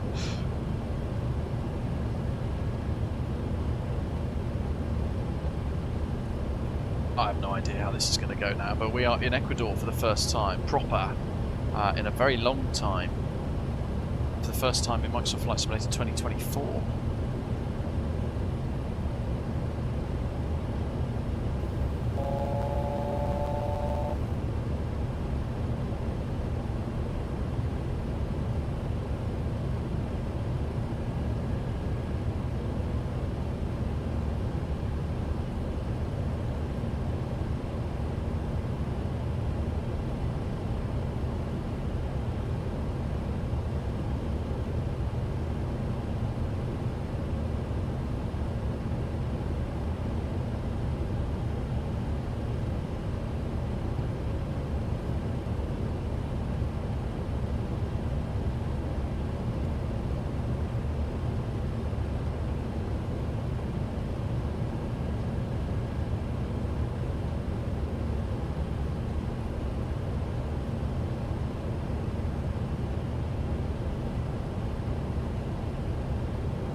Terrible timing, because basically the missus hasn't got back from her dog walk, so it means that there's 0 roast dinner in the oven at the moment, with what should be an hour to dinner. So I just had to run downstairs and put it in. But this is typically the case, because I do all the cooking, most of the cooking. That'll be a late dinner now. Right, what have we got here? So, looks good.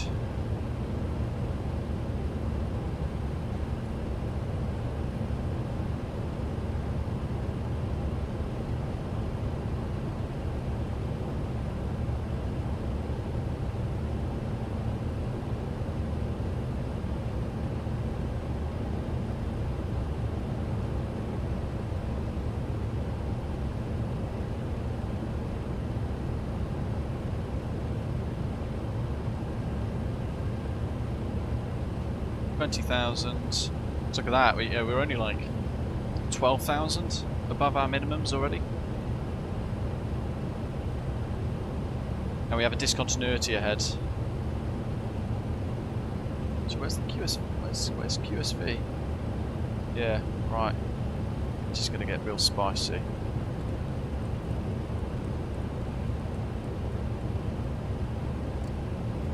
$16. I'm going to set 235 knots, just let it start to decelerate. Altitude, 1 to go. I'm going to pop the APU on, because I want more power for the engines.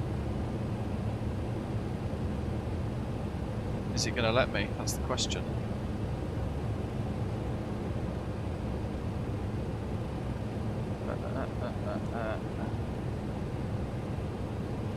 Probably not actually.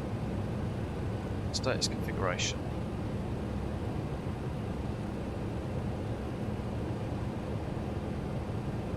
So I need to at 135 decrease heading versus track, so I'm going to go to track mode.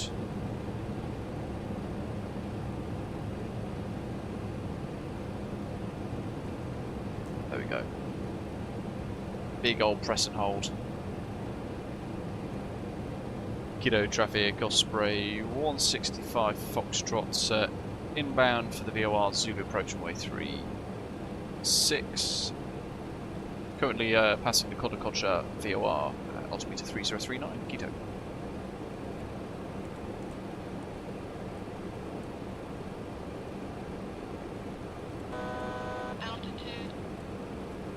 We're going to set that now, 3039, really important, it's basically transition.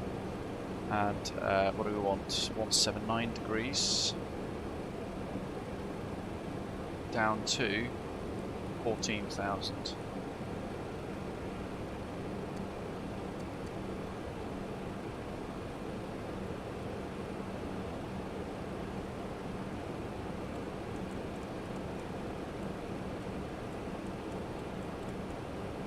.179 auto heading. Select. Discontinuity head. Disregard. Okay, VOR modes.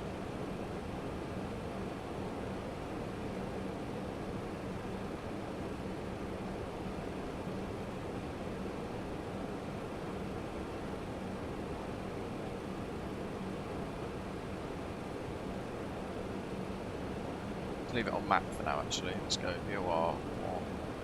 Yeah, VOR 1, VOR 2. 179.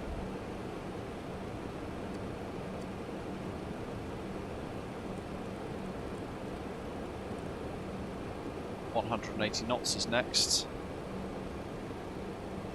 Look at this, there's the airfield.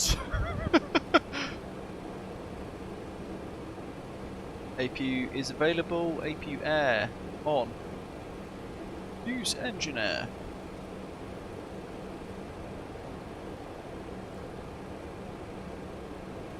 Interesting.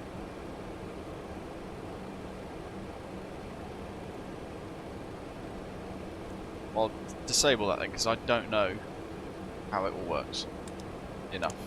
I'm still learning that stuff. Logo lights can come off, we don't need that.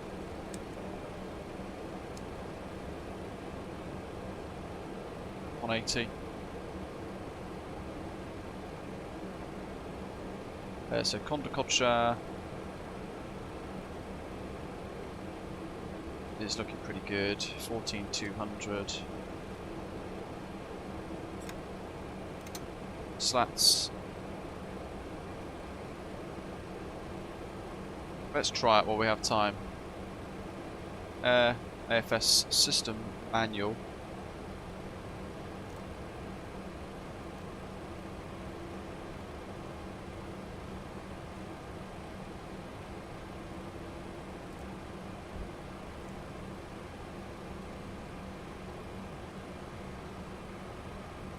I mean, realistically, you probably want packs off for this anyway, don't you?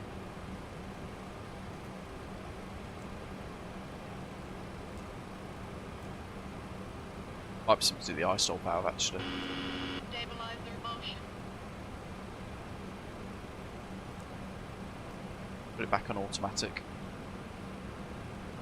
We don't have the time to faff with that, do we? That's the thing. So 19 DME 179. Check, 1 to go. We're on profile quite nicely here, and then we're going to have to turn in towards QSV. 12.4 miles. We're nearly at 19 DME.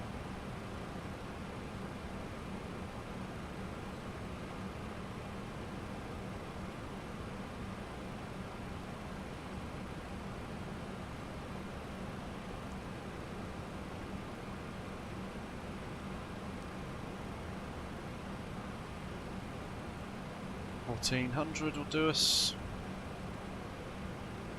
and then it'll be down to 11,000 for QSV. 180 knots. Flaps 15.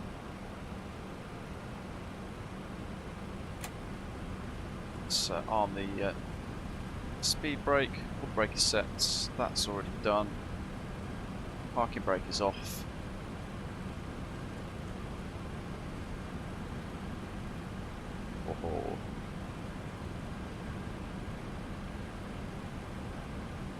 Quito traffic Osprey 165 Foxtrot Heavy is on the late downwind, turning left base, runway 36 of the VOR approach. Will report turning final 8 miles. Quito. 3039, flaps 15, VREF calculated elsewhere is 143. That's all set.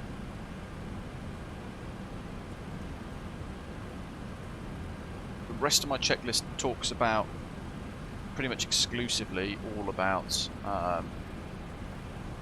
ILS.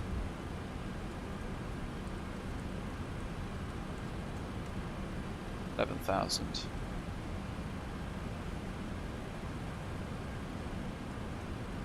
$19 miles, turn.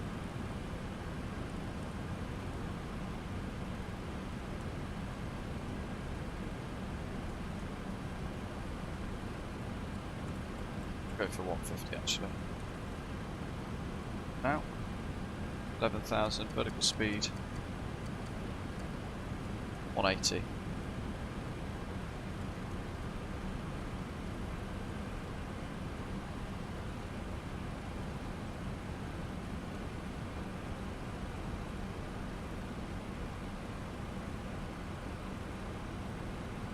Get my radials, so get my fixed bearings there. And actually, let's go autopilot off. Autopilot. Let's do this, folks. 30.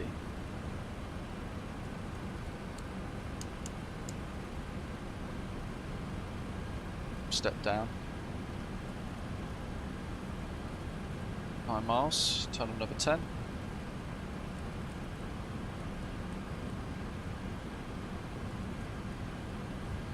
.224 starts the inbound turn to then fly in on ourselves. Let's go max rate of bank, about 30 degrees for this.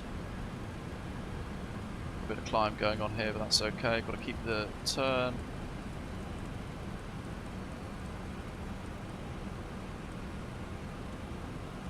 Zero 31.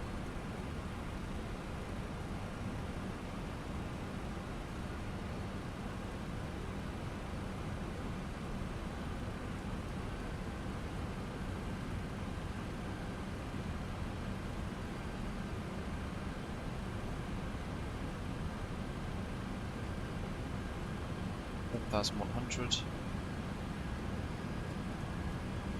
Okey-dokey. Ready. Haven't turned any GPWS system off just yet. Keep the traffic on clear 156, vacated on 3, Here we go, folks. How are we going to do?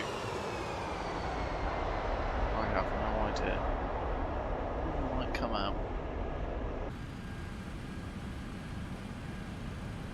QSV 1100. Just doing a little gentle descent, a couple hundred feet per minute though, to help us down.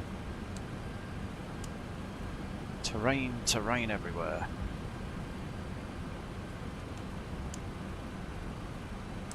A little bit of trim just to help us.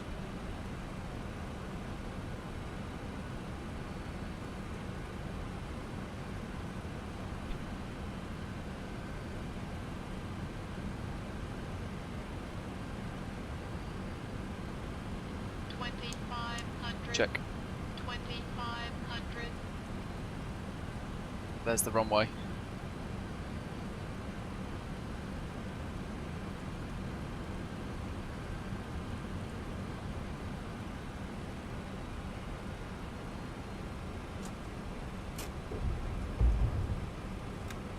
Flap 28, gear down, start it early. Best to think about. 2500. 170 knots. Quito traffic, Osprey 165 Foxtrot Heavy is turning final 8 miles over the VOR for the VOR approach runway 36. That's 8 mile final. Quito. Cool, in the live chat then, folks. There's another Qatar Airways link, beautifully timed with final approach. So a new cool Fortnite map created by Qatar Airways. Play for a chance to win flight tickets every single week. Find the golden ticket on the map, take a screenshot of it, post it on social media with hashtag FlyWithQR. Follow Qatar Airways on Instagram to enter the draw. Click on the link in the chat or enter the game code into Fortnite to check it out. Great timing. Visual approach, let's go.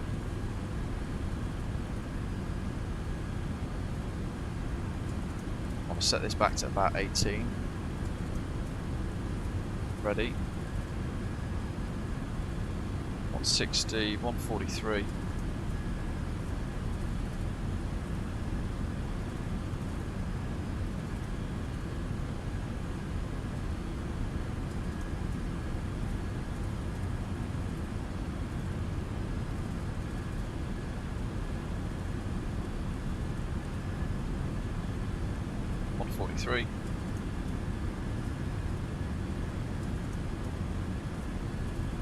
Don't trust that nav data. That VOR.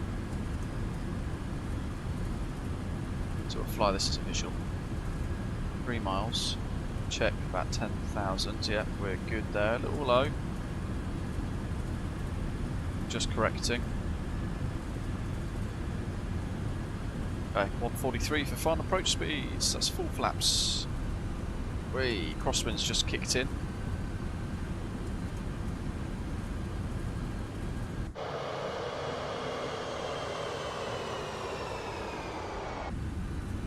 That's as much as I dare.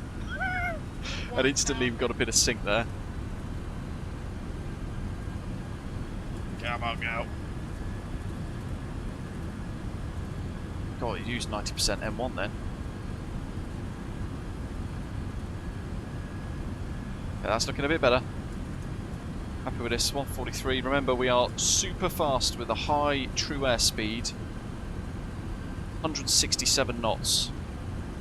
Because of the altitude, so this runway is going to disappear rapidly, and it's interesting. The aircraft is definitely harder to fly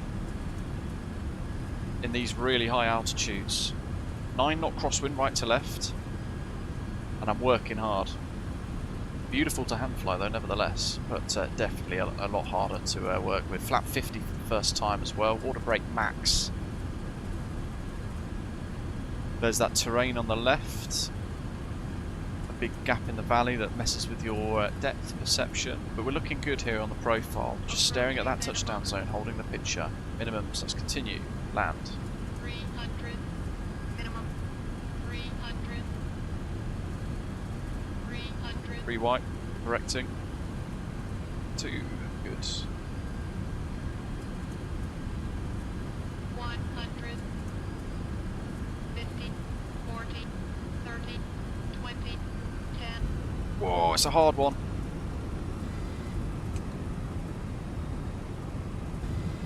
Very hard one. Reverse green. 80 knots, wow. Okay, let's get rid of the brakes. My brakes. Maybe auto brake max was a bit over the top. I feel like I forgot to flare then.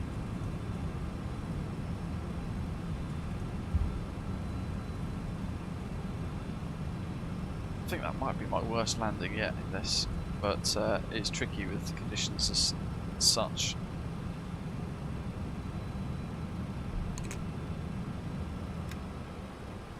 Let's get those flaps up.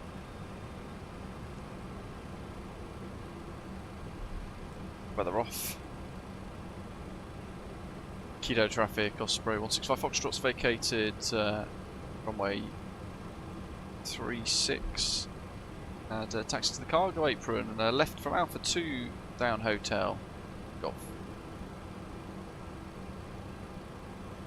Quito traffic, Osprey 3 Yankee Oscar turning final. That was hard work, that. Runway 36. Great fun. Okay, now APUS That's all take. 56, I'll give it to the aircraft that passed. The vacated the one. Lights, signs.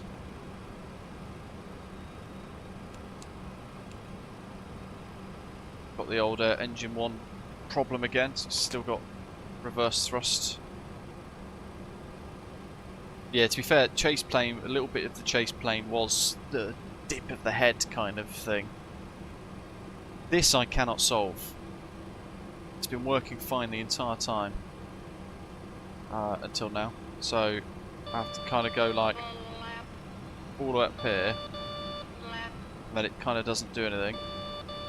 Still doesn't do anything. Press F3 a few times.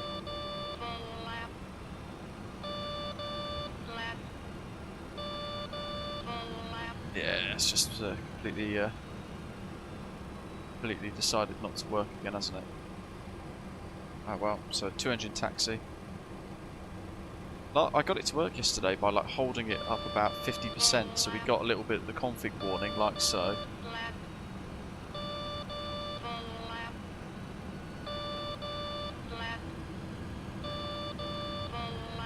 Yeah, it's not having it. Oh well. That's frustrating. For those of you watching, how did that touchdown look? Gone going.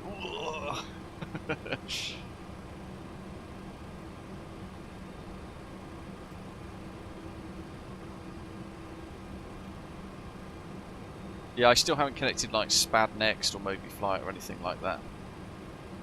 Right, while we're on this screen, we're going to go stab trim to 4 nose up. It's already pretty much there. That might be the old flat 50 thing actually, because some people have said they find it really hard to get a nice touchdown with flat 50. So perhaps it's that as well. That one's quite hard to control. Might just be me being rubbish. What a great airport though to test this jet in. And hand flying it was really nice. Parking stands. Taxi lane Bravo, junction Foxtrot. Oh, so it's all the way down there, Christ.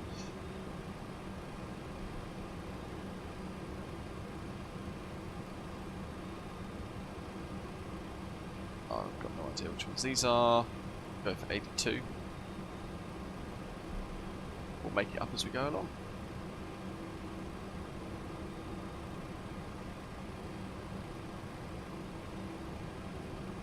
What else is on our checklist? So flaps slats up, spoilers retracted and detent, transponder can come off. Hot report can come off, weather radar transponder, etc. is off. We can get rid of the traffic mode and data mode from there. Strobes, landing, runway turn off lights are off. Nose lights are on, taxi nav trim. Oh, it's 3 degrees nose up.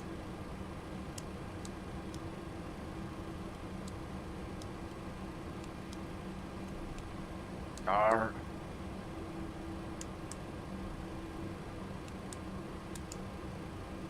Nose up. APU start and bleed, anti-ice as required, auto brake is off, radar off, and then when we park we will sort the rest out. Where are we? Foxtrot's right down the bottom. Oh!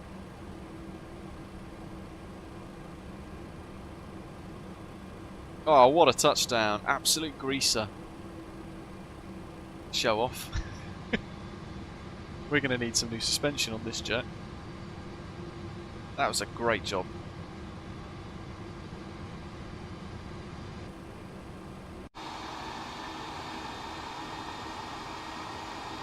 Classic Jet Sim Pilot, no, not showing as a 727 for some reason. I've got all the model matching for it though, interestingly enough, I don't know why. Yep, hope you well.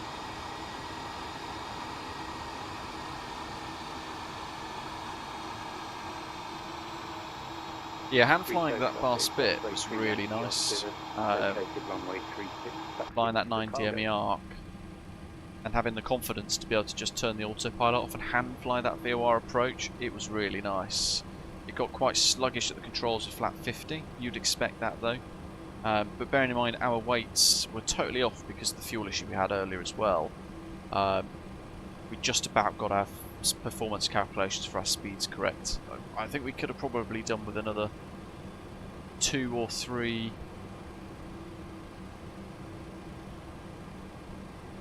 maybe like 2 or 3 more knots, maybe another 5 knots. Jet Sim Pilot, yeah. Have I got really lost? Oh no, Alpha 1's there.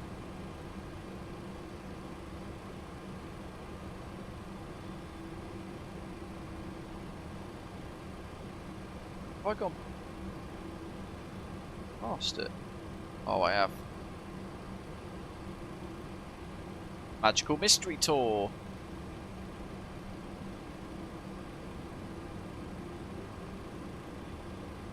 We're gonna just blast away the General Aviation apron here. Mad Dog. Mad Dog MD-11, not Mad Dog MD-88.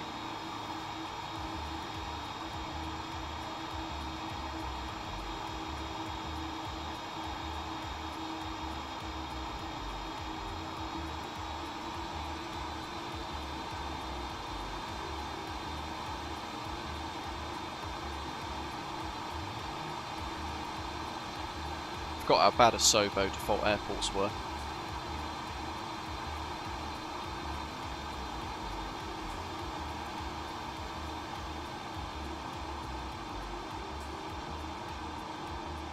Is that you in the Atlas all the way down there? Because my charts show me 84 is here.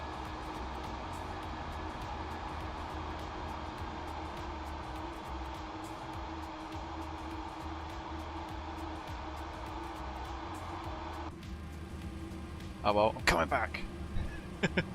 Oh yeah, stand 99. Speed and power.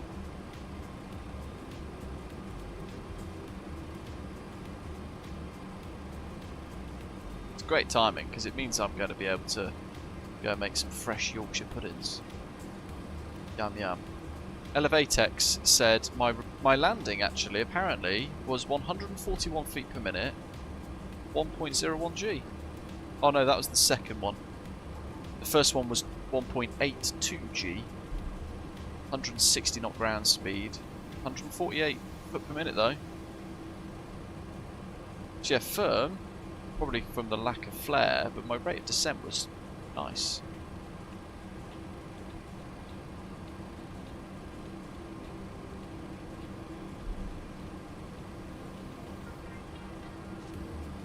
Alright, let me change my parking stand then to one of these ones. Change parking facility.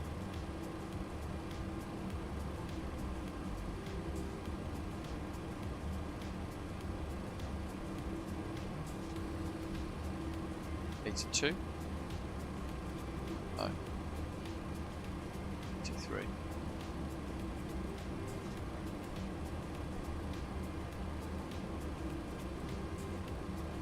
Should be here.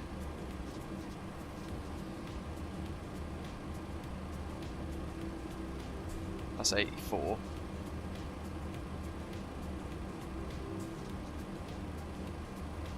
Oh, 83.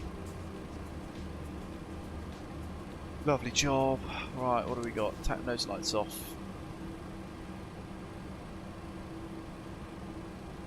Let's get her in. Good effort today, everybody. It's a hard old 5 odd hours of flying. And a whole lot of 27p Qatar Airways adverts to enjoy as well. Where's me marshaller? Oh, there they are.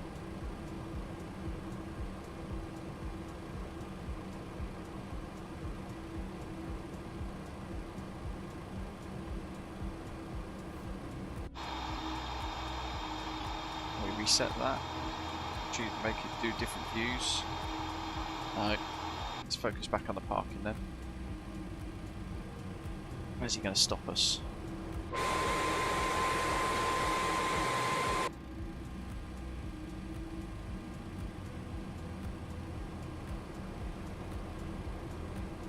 We're going deep towards the terminal. Hopefully the Jin has survived that landing. Brakes. Parking brake set. Yeah, it's tough, wasn't it, Sam? Right, that's all good, that's all set. Happy days, shut down. Let's go. Okay, IRS. Off.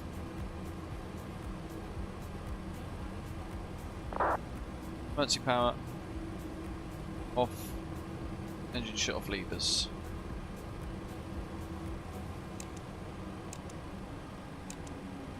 Off.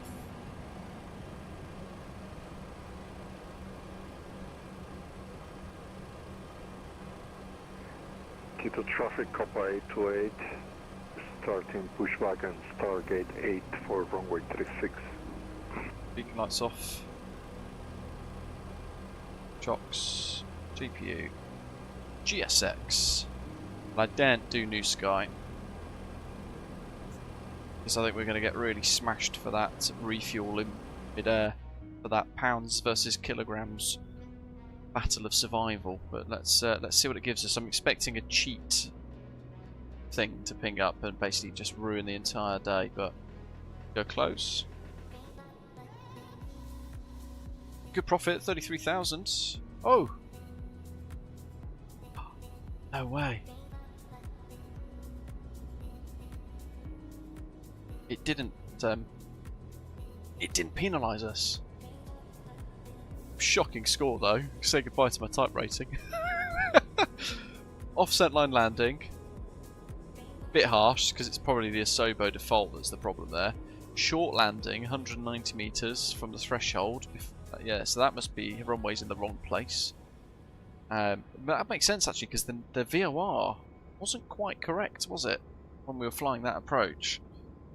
And their hard touchdown, 2G, 668 foot per minute. That's more realistic. It felt like that, to be fair. So yeah, quite a hit. And actually, we've got a deduction of money there for probably the repairs to the wheels that we need to do. So, but what a day! Great little journey today. You cheat yourself. I'm just going to log on to New Sky and see if it actually says it on the tracking thing. Maybe it's allowed it nowadays. Yeah, it let it happen. Well, yeah, fair enough. Oh, you know why actually? Maybe it's because it recognised that it still loaded the correct amount as it expected for sim brief, and therefore the discrepancy wasn't a discrepancy, but the fuel loading at the end was, because the fuel balance was all messed up because we were 4,000 kilograms heavier than we should have been. Yeah, very exciting. But thank you for joining us wherever you are in the world. Do subscribe to the channel if you've not done so already. Join us in the live chat for a future video. Check out all of our tutorial series that we've got going on for a variety of aircraft, including the MD-11 and the FSSE jets, to name a few, the PMTG 737.